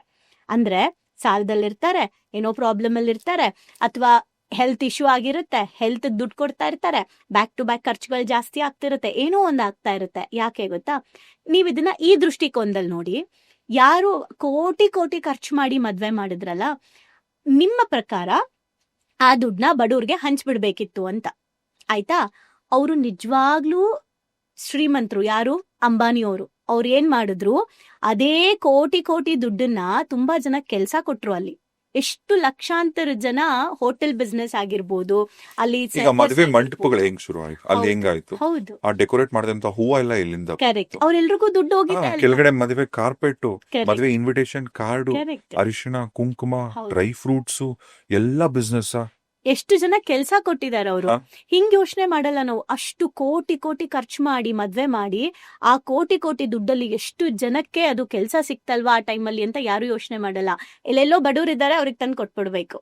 ಸೊ ಆ ತರ ಕೊಟ್ಟೆ ಇನ್ನ ಬಡವರು ಮಾಡ್ತಾ ಇರೋದು ನಾವು. ನೀವು ಕೆಲ್ಸ ಕೊಟ್ಟು ಬೆಳೆಸ್ತಾ ಇಲ್ಲ, ದುಡ್ಡು ಕೊಟ್ಟು ಸೈಲೆಂಟ್ ಮಾಡ್ತಾ ಇದ್ದೀರಾ ಅವ್ರನ್ನ. ಸೊ ಇದು ಶ್ರೀಮಂತಿಕೆ ಬ್ಲಾಕೇಜ್. ಅಂದ್ರೆ ನಾವು ಆ ತರ ಶ್ರೀಮಂತರ ಬಗ್ಗೆ ಏನೇನ್ ಮಾತಾಡ್ತಾ ಇದೀವಿ, ಯಾರಾದ್ರೂ ಶ್ರೀಮಂತರು ಸೆಲೆಬ್ರೇಟ್ ಮಾಡ್ತಾ ಇದಾರೆ ಅಂದಾಗ ಅದನ್ನ ನೋಡ್ಬಿಟ್ಟು ಹೊಟ್ಟೆ ಉರಿ ಪಟ್ಕೊಳ್ಳೋದಾಗಿರ್ಬೋದು, ಅಥವಾ ಇವರು ಇದನ್ ಮಾಡೋದ್ರ ಬದಲು ಇದನ್ ಮಾಡ್ಬೇಕಿತ್ತು ಅಂತ ಇಲ್ಲಿ ಕೂತ್ ಮಾತಾಡ್ತಿರ್ತಾರಲ್ಲ, ಅವ್ರ ಮನೆ ಪ್ರಾಬ್ಲಮ್ಸ್ ಗಳದು. ನಿಮಗೆ ಆತರ ಮಾಡ್ಬೇಕು ಅಂತಿದ್ರೆ ನೀವು ದುಡ್ಡು ಮಾಡ್ಬಿಟ್ಟು ಮಾಡಿಪ್ಪ ನೋಡೋಣ. ಸಿಂಪಲ್ ಅಲ್ವಾ. ಸೊ ಈಸಿ ಮಾತಾಡೋದು. ನನ್ಗೆ ಹೆಂಗ್ ಗೊತ್ತಾ, ಕೆಲವರು ಏನು ಮಾಡಿರಲ್ಲ ಮಾತಾಡ್ತಾ ಇರ್ತೀವಿ, ಎಲ್ಲ ಮಾಡಿರೋರು ಸೈಲೆಂಟ್ ಆಗಿರ್ತಾರೆ, ಏನು ಮಾಡದೇ ಇರೋರು ತುಂಬಾ ಮಾತಾಡ್ತಿರ್ತಾರೆ. ಸೊ ನೀನು ಒಬ್ರ ಬಗ್ಗೆ ಮಾತಾಡಕ್ ಮುಂಚೆ ಅವ್ರ ತರ ಏನಾದ್ರೂ ಒಂದ್ ಮಾಡು, ಆಮೇಲೆ ಮಾತಾಡು. ನಿನ್ಗೆ ಮಾತಾಡ್ಬೇಕು ಅನ್ಸಿದ್ರೆ ನೀನ್ ಅವ್ರ ತರ ಮಾಡು ಅಂತ ಒಂದು, ಯಾವಾಗ ನೀನು ಆ ದಾರಿಗೆ ಹೋಗ್ತೀಯ ಅವಾಗ ನೀನ್ ಈ ತರ ಮಾತಾಡೋದ್ ಸ್ಟಾಪ್ ಮಾಡ್ತೀಯ. ಸೊ ಎಲ್ಲಾ ದುಡ್ಡು ಮಾಡ್ತಾ ಇದ್ದಾರೆ, ಹಂಗಿದ್ದಿದ್ರೆ ಎಲ್ಲಾರ ಹತ್ರ. ಇವಾಗ ಕೆಲವ್ರು ಹೆಂಗೆ ಅಂದ್ರೆ, ಇವೆಲ್ಲಾ ಕಲ್ತ್ ಬಿಟ್ರೆ ಜಗತ್ತಲ್ಲಿ ಎಲ್ರೂ ಶ್ರೀಮಂತರಾಗ್ಬಿಡ್ತಾರೆ, ಹಂಗಿದ್ರೆ ಎಲ್ಲಾರು ಆಗ್ಬಿಡ್ಬೋದಿತ್ತಲ್ಲ ಅಂತ. ಎಲ್ರ ಬಗ್ಗೆ ನೀನ್ ಯೋಚನೆ ಮಾಡ್ಬೇಡ, ನೀನ್ ಆಗ್ಬೇಕಾ ನೀನ್ ಮಾಡು. ಈಗ ನನಗೇನೆ ನನ್ನ ಲೈಫ್ ಅಷ್ಟು ತುಂಬಾ, ನಿಮ್ಗೂ ಗೊತ್ತು ನಿಮ್ ಸ್ಟೋರಿ, ನನ್ಗೂ ಗೊತ್ತು ನನ್ನ ಸ್ಟೋರಿ. ನಾನು ಯಾಕೆ ಇವತ್ತು ಇಷ್ಟು ಕಾನ್ಫಿಡೆನ್ಸ್ ಆಗಿ ಹೇಳ್ತೀನಿ ಅಂದ್ರೆ, ನಮ್ಮ ಪಪ್ಪ ದುಡ್ಡು ಮಾಡಿರ್ಲಿಲ್ಲ. ಓಕೆ, ನಾವ್ ಯಾವ ಆಸ್ತಿನೂ ಮಾಡಿರ್ಲಿಲ್ಲ, ಯಾವುದು ನೋಡೂ ಇಲ್ಲ ಲೈಫಲ್ಲಿ. ಟ್ರೈನಲ್ಲೇ ಓಡಾಡಿರೋದು, ಬಸ್ಸಲ್ಲೇ ಓಡಾಡಿರೋದು. ಅಂಡ್ ಗೊತ್ತು ನಾವೆಷ್ಟು ಸಫರಿಂಗ್ ಅಲ್ಲಿ ಇದ್ವಿ. ಸ್ಕೂಲ್ ಫೀಸ್ ಕಟ್ಟಾಗೆ ಟ್ರಿಪ್ ಹೋಗ್ಬೇಕಾದ್ರೆ, ಸ್ಕೂಲ್ ಮಕ್ಳುಗಳು ಟ್ರಿಪ್ ಹೋಗ್ಬೇಕಾದ್ರೆ ಅದೊಂದು ಎಕ್ಸ್ಪೀರಿಯನ್ಸ್. ಈಗ ನನ್ನ ಹಸ್ಬೆಂಡ್ ಅವರ ಅಕ್ಕನ ಮಗ ಒಂದ್ ಟ್ರಿಪ್ ಹೋಗ್ಬೇಕು ಅಂತ ಕೇಳ್ದ. ಇಷ್ಟು ಅಂತ ನಾನು ಅಂದೆ, ಕೊಟ್ಬಿಡು ಹೋಗ್ಲಿ. ಯಾಕೆ ಅಂತಂದ್ರೆ ನನಗ್ ಗೊತ್ತು ಒಂದ್ ಟೈಮಲ್ಲಿ ಟ್ರಿಪ್ ಹೋಗ್ಬೇಕಾದ್ರೆ ಮಡಿಕೇರಿಗೆ ಒಂದು ಸ್ಕೂಲ್ ಟ್ರಿಪ್ ಕರ್ಕೊಂಡು ಹೋಗ್ಬೇಕಾದ್ರೆ 1500 rupees ಕೇಳಿದ್ರು. ನಂಗೆ ಈಗ ಮನೆಗೆ ಬಂದ ಅಮ್ಮಂಗೆ 1500 rupees ಬೇಕಮ್ಮ ಟ್ರಿಪ್ಗೆ ಹೋಗ್ಬೇಕು ಅಂತ ಕೇಳ್ಬೇಕು. ಫೀಸ್ ಕಟ್ಟಿಲ್ಲ ಸ್ಕೂಲ್ದು, ಹೆಂಗ್ ಕೇಳಲಿ ನಾವು? ಅಂದ್ರೆ ನಮ್ಮಮ್ಮ ಕಷ್ಟ ಪಡ್ತಾ ಇದಾರೆ, ಅಮ್ಮನೂ ಕೆಲ್ಸಕ್ಕೆ ಹೋಗ್ತಾರೆ, ಅಪ್ಪನೂ ಕೆಲ್ಸಕ್ಕೆ ಹೋಗ್ತಾರೆ, ಹೆಂಗ್ ಕೇಳಲಿ ಟ್ರಿಪ್ಗೆ ಅಂತ. ಬಟ್ ಖಂಡಿತ ಅಪ್ಪ ಅಮ್ಮ ಎಷ್ಟು ಕಷ್ಟಪಟ್ಟು ಅವ್ರು ತಿನ್ನೋದನ್ನೆಲ್ಲ ಕೂಡಿಟ್ಟು ಎಷ್ಟೊಂದು ಸ್ಯಾಕ್ರಿಫೈಸ್ ಮಾಡಿ ಮಕ್ಕಳ ಡ್ರೀಮ್ಸ್ನ ಫುಲ್ಫಿಲ್ ಮಾಡ್ತಿರ್ತಾರೆ. ಸೊ ನಮ್ಮಮ್ಮ ನಂಗೆ ಟ್ರಿಪ್ ಕಳ್ಸಿದ್ರು. ಕಳಿಸ್ಬಿಟ್ಟು ಎಕ್ಸ್ಟ್ರಾ ಒಂದು 500 rupees ಕೊಟ್ಬಿಟ್ಟು ಖರ್ಚಿಗೆ ಇಟ್ಕೊ ಅಂದ್ರು. ನಾನು 500 ರೂಪಾಯಿನೂ ವಾಪಸ್ ತಂದಿದ್ದೆ, 1 ರೂಪಾಯಿ ಖರ್ಚು ಮಾಡಿದೆ. ಬಿಕಾಸ್ ಅಷ್ಟು ಸಿಚುಯೇಷನ್ಸ್ ನ ಫೇಸ್ ಮಾಡಿದ್ದು. ಇವತ್ತು ನಮ್ ಮಕ್ಳು ಏನ್ ಕೇಳಿದ್ರು ಕೊಡ್ಸೋ ಅಂತ ಸ್ಥಿತಿಗೆ ಬಂದಿದೀವಿ. ನೀವ್ ಹೇಳಿದ್ರಲ್ಲ ಸಂಸ್ಕಾರ ಕಲಿಸ್ಬೇಕು ಅಂತ, ಬಟ್ ಸ್ಟಿಲ್ ನಾನು ನನ್ನ ಮಗನ್ಗೆಲ್ಲ ಕೊಡ್ಸಲ್ಲ. ನಿನ್ ಕೈಲಿ ಎಲ್ಲವೂ ತಗೊಳಕ್ ಆಗತ್ತೆ. ಎಲ್ಲ ಅವನ್ಗೆ ನೀನು ಏನ್ ಸಂಪಾದನೆ ಮಾಡ್ಬೇಕಂತಿದ್ಯಾ ದುಡ್ಡಲ್ಲಿ ಅಂತ ಕೇಳಿದ್ರೆ 100 million ಅಂತಾನೆ. ನಾನು ಮಿಲಿಯನ್ ಅಂದ್ರೆ ಏನ್ ಗೊತ್ತಾ ಅಂತ ಕೇಳ್ತೀನಿ. ಅಂದ್ರೆ ಆ ಥಾಟ್ ಕ್ರಿಯೇಟ್ ಆಗಿದೆ ಅವನಿಗೆ ಬೇಕಾಗಿರೋದು ಕೊಡ್ಸ್ಬೋದು. ಬಟ್ ಸ್ಟಿಲ್ ನೀನ್ ಡಿಸರ್ವ್ ಮಾಡು, ನೀನೇ ಸಂಪಾದನೆ ಮಾಡು. ಈ ಏಜ್ ಅಲ್ಲಿ ನಿಂಗೆ ಸಂಪಾದನೆ ಮಾಡಕ್ ಆಗಲ್ಲ, ಬಟ್ ನೀನ್ ಏನೋ ಒಂದು ಕೊಡೋದ್ರ ಮೂಲಕ, ಎಕ್ಸ್ಚೇಂಜ್ ಮಾಡ್ಕೊಳ್ಳೋದ್ರ ಮೂಲಕ ನೀನ್ ಸಂಪಾದನೆ ಮಾಡ್ಬೇಕು ಅಂತ. ಅಂಡ್ ನೀನು ಹಣ ಬರೋದ್ರ ಜೊತೆಗೆ ನಿನ್ ಬಿಹೇವಿಯರ್ ಹೇಗಿರ್ಬೇಕು, ದೇವ್ರು ನಿನ್ ಬಿಹೇವಿಯರ್ ನೋಡ್ತಾನೆ, ಆಮೇಲೆ ನಿಂಗೆ ಹಣ ಕೊಡ್ತಾನೆ. ತುಂಬಾ ಜನಕ್ಕೆ ಅನ್ಸುತ್ತೆ ಕೆಟ್ಟ ಹ್ಯಾಬಿಟ್ಸ್ ಗಳನ್ನ ಇಟ್ಕೊಂಡು ಎಲ್ಲ ಹೇಗೇಗೋ ಇರ್ತಾರೆ, ಅವ್ರ ಹತ್ರ ಮಾತ್ರ ದುಡ್ಡು ಅಷ್ಟೊಂದ್ ಇದೆಯಲ್ಲ ಅಂತ ಕೇಳ್ತಾರೆ. ನಾ ಹೇಳೋದೇನ್ ಗೊತ್ತಾ, ಅವ್ರ ಹತ್ರ ದುಡ್ಡು ಅಷ್ಟೊಂದಿದೆ. ಈಗ ನನ್ ಕ್ವೆಶನ್ ಏನಂದ್ರೆ, ಶ್ರೀಮಂತರು ಅಂದ್ರೆ ಯಾರು? ನಾವೆಲ್ಲರೂ ಏನ್ ಅನ್ಕೊಂಡಿದೀವಿ ಶ್ರೀಮಂತರು ಅಂದ್ರೆ ಅವ್ರು ಯಾರೋ ಮೇಲಿಂದ ಬರ್ತಾರೆ, ದುಡ್ಡಿರೋರು ಅಲ್ವಾ? ಅಂದ್ರೆ ದುಡ್ಡಿದೆ ಅವ್ರ ಹತ್ರ, ಸಿಕ್ಕಾಪಟ್ಟೆ ಅಲ್ಲ ಇದೆ. ಅಡ್ರೆಸ್ ಮಾಡೋದೇ ಹಂಗೆ. ಕರೆಕ್ಟ್. ಶ್ರೀಮಂತರ ಅಂದ್ರೆ ಯಾರು? ದುಡ್ಡಿದೆ, ಅವ್ರ ಹತ್ರ ಯಾವ ಬ್ರಾಂಡೆಡ್ ಕಾರ್ ಇದೆ, ಇದ್ರ ಮೇಲೆ ಡಿಸೈಡ್ ಮಾಡ್ತಾರೆ. ನಾನ್ ಹೇಳ್ತಿರೋದೇನಂದ್ರೆ, ಶ್ರೀಮಂತಿಕೆ ಅನ್ನೋದೇನಿದೆ, ನಿಮ್ಗೆ ಹಣದ ಜೊತೆ ಆತ್ಮ ತೃಪ್ತಿ 2 ಇದ್ರೆ ಮಾತ್ರ ಅಂತವನು ಶ್ರೀಮಂತ. ಅಂಡ್ ಭಗವದ್ಗೀತೆಯಲ್ಲಿ ಶ್ರೀಕೃಷ್ಣ ಪರಮಾತ್ಮ ಹೇಳ್ತಾರೆ, ಹಣ ಆಕ್ಚುಲಿ ಎಲ್ಲೂ ನಮ್ಗೆ ಆಧ್ಯಾತ್ಮದಲ್ಲಾಗಿರ್ಬೋದು, ಭಗವದ್ಗೀತೆಯಲ್ಲಾಗಿರ್ಬೋದು ಹಣ ಸಂಪಾದನೆ ಮಾಡ್ಬೇಡಿ ಅಂತ ಎಲ್ಲೂ ಹೇಳಿಲ್ಲ. ಸೊ ಈಗ ಸ್ಪಿರಿಚುವಲ್ ಕೆಲವು ಗುರುಗಳೆಲ್ಲ ಹೆಂಗಾಗ್ಬಿಟ್ಟಿದೆ ಅಂದ್ರೆ, ಹಣ ಬಿಟ್ಟು ಆಧ್ಯಾತ್ಮಕ್ಕೆ ಹೋಗ್ಬೇಕು ಅಂತಿದ್ದಾರೆ. ಬಟ್ ಎಲ್ಲೂ ಹೇಳಿಲ್ಲ ಅದು ನಮ್ಗೆ. ಭಗವದ್ಗೀತೆಯಲ್ಲಿ ಹೇಳ್ತಾರೆ, ಹಣ ಸಮಸ್ಯೆ ಖಂಡಿತ ಅಲ್ಲ, ಹಣದ ಜೊತೆ ನಿನಗಿರುವಂತ ಬಂಧನದ ಪ್ರಾಬ್ಲಮ್ ಅಂತ ಭಗವದ್ಗೀತೆಯಲ್ಲಿ ಹೇಳುತ್ತೆ. ಅಂಡ್ ಅದೇ ತರ ಯಾವ ವ್ಯಕ್ತಿಗೆ ಯೂನಿವರ್ಸ್, ಯಾವ ವ್ಯಕ್ತಿಗೆ ಭಗವಂತ ಸಪೋರ್ಟ್ ಮಾಡ್ತಾನೆ, ಯಾವ ವ್ಯಕ್ತಿಗೆ ಧರ್ಮ ಸಪೋರ್ಟ್ ಮಾಡುತ್ತೆ ಅಂದ್ರೆ, ಯಾವ ವ್ಯಕ್ತಿ ತನ್ನ ಧರ್ಮದ ಮೌಲ್ಯಗಳನ್ನ ಬಿಟ್ಕೊಡಲ್ಲ ಆ ವ್ಯಕ್ತಿಗೆ. ಫಾರ್ ಎಕ್ಸಾಂಪಲ್, ಕರ್ಣನ್ನ ಒಂದು ಸ್ಟೋರಿ ನಾವು ನೋಡೋದಾದ್ರೆ, ಕರ್ಣ ಕೇಳ್ತಾರೆ, ನನ್ಗೆ ಯಾಕೆ ಇಷ್ಟು ಪ್ರಾಬ್ಲಮ್ಮು, ನಂಗೆ ಯಾಕೆ ಇಷ್ಟೊಂದು ಶಿಕ್ಷೆಗಳು, ನಾನು ಏನ್ ತಪ್ಪು ಮಾಡಿದ್ದೀನಿ ಅಂತ. ಆಗ ಕೃಷ್ಣ ಹೇಳ್ತಾರೆ, ನೀನ್ ತುಂಬಾ ಒಳ್ಳೆಯವನು, ದಾನಶೂರ ಕರ್ಣ, ನೀನ್ ಎಲ್ಲವನ್ನೂ ಕೊಡೋನೆ, ನೀನ್ ತುಂಬಾ ಒಳ್ಳೆಯವನು. ಆದ್ರೆ ನೀನ್ ಯಾರ ಜೊತೆಗೆ ಸೇರ್ಕೊಂಡೆ? ಅಧರ್ಮ ಮಾಡೋರು. ನೀನ್ ತುಂಬಾ ಒಳ್ಳೆಯವನು, ಬಟ್ ನೀನ್ ಸೇರ್ಕೊಂಡಿದ್ದು ಅಧರ್ಮದ ಜೊತೆ. ನೀನ್ ಧರ್ಮ ಆಗಿದ್ದಿದ್ರೆ ಅದಕ್ಕೆ ಕರ್ಣ ಹೇಳ್ತಾರೆ, ಏನು ಹೌದು, ನಾನ್ ಯಾಕೆ ಸೇರ್ಕೊಂಡೆ ಅಂದ್ರೆ, ಅಲ್ಲಿ ನನಗೆ ರೆಸ್ಪೆಕ್ಟ್ ಕೊಟ್ರು, ಅಲ್ಲಿ ನಂಗೆ ಸ್ನೇಹ ಕೊಟ್ರು, ಇವ್ರು ಯಾರು ಕೊಡ್ಲಿಲ್ಲ ನನ್ಗೆ, ಅದಕ್ಕೆ ನಾನು ಅವ್ರಿಗೆ ಸಪೋರ್ಟ್ ಮಾಡಿದೆ. ನಿನಗೇನೋ ಲಾಭ ಸಿಗುತ್ತೆ, ನಿನ್ನ ಸ್ವಾರ್ಥಕ್ಕೆ ಲಾಭ ಸಿಗುತ್ತೆ ಅಂತ ನಿನ್ನ ಮೌಲ್ಯ, ನಿನ್ನ ಧರ್ಮನ ಬಿಟ್ಬಿಟ್ಟು ನೀನ್ ಅಧರ್ಮಕ್ಕೆ ಹೋದಾಗ್ಲೇನೆ ನೀನು ಅಧರ್ಮ ಅಂತ ಆಗೋಯ್ತು ಅಂತ. ಅಂದ್ರೆ ಇದು ಯಾಕೆ ಹೇಳ್ತಾ ಇದ್ದೀನಿ, ನೀವು ಕೇಳಿರೋ ಪ್ರಶ್ನೆಗೆ ಯಾಕೆ ಎಲ್ಲರಿಗೂ ದುಡ್ಡು ಬರಲ್ಲ ಅಂದ್ರೆ, ತುಂಬಾ ಜನ ಹೆಂಗೆ ಅಂದ್ರೆ ಇಮಿಡಿಯೇಟ್ ದುಡ್ಡು ಮಾಡ್ಬೇಕು, ರಾತ್ರಿ ಶ್ರೀಮಂತರಾಗ್ಬಿಡ್ಬೇಕು ಅನ್ನೋದು ಒಂದ್ ಥಾಟ್. ಎರಡನೇದು, ನಮಗೆ ಈಗ ದುಡ್ಡು ಬರುತ್ತೆ ಅಂದ್ರೆ ಬೇಕಾದ್ರೆ ನಾನು ನನ್ನ ಮೌಲ್ಯಗಳನ್ನ ಬಿಟ್ಬಿಟ್ಟು ಹೋಗ್ಬಿಡ್ತೀನಿ, ನಂದು ಅಂತ ಒಂದು ಧರ್ಮ ಇರುತ್ತೆ. ಒಂದು ಎಕ್ಸಾಂಪಲ್ ಹೇಳ್ತೀನಿ, ನಾನು ಅದ್ರದ್ದು ನೇಮ್ ಮೆನ್ಷನ್ ಮಾಡಲ್ಲ. ಒಂದು ಅಸೋಸಿಯೇಷನ್ ಆಯ್ತಾ, ಆ ಅಸೋಸಿಯೇಷನ್ಗೆ ಒಬ್ರು ಕೇಳಿದ್ರಂತೆ, 100 ಕೋಟಿ ಕೊಡ್ತೀವಿ, ಬಿಕಾಸ್ ಅವ್ರ ಹತ್ರ ಆ ಸರ್ಟಿಫಿಕೇಟ್ ತಗೊಂಡ್ರೆ ಬೆನಿಫಿಟ್ ಜಾಸ್ತಿ ಅಂತ, ಒಂದು ಸ್ಟಡಿ ರಿಲೇಟೆಡ್. ಈ ಸರ್ಟಿಫಿಕೇಟ್ನ ನಮ್ಮ ಸ್ಟೂಡೆಂಟ್ಸ್ಗೆಲ್ಲ ಕೊಡಬೇಕು, ಇಷ್ಟು ಸ್ಟೂಡೆಂಟ್ಸ್ಗೆ ಕೊಡಬೇಕು, 100 crore ಕೊಡ್ತೀವಿ, ಯಾಕಂದ್ರೆ ಲಕ್ಷಾಂತರ ಜನ ಸ್ಟೂಡೆಂಟ್ಸ್ ಇದ್ದಾರೆ, ಆ ಸರ್ಟಿಫಿಕೇಟ್ ವ್ಯಾಲ್ಯೂ ಅಷ್ಟಿದೆ. ಆದ್ರೆ ನಿಮ್ ಕೋರ್ಸ್ ನಾವು ಮಾಡಕ್ಕಾಗಲ್ಲ, ಸರ್ಟಿಫಿಕೇಟ್ ಬೇಕು ಅಂತ, ಸುಮ್ನೆ ಹೆಸರಿಗೆ ಸರ್ಟಿಫಿಕೇಟ್ ಬೇಕು ಅಂತ. 100 ಕೋಟಿ ಬೇಕು ಅಂದ್ರೆ ಡೆಫಿನೆಟ್ಲಿ ಆಯ್ತು ಕೊಡಿ ಸರ್ಟಿಫಿಕೇಟ್ ಕೊಡ್ತೀವಿ ಅಂತ ಎಷ್ಟು ಕೊಡ್ತಾ ಇಲ್ಲ, ಇವತ್ತು ಕೊಡ್ತಾ ಇದ್ರು. ಅವ್ರ ಏನಂದ್ರಂತೆ ಅಂದ್ರೆ, ಇಲ್ಲಿ ಇಷ್ಟು ದಿನ ಓದಿ ಇಷ್ಟು ದಿನ ಅವ್ರಿದ್ದು ಎಕ್ಸ್ಪೆರಿಮೆಂಟ್ಸ್ ಮಾಡಿ ಪ್ರಾಜೆಕ್ಟ್ ಪಾಸ್ ಮಾಡಿದ್ಮೇಲೆ ನಾವು ಸರ್ಟಿಫಿಕೇಟ್ ಕೊಡ್ತೀವಿ, ನಿಮ್ 100 ಕೋಟಿ ನಮಗ್ ಬೇಡ ಅಂತ. ಅವರ ಧರ್ಮನ ಬಿಟ್ಕೊಟ್ಟಿಲ್ಲ.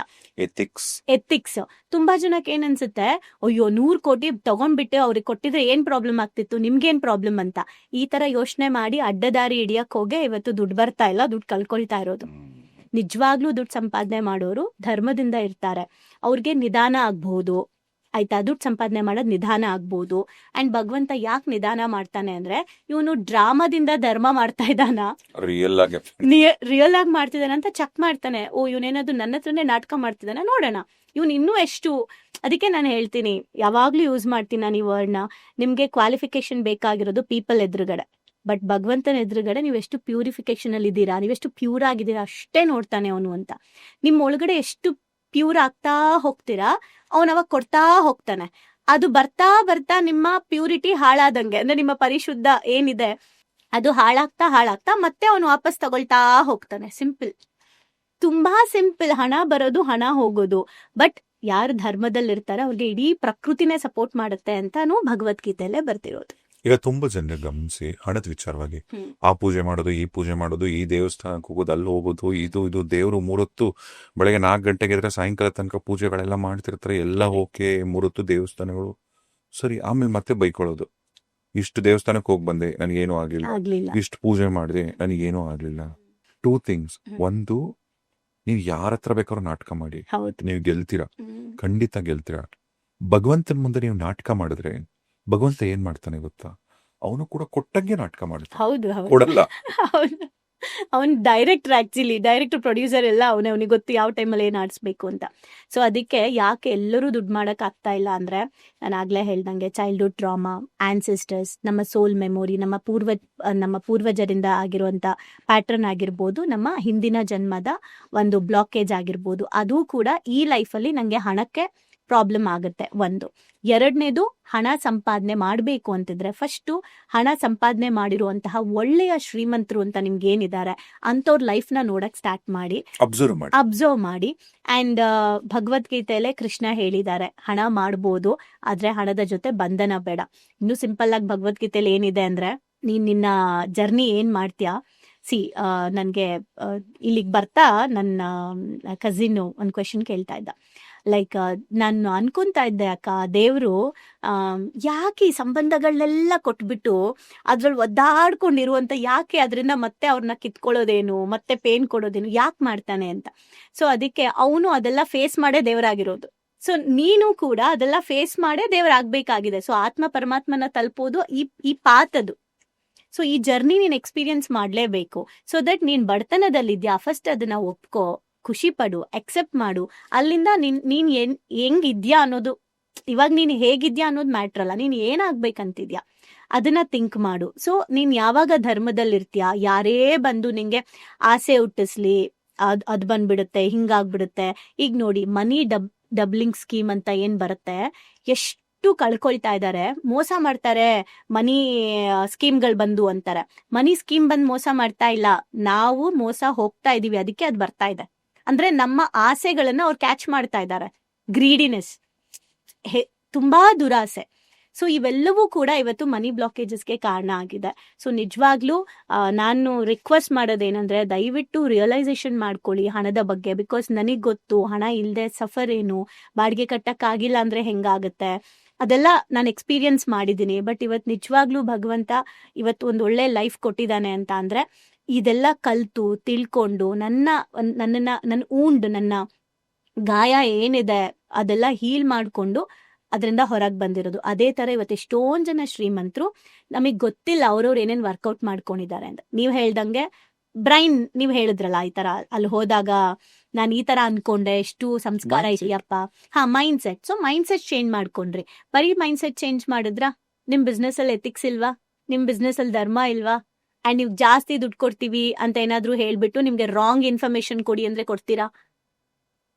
100 ಕೋಟಿ ಕೊಡ್ತೀವಪ್ಪ, ನೀವು ಯಾವ್ದೋ ಒಂದು ತಪ್ಪುಗೆ ಕರ್ಕೊಂಡು ಹೋಗ್ತಾ ಇರೋ ಜಾಗನ ನೀವು ಪ್ರಮೋಟ್ ಮಾಡಿ ಅಂದ್ರೆ ಮಾಡ್ತೀರಾ? ಮಾಡಲ್ಲ. ಸೊ ಇದೆಲ್ಲ ಕ್ವಾಲಿಟೀಸ್ ಬಂದ್ಮೇಲೆ ತಾನೇ ದುಡ್ಡು ಬರೋದು. ಹಂಗೆ ಇವತ್ತು ಯಾರೆಲ್ಲ ಶ್ರೀಮಂತರಿದ್ದಾರೆ ಅವರೆಲ್ಲರೂ ಈ ತರ ಕ್ವಾಲಿಟೀಸ್ಗಳನ್ನ ಡೆವಲಪ್ ಮಾಡ್ಕೊಳ್ತಾ ಇರ್ತಾರೆ. ಸೊ ನಿಮಗ್ ದುಡ್ಡು ಬರ್ಬೇಕಾ, ಫಸ್ಟ್ ನೀವು ಆ ಕ್ವಾಲಿಟೀಸ್ಗಳನ್ನ, ಆ ಗುಣಗಳನ್ನ ಕಲ್ತ್ಕೊಳ್ಳಿ, ಅರ್ಥ ಮಾಡ್ಕೊಳ್ಳಿ, ಅಳವಡಿಸ್ಕೊಳ್ಳಿ. ಖಂಡಿತ ದುಡ್ಡು ಬರುತ್ತೆ ಅಂಡ್ ಎಲ್ರಿಗೂ ಬರುತ್ತೆ. ಬರ್ಲಿ ಅಂತ ನಾನು ಪ್ರೇ ಮಾಡ್ತೀನಿ.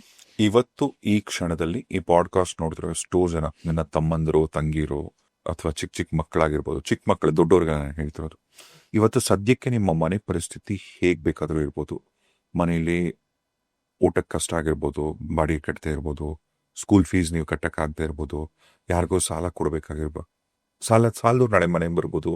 ಈ ತರದ ಹತ್ತಾರು ಸಮಸ್ಯೆ ನಿಮ್ಮಲ್ಲಿದ್ರೂ ಕೂಡ ನಿಮ್ಮ ಒಂದು ಸಬ್ ಕಾನ್ಶಿಯಸ್ ಲೆವೆಲ್ ಅಲ್ಲಿ ಯಾವತ್ತೂ ಅಷ್ಟೇ ಇದನ್ನೆಲ್ಲ ಅಬ್ಸರ್ವ್ ಮಾಡಬೇಡಿ. ನೀವು ಇದನ್ನ ಹೇಳ್ಕೊಳ್ಳಿ, ನೀವು ಒಳ್ಳೆ ಹಣನ ಅಟ್ರಾಕ್ಟ್ ಮಾಡ್ತೀರಾ, ನೀವು ಕೋಟ್ಯಾಧೀಶ್ವರ ಆಗ್ತೀರಾ, ಕೋಟಿಗಳು ನೀವು ಗಳಿಸ್ತೀರಾ, ಅದೆಲ್ಲಾನು ಆಗತ್ತೆ. ಅಲ್ಲಿ ತನಕ ನಿಮ್ಮನ್ನ ನೀವು ನಂಬಿ ತಾಳ್ಮೆಯಿಂದ ಇರಿ. ಲೈಫ್ ಹೆಂಗೆ ಅಂದ್ರೆ, ನನ್ನ ರೇಡಿಯೋ ಇಂಟರ್ವ್ಯೂಲ್ ಒಂದು ದೊಡ್ಡ ಒಳ್ಳೆ ಕನ್ನಡದ ಹಳೆಯ ಆಕ್ಟರ್ ಒಬ್ರು ಒಂದು ವಂಡರ್ಫುಲ್ ಮಾತು ಹೇಳಿದ್ರು. ಜೀವನದ ಪಾಠ ನಿಜವಾಗ್ಲೂ ನೀವು ಕಲಿಬೇಕು ಅಂದ್ರೆ ಯಾವುದೋ ಯೂನಿವರ್ಸಿಟಿಗೆ ಹೋಗೋದು, ಅಲ್ಲಿ ಹೋಗೋದು ಏನು ಮಾಡಕ್ ಹೋಗ್ಬಿಡಿ.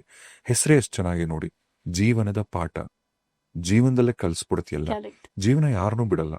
ಜೀವನ ಅಂತಕ್ಕಂಥದ್ದು ಇವತ್ತು ಹುಟ್ಟಿದ್ರೆ, ಈಗ ಫಾರ್ ಎಕ್ಸಾಂಪಲ್ ಒಬ್ಬ ಮನುಷ್ಯ ಒಂದು 80 ವರ್ಷ ಬದುಕ್ತಾನೆ ಅಂತಂದ್ರೆ, ಇವಾಗೆಲ್ಲ ಬಿಡಿ ಒಂದು 50-60 ಬದುಕೋದು ದೊಡ್ಡ ವಿಚಾರ. ಇವಾಗ 100 ವರ್ಷ ಬದುಕ್ತಾರೆ, ಅಟ್ರಾಕ್ಟ್ ಮಾಡೋಣ. 100 ವರ್ಷ 120 ವರ್ಷ ಆರೋಗ್ಯವಾಗಿ ಬದುಕಿರೋರು ಇದಾರಲ್ಲ. ಸರಿ, 100 ವರ್ಷ ಅಂದ್ರೆ ಫಸ್ಟ್ 10 ವರ್ಷ 20 ವರ್ಷ 30 ವರ್ಷ ತುಂಬಾ ಕಷ್ಟ ಅಂತ ಇಟ್ಕೊಳ್ಳಿ. ನಂತರ ನೀವು ಮುಟ್ಟಿದ್ದೆಲ್ಲ ಚಿನ್ನ. ಆ ನಿಮ್ಮ ಚಿನ್ನದ ಫೇಸ್ ಇರತ್ತಲ್ಲ, ಅವಾಗ ಭಗವಂತ ಅಬ್ಸರ್ವ್ ಮಾಡ್ತಾನೆ, ಇವನ್ ಹೆಂಗ್ ನಡ್ಕೋತಾನೆ ಈ ಟೈಮಲ್ಲಿ ಅಂತ. ತುಂಬಾ ಚೆನ್ನಾಗಿ ನಡ್ಕೊಂಡೆ, ಡಬ್ಬಲ್ ನೀನ್ ಎಷ್ಟು ವರ್ಷ ಬದುಕ್ತೀಯೋ ನಿಂಗೆಲ್ಲ ಚೆನ್ನಾಗತ್ತೆ. ಇಲ್ಲೇನೋ ಡ್ರಾಮಾ ಮಾಡಿದ್ರೆ ನೆಕ್ಸ್ಟ್ ಅವನು ಡ್ರಾಮಾ ಮಾಡ್ತಾನೆ. ಹಾಗೆ it is all mind set. ನೀವ್ ಹೇಗೆ ಯೋಚನೆ ಮಾಡ್ತೀರಾ, ಮನ್ಸಿಂದ ಒಳ್ಳೆತನ ಇಟ್ಕೊಳ್ಳಿ ಸಾಕು, ಎಲ್ಲ ಒಳ್ಳೇದಾಗತ್ತೆ. ಇದು ಆಕ್ಚುಲಿ ಒಂಥರ ನಮ್ದೇ ಪರ್ಸನಲ್ ಪಾಡ್ಕಾಸ್ಟ್ ತರ ಅನ್ನಿಸ್ತಾ ಇದೆ. ಇದು ಎಲ್ಲರ ಪರ್ಸನಲ್ ಪಾಡ್ಕಾಸ್ಟ್, ಅವ್ರ ಲೈಫ್ ನೋಡ್ಲಿ. ನಾನು ಎಂಜಾಯಿಂಗ್ ಮಾಡ್ಬೇಕಂದ್ರೆ, ನನಗೆ ಚೆಕ್ ಬುಕ್ ಬಂದಿತ್ತು ಹೊಸದಾಗಿ. ಅವನು ನನ್ನ ಹತ್ತಿರದ ಫ್ರೆಂಡ್ ಒಬ್ಬ, ಬಹಳ ಕ್ಲೋಸ್ ಫ್ರೆಂಡ್ ಒಬ್ಬ. ಅವನು ದುಡ್ಡೇನು ಕೇಳಿಲ್ಲ ನನಗೆ, ಬಟ್ ಏನೋ ದುಡ್ಡಿಗೆ ಅಂದ್ರೆ ದುಡ್ಡು ತಗೊಳಕ್ಕೆ ನೀನ್ ಚೆಕ್ ಕೊಡು ನನಗೆ ಅಂತ ನಾನು ಕೇಳ್ದ. ಅವಾಗ ಎಷ್ಟು ನಂಬಿಕೆ ಅಂದ್ರೆ, ನಂಗೆ ಚೆಕ್ಕು ಇಷ್ಟು ಸೀರಿಯಸ್ ಅಂತ ಕೂಡ ಗೊತ್ತಿಲ್ಲ. ನಾನು ಚೆಕ್ ಕೊಟ್ಟೆ ಅವನಿಗೆ. ಅವನದನ್ನ 1 ಲಕ್ಷ ನನ್ನ ಹೆಸರು, ನನ್ನ ಚೆಕ್ ಇಟ್ಬಿಟ್ಟು ಯಾರ ಹತ್ರನೂ 1 ಲಕ್ಷ ತಗೊಂಡ. ಆಮೇಲೆ ಅಲ್ಲೇನೋ ಅವ್ರಿಗೆ ಕೊಡ್ಲಿಲ್ಲ ಅಂತ. ಆಮೇಲೆ ಅವರೆಲ್ಲ ಕರೆದು ಮಾತಾಡಿದ್ರು ಅವ್ರನ್ನ. ಆಮೇಲೆ ನೀನ್ ಏನಕ್ಕೆ ಕೊಟ್ಟಪ್ಪ ಅಂತ ನನಗಂದ್ರು. ಇಲ್ಲ ನಂಗೆ ಗೊತ್ತಿಲ್ಲ, ಅವ್ನು ಕೊಟ್ಬಿಡ್ತಾನಲ್ವ ಹಂಗೆ ಹಿಂಗೆ ಅಂತ ಅವ್ನು ಕೊಡೋದೇ ನಿಲ್ಲಿಸ್ಬಿಟ್ಟಿದ್ದ. ಆಮೇಲೆ ಹಿಂಗೆ ಮಾತು ಜಗಳ ಶುರು ಆಯ್ತು. ಒಂದ್ಸರಿ ಅವನೊಂದು ಮಾತಂದ, ನಾನು ಕೇಳಿದ್ದ, ಅದೇನದು ಏನಕ್ಕೆ ಕೊಟ್ಟೆ ನೀನು ಅಂತನೋ, ಅಥವಾ ಏನ್ ತಗೊಂಡೇನೋ ತಪ್ಪು ಮಾಡ್ಬಿಟ್ಟೆ ಅಂತನೋ, ಸಮಥಿಂಗ್ ಏನೋ ಒಂದು ವರ್ಡ್ ಯೂಸ್ ಮಾಡ್ಬಿಟ್ಟಾಯ್ತಾ.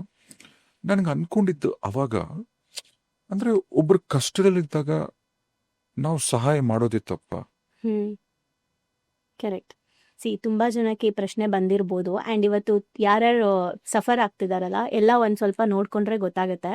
ಯಾರು ತುಂಬಾ ಜನಕ್ಕೆ ಸಹಾಯ ಮಾಡಕ್ ಹೋಗಿ, ಅಂದ್ರೆ ತುಂಬಾ ಜನಕ್ಕೆ ಸಹಾಯ ಮಾಡಿ ಇವತ್ತು ಅವರು ಸಹಾಯ ಕೇಳುವಂತಹ ಪರಿಸ್ಥಿತಿಗೆ ಬಂದ್ಬಿಟ್ಟಿರ್ತಾರೆ ತುಂಬಾ ಜನ. ಅಂಡ್ ಇನ್ನೊಂದು, ಈ ಸಹಾಯ ಮಾಡ್ಬೇಕಾ ಮಾಡ್ಬಾರ್ದಾ ಅನ್ನೋ ಕನ್ಫ್ಯೂಷನ್ಸ್ ತುಂಬಾ ಜನಕ್ಕೆ ಇರುತ್ತೆ. ಈಗ ಕೇಳ್ದಂಗೆ ಅಲ್ಲ, ಅದ್ರ ಜೊತೆಗೆ ಇನ್ನೊಂದು ನೀವು ಗಮನಿಸಿದ್ರೆ, ತುಂಬಾ ಜನರು ಪಾಪ ಒಳ್ಳೆ ಮನಸ್ಸಿಂದ ಸಹಾಯ ಮಾಡಕ್ ಹೋಗ್ತಾರೆ, ಕೊಟ್ಟಿದ ಹಣ ವಾಪಸ್ ಬರಲ್ಲ. ಯಾಕಂಗಾಗತ್ತೆ? ಓಕೆ, ಸೊ ಈಗ ಸಹಾಯ ಅಂತಂದ್ರೆ ಏನು? ಮೊದಲನೇದು ಸಹಾಯ ಅಂದ್ರೆ ಸಹಾಯ ಕೊಡೋದು. ಓಕೆ, ಈಗ ಸಹಾಯದ ಬಗ್ಗೆ ನಾವು ಒಂಚೂರು ತಿಳ್ಕೊಂಡ್ರೆ, ಇವತ್ತಿಂದ ಸಹಾಯ ಮಾಡ್ಬೇಕಾ ಮಾಡ್ಬಾರ್ದ, ಯಾರಿಗ್ ಮಾಡ್ಬೇಕು ಯಾರಿಗ್ ಮಾಡ್ಬಾರ್ದು, ಮಾಡ್ಬೇಕಾದ್ರೆ ನಾನ್ ಹೆಂಗಿರ್ಬೇಕು ಅವ್ರ ಹೆಂಗಿರ್ಬೇಕು, ಎರಡನ್ನೂ ಇವಾಗ ಸ್ವಲ್ಪ ಡಿಸ್ಕಷನ್ ಮಾಡೋಣ. ಸೊ ದಟ್ ಡೆಫಿನೆಟ್ಲಿ ಇದು ಪ್ರತಿಯೊಬ್ಬರಿಗೂ ಹೆಲ್ಪ್ ಆಗುತ್ತೆ. ಓಕೆ, ಮೊದಲನೇದು ಸಹಾಯ ಅಂತಂದ್ರೆ, ಈಗ ನೀವು ಕಣ್ಣು ಕಾಣಿಸ್ದೇ ಇರೋ ಯಾರೊಬ್ರು ಬ್ಲೈಂಡ್ ಅನ್ಕೊಳ್ಳಿ, ರೋಡ್ ಕ್ರಾಸ್ ಮಾಡ್ತಾ ಇರ್ತಾರೆ. ನೀವು ಹೋಗಿ ಅವ್ರ ಕೈ ಹಿಡಿದು ರೋಡ್ ಕ್ರಾಸ್ ಮಾಡ್ತೀರಾ. ನಿಮ್ಗೆ ಏನಾದ್ರು ಅವರಿಂದ ಎಕ್ಸ್ಪೆಕ್ಟ್ ಮಾಡ್ತೀರಾ ರೋಡ್ ಕ್ರಾಸ್ ಮಾಡ್ಸಿದ್ದಕ್ಕೆ? ಇಲ್ಲ. ಇದನ್ನ ಸಹಾಯ ಅಂತಾರೆ. ಒಂದು 2 years ಮಗು ಮೇಲಿಂದ ಏನೋ ಬೀಳ್ತಾ ಇರುತ್ತೆ ಅನ್ಕೊಳ್ಳಿ, ನೀವು ಓಡೋಗ ಆ ಮಗುನ ಇಟ್ಕೊಂಡು ಇಳಿಸ್ತೀರಾ. ಆ ಮಗುವಿಂದ ಏನಾದ್ರು ಎಕ್ಸ್ಪೆಕ್ಟ್ ಮಾಡ್ತೀರಾ? ಇಲ್ಲ. ಇದನ್ನ ಮಾತ್ರ ಸಹಾಯ ಅನ್ನೋದು. ಅಂದ್ರೆ ಇನ್ ರಿಟರ್ನ್ ಏನು ಎಕ್ಸ್ಪೆಕ್ಟ್ ಮಾಡದೇ ಇರೋದು. ಈ ಫಸ್ಟ್ ಈ ಕಾನ್ಸೆಪ್ಟ್ ನಮ್ ತಲೆಯಿಂದ ತೆಗ್ದ್ಬಿಡ್ಬೇಕು. ನಾನು ಅವನಿಗೆ ಅಷ್ಟೊಂದು ಕಷ್ಟ ಕಾಲದಲ್ಲಿ ಸಹಾಯ ಮಾಡಿದೀನಿ, ಆ ಕಷ್ಟ ಕಾಲದಲ್ಲಿ ನಾನು ಅವನಿಗೆ ಎಷ್ಟು ಸಹಾಯ ಮಾಡಿದೀನಿ, ಬಟ್ ಅವನದನ್ನ ನೆನ್ಪೇ ಇಟ್ಕೊಂಡಿಲ್ಲ. ಎಷ್ಟು ಮೋಸ ಮಾಡ್ಬಿಟ್ಟ ನನ್ಗೆ, ನಾನ್ ಮಾಡಿರೋ ಹೆಲ್ಪ್ಗೆ ನನ್ಗೆ ಏನ್ ಹೇಳ್ತಾರೆ, ಒಂದ್ ಗ್ರಾಟಿಟ್ಯೂಡ್ ಹೇಳಲಿಲ್ಲ, ಯಾರಿಗೂ ಸಹಾಯ ಮಾಡ್ಬಾರ್ದಪ್ಪ ಅಂತಾರೆ. ಸಹಾಯ ಅಲ್ಲ ನಾವು ಮಾಡಿರೋದು, ಬಿಸ್ನೆಸ್. ರಿಟರ್ನ್ಸ್ ಎಕ್ಸ್ಪೆಕ್ಟ್ ಮಾಡ್ತಾ ಇದೀವಿ ಅಂದ್ರೆ ಬಿಸ್ನೆಸ್ ತಾನೆ, ಅದೇಂಗ್ ಸಹಾಯ ಆಯ್ತು? ಇದು ಅಗೇನ್ ರಿಯಲೈಸೇಷನ್. ಸೊ ನಾನು ರಿಯಲೈಸ್ ಮಾಡ್ಕೊಂಡೆ, ನಾನ್ ಅನ್ಕೊಂಡಿದ್ದೆ ತುಂಬಾ ಜನಕ್ಕೆ ನಾನು ಸಹಾಯ ಮಾಡ್ತಾ ಇದ್ದೀನಿ ಅಂತ. ಸಹಾಯ ಅಲ್ಲ. ಓಕೆ, ಇವತ್ತು ನಾನು ನನ್ನ ಕಸಿನ್ಗೆ ಹೆಲ್ಪ್ ಮಾಡಿದ್ರೆ ಓಕೆ, ಮುಂದೆ ಒಂದಿನ ಅವಳು ನನಗೆ ಸಪೋರ್ಟ್ ಮಾಡ್ತಾಳೆ, ಅಥವಾ ಇವತ್ತು ನಾನು ಇವನಿಗೆ ಸಪೋರ್ಟ್ ಮಾಡಿದ್ರೆ ಇವ್ನು ನನಗೆ ಸಪೋರ್ಟ್ ಮಾಡ್ತಾನೆ. ಅಂದ್ರೆ ಏನೋ ಒಂದು ರಿಟರ್ನ್ಸ್ ಎಕ್ಸ್ಪೆಕ್ಟ್ ಮಾಡ್ಕೊಂಡೆ ನಾನು ಅಲ್ಲಿ ಅವ್ರ ಜೊತೆಗೆ ವ್ಯವಹಾರ ಮಾಡ್ತಾ ಇದ್ದೀನಿ, ಅಥವಾ ಏನೋ ಒಂದು ಸಪೋರ್ಟ್, ಮಾರಲ್ ಸಪೋರ್ಟ್ ಏನಾದ್ರೂ ಆಗಿರ್ಬೋದು. ಹೆಲ್ಪ್ ಮಾಡ್ತಾ ಇದ್ದೀನಿ ಅಂದ್ರೆ, ಅವರಿಂದ ಎಕ್ಸ್ಪೆಕ್ಟ್ ಮಾಡ್ತಾ ಇದ್ದೀನಿ ಅಂದ್ರೆ ಅದು ಸಹಾಯ ಅಲ್ಲ. ಓಕೆ, ಈಗ ಹಾಗಿದ್ರೆ ತಾರಾ ಅವ್ರೆ ನನ್ಗೆ ಒಂದು ಸಹಾಯ ಮಾಡಕ್ಕಾಗತ್ತಾ? ಒಂದ್ 30 ಲಕ್ಷ ಕೊಡಕ್ಕಾಗತ್ತಾ? ಹಾ, ಇವಾಗ ಹೆಂಗ್ ಡೀಲ್ ಮಾಡ್ಬೇಕು? ಎಕ್ಸಾಕ್ಟ್ಲಿ, ಇದು ಸಹಾಯ ಅಲ್ಲ. ಈಗ ನಾನು ನಿಮಗ್ 30 ಲಕ್ಷ ಕೊಟ್ಬಿಟ್ಟು ಓಕೆ ನೀವು ಕೊಟ್ರು ಕೊಡಿ, ಕೊಡ್ದಿದ್ರು ಬಿಡಿ, ನಾನು ಅದನ್ನ ಕೇಳೋದೇ ಇಲ್ಲ, ಪರವಾಗಿಲ್ಲ, ದಾನ ತರ ತಗೊಳ್ಳಿ, ಅದು ಸಹಾಯ. ಇದು ಸಹಾಯ. ಓಕೆ, ತುಂಬಾ ಜನ ಮಾತಾಡೋದ್ ನೋಡಿದೀರಾ, ನಾನು ಎಷ್ಟು ಸಹಾಯ ಮಾಡಿದೀನಿ, ಅವ್ರು ನಮ್ಮ ನೆನ್ಪೇ ಇಟ್ಕೊಂಡಿಲ್ಲ. ಸಹಾಯ ಅಂದ್ಮೇಲೆ ಯಾಕೆ ನೆನ್ಪಿಟ್ಕೋಬೇಕು? Okay okay okay. ಇದನ್ನೇ ನಾನು ರಿಯಲೈಸೇಷನ್ ಅಂತ ಹೇಳಿದ್ದು. ಸೊ ನಿಜವಾಗ್ಲೂ ನಾವು ಹಣ ಕೊಡ್ಬೇಕಾದ್ರೆ ಫಸ್ಟ್ ಆಫ್ ಆಲ್ ನಮ್ಮ ಹತ್ರ ತುಂಬಾ ಇದ್ದು ನಾನ್ ನಿಮಗ್ ಕೊಟ್ಟು ನೀವ್ ಅದನ್ನ ರಿಟರ್ನ್ ಕೊಡದೇ ಇದ್ರು ನನ್ನ ಲೈಫ್ಗೆ ಏನು ಎಫೆಕ್ಟ್ ಆಗಲ್ಲ, ನನ್ನ ನೆಮ್ಮದಿ ಅಥವಾ ನನ್ನ ಪೀಸ್ಗೆ ಏನು ಪ್ರಾಬ್ಲಮ್ ಆಗಲ್ಲ ಅನ್ನೋದಾದ್ರೆ ನಾನ್ ನಿಮ್ಗೆ ಏನ್ ಹೇಳ್ತಾರೆ, ಸಹಾಯ ಮಾಡ್ಬೇಕು. ಅದು ಸಹಾಯ. ಏನು ಇಲ್ಲ ಅಂದ್ರೂ ಪರವಾಗಿಲ್ಲಪ್ಪ ಅಂತ. ನಿಮ್ಮಿಂದ ನಾನು ಇನ್ ರಿಟರ್ನ್ಸ್ ಏನೋ ಎಕ್ಸ್ಪೆಕ್ಟ್ ಮಾಡ್ತಾ ಇದ್ದೀನಿ, ಅದು ಗ್ರಾಟಿಟ್ಯೂಡ್ ಆದ್ರೂ ಸರಿ. ನೀವು ಗ್ರಾಟಿಟ್ಯೂಡ್ ಎಕ್ಸ್ಪೆಕ್ಟ್ ಮಾಡ್ತಾ ಇದೀವಿ, ನಾವು ಒಬ್ರಿಗೆ ಹೆಲ್ಪ್ ಮಾಡ್ಬಿಟ್ಟು ನಾನು ಅವ್ರ ಗ್ರಾಟಿಟ್ಯೂಡ್ ಹೇಳ್ಬೇಕು ಅಂತಿದ್ದೀನಿ ಅಂದ್ರೂ ಕೂಡ ಅದು ಹೆಲ್ಪ್ ಅಲ್ಲ. ಅಲ್ಲ, ಇವಾಗ ಹಾಗಿದ್ರೆ ಈಗ ಫಾರ್ ಎಕ್ಸಾಂಪಲ್ ನಾನು ನಿಮ್ಗೆ 30 ಲಕ್ಷ ಕೇಳಿದೆ ಅಂತ ಇಟ್ಕೊಳ್ಳಿ, ನೀವು ನನಗೆ 30 ಲಕ್ಷ ಕೊಟ್ರಿ, ಬ್ಯಾಂಕ್ ಅಲ್ಲಿ ಇದೇ 30 ಲಕ್ಷ ತಗೊಂಡ್ರೆ ಉದಾಹರಣೆಗೆ ಲೆಟ್ಸೆ ಈಗ 1% ಅಂತಾನೆ ಅನ್ಕೊಳ್ಳಿ, ಒಂದ್ 30,000 ತಿಂಗಳ ಬಡ್ಡಿ. ಆದ್ರೆ ನೀವು ನನಗೆ ಬಡ್ಡಿ ಏನಿಲ್ಲ, ಸುಮ್ನೆ ಕೊಟ್ಟಿದ್ರ, ಸಹಾಯನೇ ಅಲ್ವಾ ಲೆಕ್ಕ? ಬಡ್ಡಿ ತಗೊಂತಿಲ್ಲ. ಹೌದು, ಬಟ್ ನೀವು ರಿಟರ್ನ್ ಕೊಡ್ತೀರಲ್ಲ ನನ್ಗೆ. ಓಕೆ, ಪೂರ್ತಿನೇ ಅರ್ಥ ಆಯ್ತಾ? ಸಹಾಯ ಅಂದ್ರೆ ನಾನು ಆಗ್ಲೇ ಹೇಳಿದ್ನಲ್ಲ. ಓಕೆ, ಹಿಂಗ ಅರ್ಥ ಮಾಡಿ. ಓಕೆ, ಈಗ ರಸ್ತೆಲಿ ನಡ್ಕೊಂಡು ಹೋಗ್ತಿರ್ತೀರ, ಯಾರೋ ಒಬ್ರು ಬಂದು ಅಣ್ಣ ತುಂಬಾ ಹೊಟ್ಟೆ ಹಸಿತಾ ಇದೆ, ಊಟ ಕೊಡ್ಸಿ ಅಂತ ಅಂತಾರೆ. ನಾವೊಂದು 100 ರೂಪಾಯಿ ಕೊಡಿಸ್ತೀವೋ 500 ರೂಪಾಯಿ ಕೊಡಿಸ್ತೀವೋ ನಮಗ್ ಬಿಟ್ಟಿದ್ದು. ಒಂದ್ 200 ರೂಪಾಯಿದು ಮೀಲ್ಸ್ ತಗೊಂಡೋಗಿ ತಿನ್ನಪ್ಪ ಹೊಟ್ಟೆ ತುಂಬಾ ಅಂತ ಕೊಟ್ಬಿಟ್ವಿ, ಇದು ಸಹಾಯ. ಹೌದು. ಇನ್ ರಿಟರ್ನ್ ನಿಂಗ್ ನಾನು ಇವತ್ ಕೊಡ್ಸಿದ್ದೆ ಅದೆಲ್ಲ ನೀವ್ 4 ಜನಕ್ಕೆ ಹೇಳ್ಕೊಂಡ್ ಬಾ ನಾನ್ ಕೊಟ್ಟಿದೀನಿ ಅಂದ್ರೂ ಕೂಡ ಅದು ಸಹಾಯ ಅಲ್ಲ. Okay okay. ಅಂದ್ರೆ ಅದಕ್ಕೆ ಅವಾಗ ಒಂದ್ ಗಾದೆ ಮಾತಿತ್ತು ಗೊತ್ತಾ, ಲೈಕ್ ಬಲಗೈಲಿ ಕೊಟ್ಟಿದ್ದು ಎಡಗೈಲಿ ಗೊತ್ತಾಗ್ಬಾರ್ದು ಅಂತ. ಅದು ಮಾತ್ರನೇ ದಾನ, ಅದು ಮಾತ್ರನೇ ಸಹಾಯ. ಸೊ ಯಾಕೆ ಇದನ್ನ ಹೇಳ್ತಾ ಇದ್ದೀನಿ ಅಂದ್ರೆ, ಫಸ್ಟ್ ಇದನ್ನ ಅರ್ಥ ಮಾಡ್ಕೊಂಡ್ಬಿಡೋಣ. ಸಹಾಯ ಅಂತ ಅಂದ್ರೆ ಯಾವುದೇ ನಿರೀಕ್ಷೆಗಳು ಇಲ್ದೆ ಮಾಡುವಂತದ್ದು ಮಾತ್ರ ಸಹಾಯ. ಇನ್ನ ಇಲ್ಲ ಅಂತ ಅಂದ್ರೆ ನೀವು ಕೊಟ್ಟಿದ್ದ ದುಡ್ಡು ವಾಪಸ್ ಬರುತ್ತೆ ಅನ್ನೋ ಒಂದು ಎಕ್ಸ್ಪೆಕ್ಟೇಷನ್ ಇಂದ ನೀವು ಕೊಡ್ತಾ ಇದ್ದೀರಾ ಅಂದ್ರೂ ಕೂಡ ಅದು ಬಿಸ್ನೆಸ್. ಅಲ್ಲಿ ನೀವು ರಿಟರ್ನ್ಸ್ ಎಕ್ಸ್ಪೆಕ್ಟ್ ಮಾಡ್ತಾ ಇದ್ದೀರಾ ಅಷ್ಟೇ. ನೀವು ಬಡ್ಡಿಗಾದ್ರೂ ತಗೊಳ್ಳಿ, ಬರೀ ಕ್ಯಾಪಿಟಲ್ಲೇ ತಗೊಳ್ಳಿ, ಒಟ್ನಲ್ಲಿ ನೀವು ರಿಟರ್ನ್ಸ್ ಎಕ್ಸ್ಪೆಕ್ಟ್ ಮಾಡ್ತಿದ್ದೀರಾ ಅಂದ್ರೆ ಅದು ಸಹಾಯ ಅಲ್ಲ. ಓಕೆ, ಈಗ ನೀವು ಸಹಾಯ ಮಾಡೋದಾದ್ರೆ ಯಾರಿಗ್ ಮಾಡ್ಬೇಕು? ಮೊದಲನೇದಾಗಿ ನಾನು ಇವಾಗ ಯಾರಿಗೋ ಸಹಾಯ ಮಾಡ್ಬೇಕು ಅಂತ ಅಂದ್ರೆ ಯಾರಾದ್ರೂ ಸರಿ, ಫಸ್ಟ್ ಥಿಂಗ್ ಏನಂದ್ರೆ ಅವರ ಪ್ಯಾಟ್ರನ್ಸ್ ನೋಡ್ಬೇಕು. ಸೋಮಾರಿಗಳಿಗೆ ಸಹಾಯ ಮಾಡಬೇಡಿ, ಆಯ್ತಾ? ಜವಾಬ್ದಾರಿ ಇಲ್ದೇ ಇರೋರ್ಗೆ ಸಹಾಯ ಮಾಡಬೇಡಿ. ಸಹಾಯ ಅಂದ್ರೆ ಏನು? ವಿತೌಟ್ ಎಕ್ಸ್ಪೆಕ್ಟೇಷನ್ ನೀವೇನೇ ಮಾಡಿದ್ರು ಕೂಡ ಸೋಮಾರಿಗಳಿಗೆ, ಆಮೇಲೆ ಜವಾಬ್ದಾರಿ ಇಲ್ದೇ ಇರೋರ್ಗೆ ಸೇಮ್ ಅಭ್ಯಾಸ, ಪ್ಯಾಟರ್ನ್ ಅಭ್ಯಾಸ ಆಗ್ಬಿಟ್ಟಿರುತ್ತೆ. ಇವ್ರ ಹತ್ರ ಇಸ್ಕೋ ಇವ್ರಿಗೆ ಕೊಡು, ಇವ್ರ ಹತ್ರ ಇಸ್ಕೋ ಇವ್ರಿಗೆ ಕೊಡು, ಸುಮ್ಮನೆ ಅದೇ ಲೈಫ್ ಆಗ್ಬಿಟ್ಟಿರುತ್ತೆ. ಅವ್ರಿಗೆ ಸಹಾಯ ಮಾಡಬೇಡಿ. ಆಮೇಲೆ ಇನ್ನ ಮೇಜರ್ ಥಿಂಗ್ ಏನಂತ ಅಂದ್ರೆ, ನಿಮ್ಮ ಹತ್ರ ಅಮೌಂಟ್ ತಗೊಂಡು ಅದನ್ನ ಅವ್ರು ಮಿಸ್ಯೂಸ್ ಮಾಡ್ತಾ ಇದ್ದಾರೆ ಅಂದ್ರೆ ಅವ್ರಿಗೆ ಸಹಾಯ ಮಾಡಬೇಡಿ ದಯವಿಟ್ಟು. ಯಾಕೆ ಅಂತಂದ್ರೆ, ನೀವು ಹಣನ ಕೊಡ್ತೀರಾ ಅಲ್ವಾ, ಆ ಹಣ ಅವ್ರು ಏನೇನಕ್ಕೆ ಯೂಸ್ ಮಾಡ್ಕೊಳ್ತಾರಲ್ವಾ ಅದು ಕೂಡ ನಮ್ಮ ಕರ್ಮಾನೇ. ನಾವು ಕೊಟ್ಟಿದ್ದಕ್ಕೆ ಅಲ್ವಾ ಅವ್ರು ಆ ಕರ್ಮ ಮಾಡಿದ್ದು, ಕರೆಕ್ಟಾ? ಸೊ ಇವಾಗ ಹಂಗಿದ್ರೆ ಹೆಂಗ್ ಗೊತ್ತಾಗುತ್ತೆ ಅಂದ್ರೆ, ಅಫ್ಕೋರ್ಸ್ ಗೊತ್ತು ಮಾಡ್ಕೊಬೇಕು ನಾವ್ ಯಾರಿಗ್ ಕೊಡ್ಬೇಕು. ಇವಾಗ ಯಾರೋ ಊಟ ಕೇಳಿದ್ರೆ ನಾವು ದುಡ್ಡು ಕೊಡೋದ್ರ ಬದಲು ಊಟ ಕೊಡ್ಸೋಣ.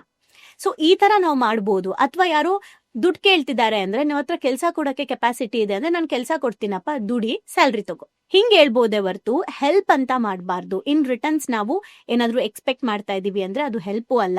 ನೀವು ಹೆಲ್ಪ್ ಮಾಡ್ತೀರಾ ಅಂದ್ರೆ ಸೋಮಾರಿಗಳು. ಎಷ್ಟೋ ಜನ ಲೇಡೀಸು, ತುಂಬಾ ಜನ ನಾನು ಕೌನ್ಸಿಲಿಂಗ್ ಮಾಡ್ಬೇಕಾದ್ರೆ ಇದು ಪ್ರಾಬ್ಲಮ್ ಫೇಸ್ ಮಾಡ್ತಾ ಇದ್ರು. ಲೇಡೀಸ್ ಅಂತಾನೆ ಹೇಳಲ್ಲ, ತುಂಬಾ ಜನ ಮಾಡಿರ್ತಾರೆ.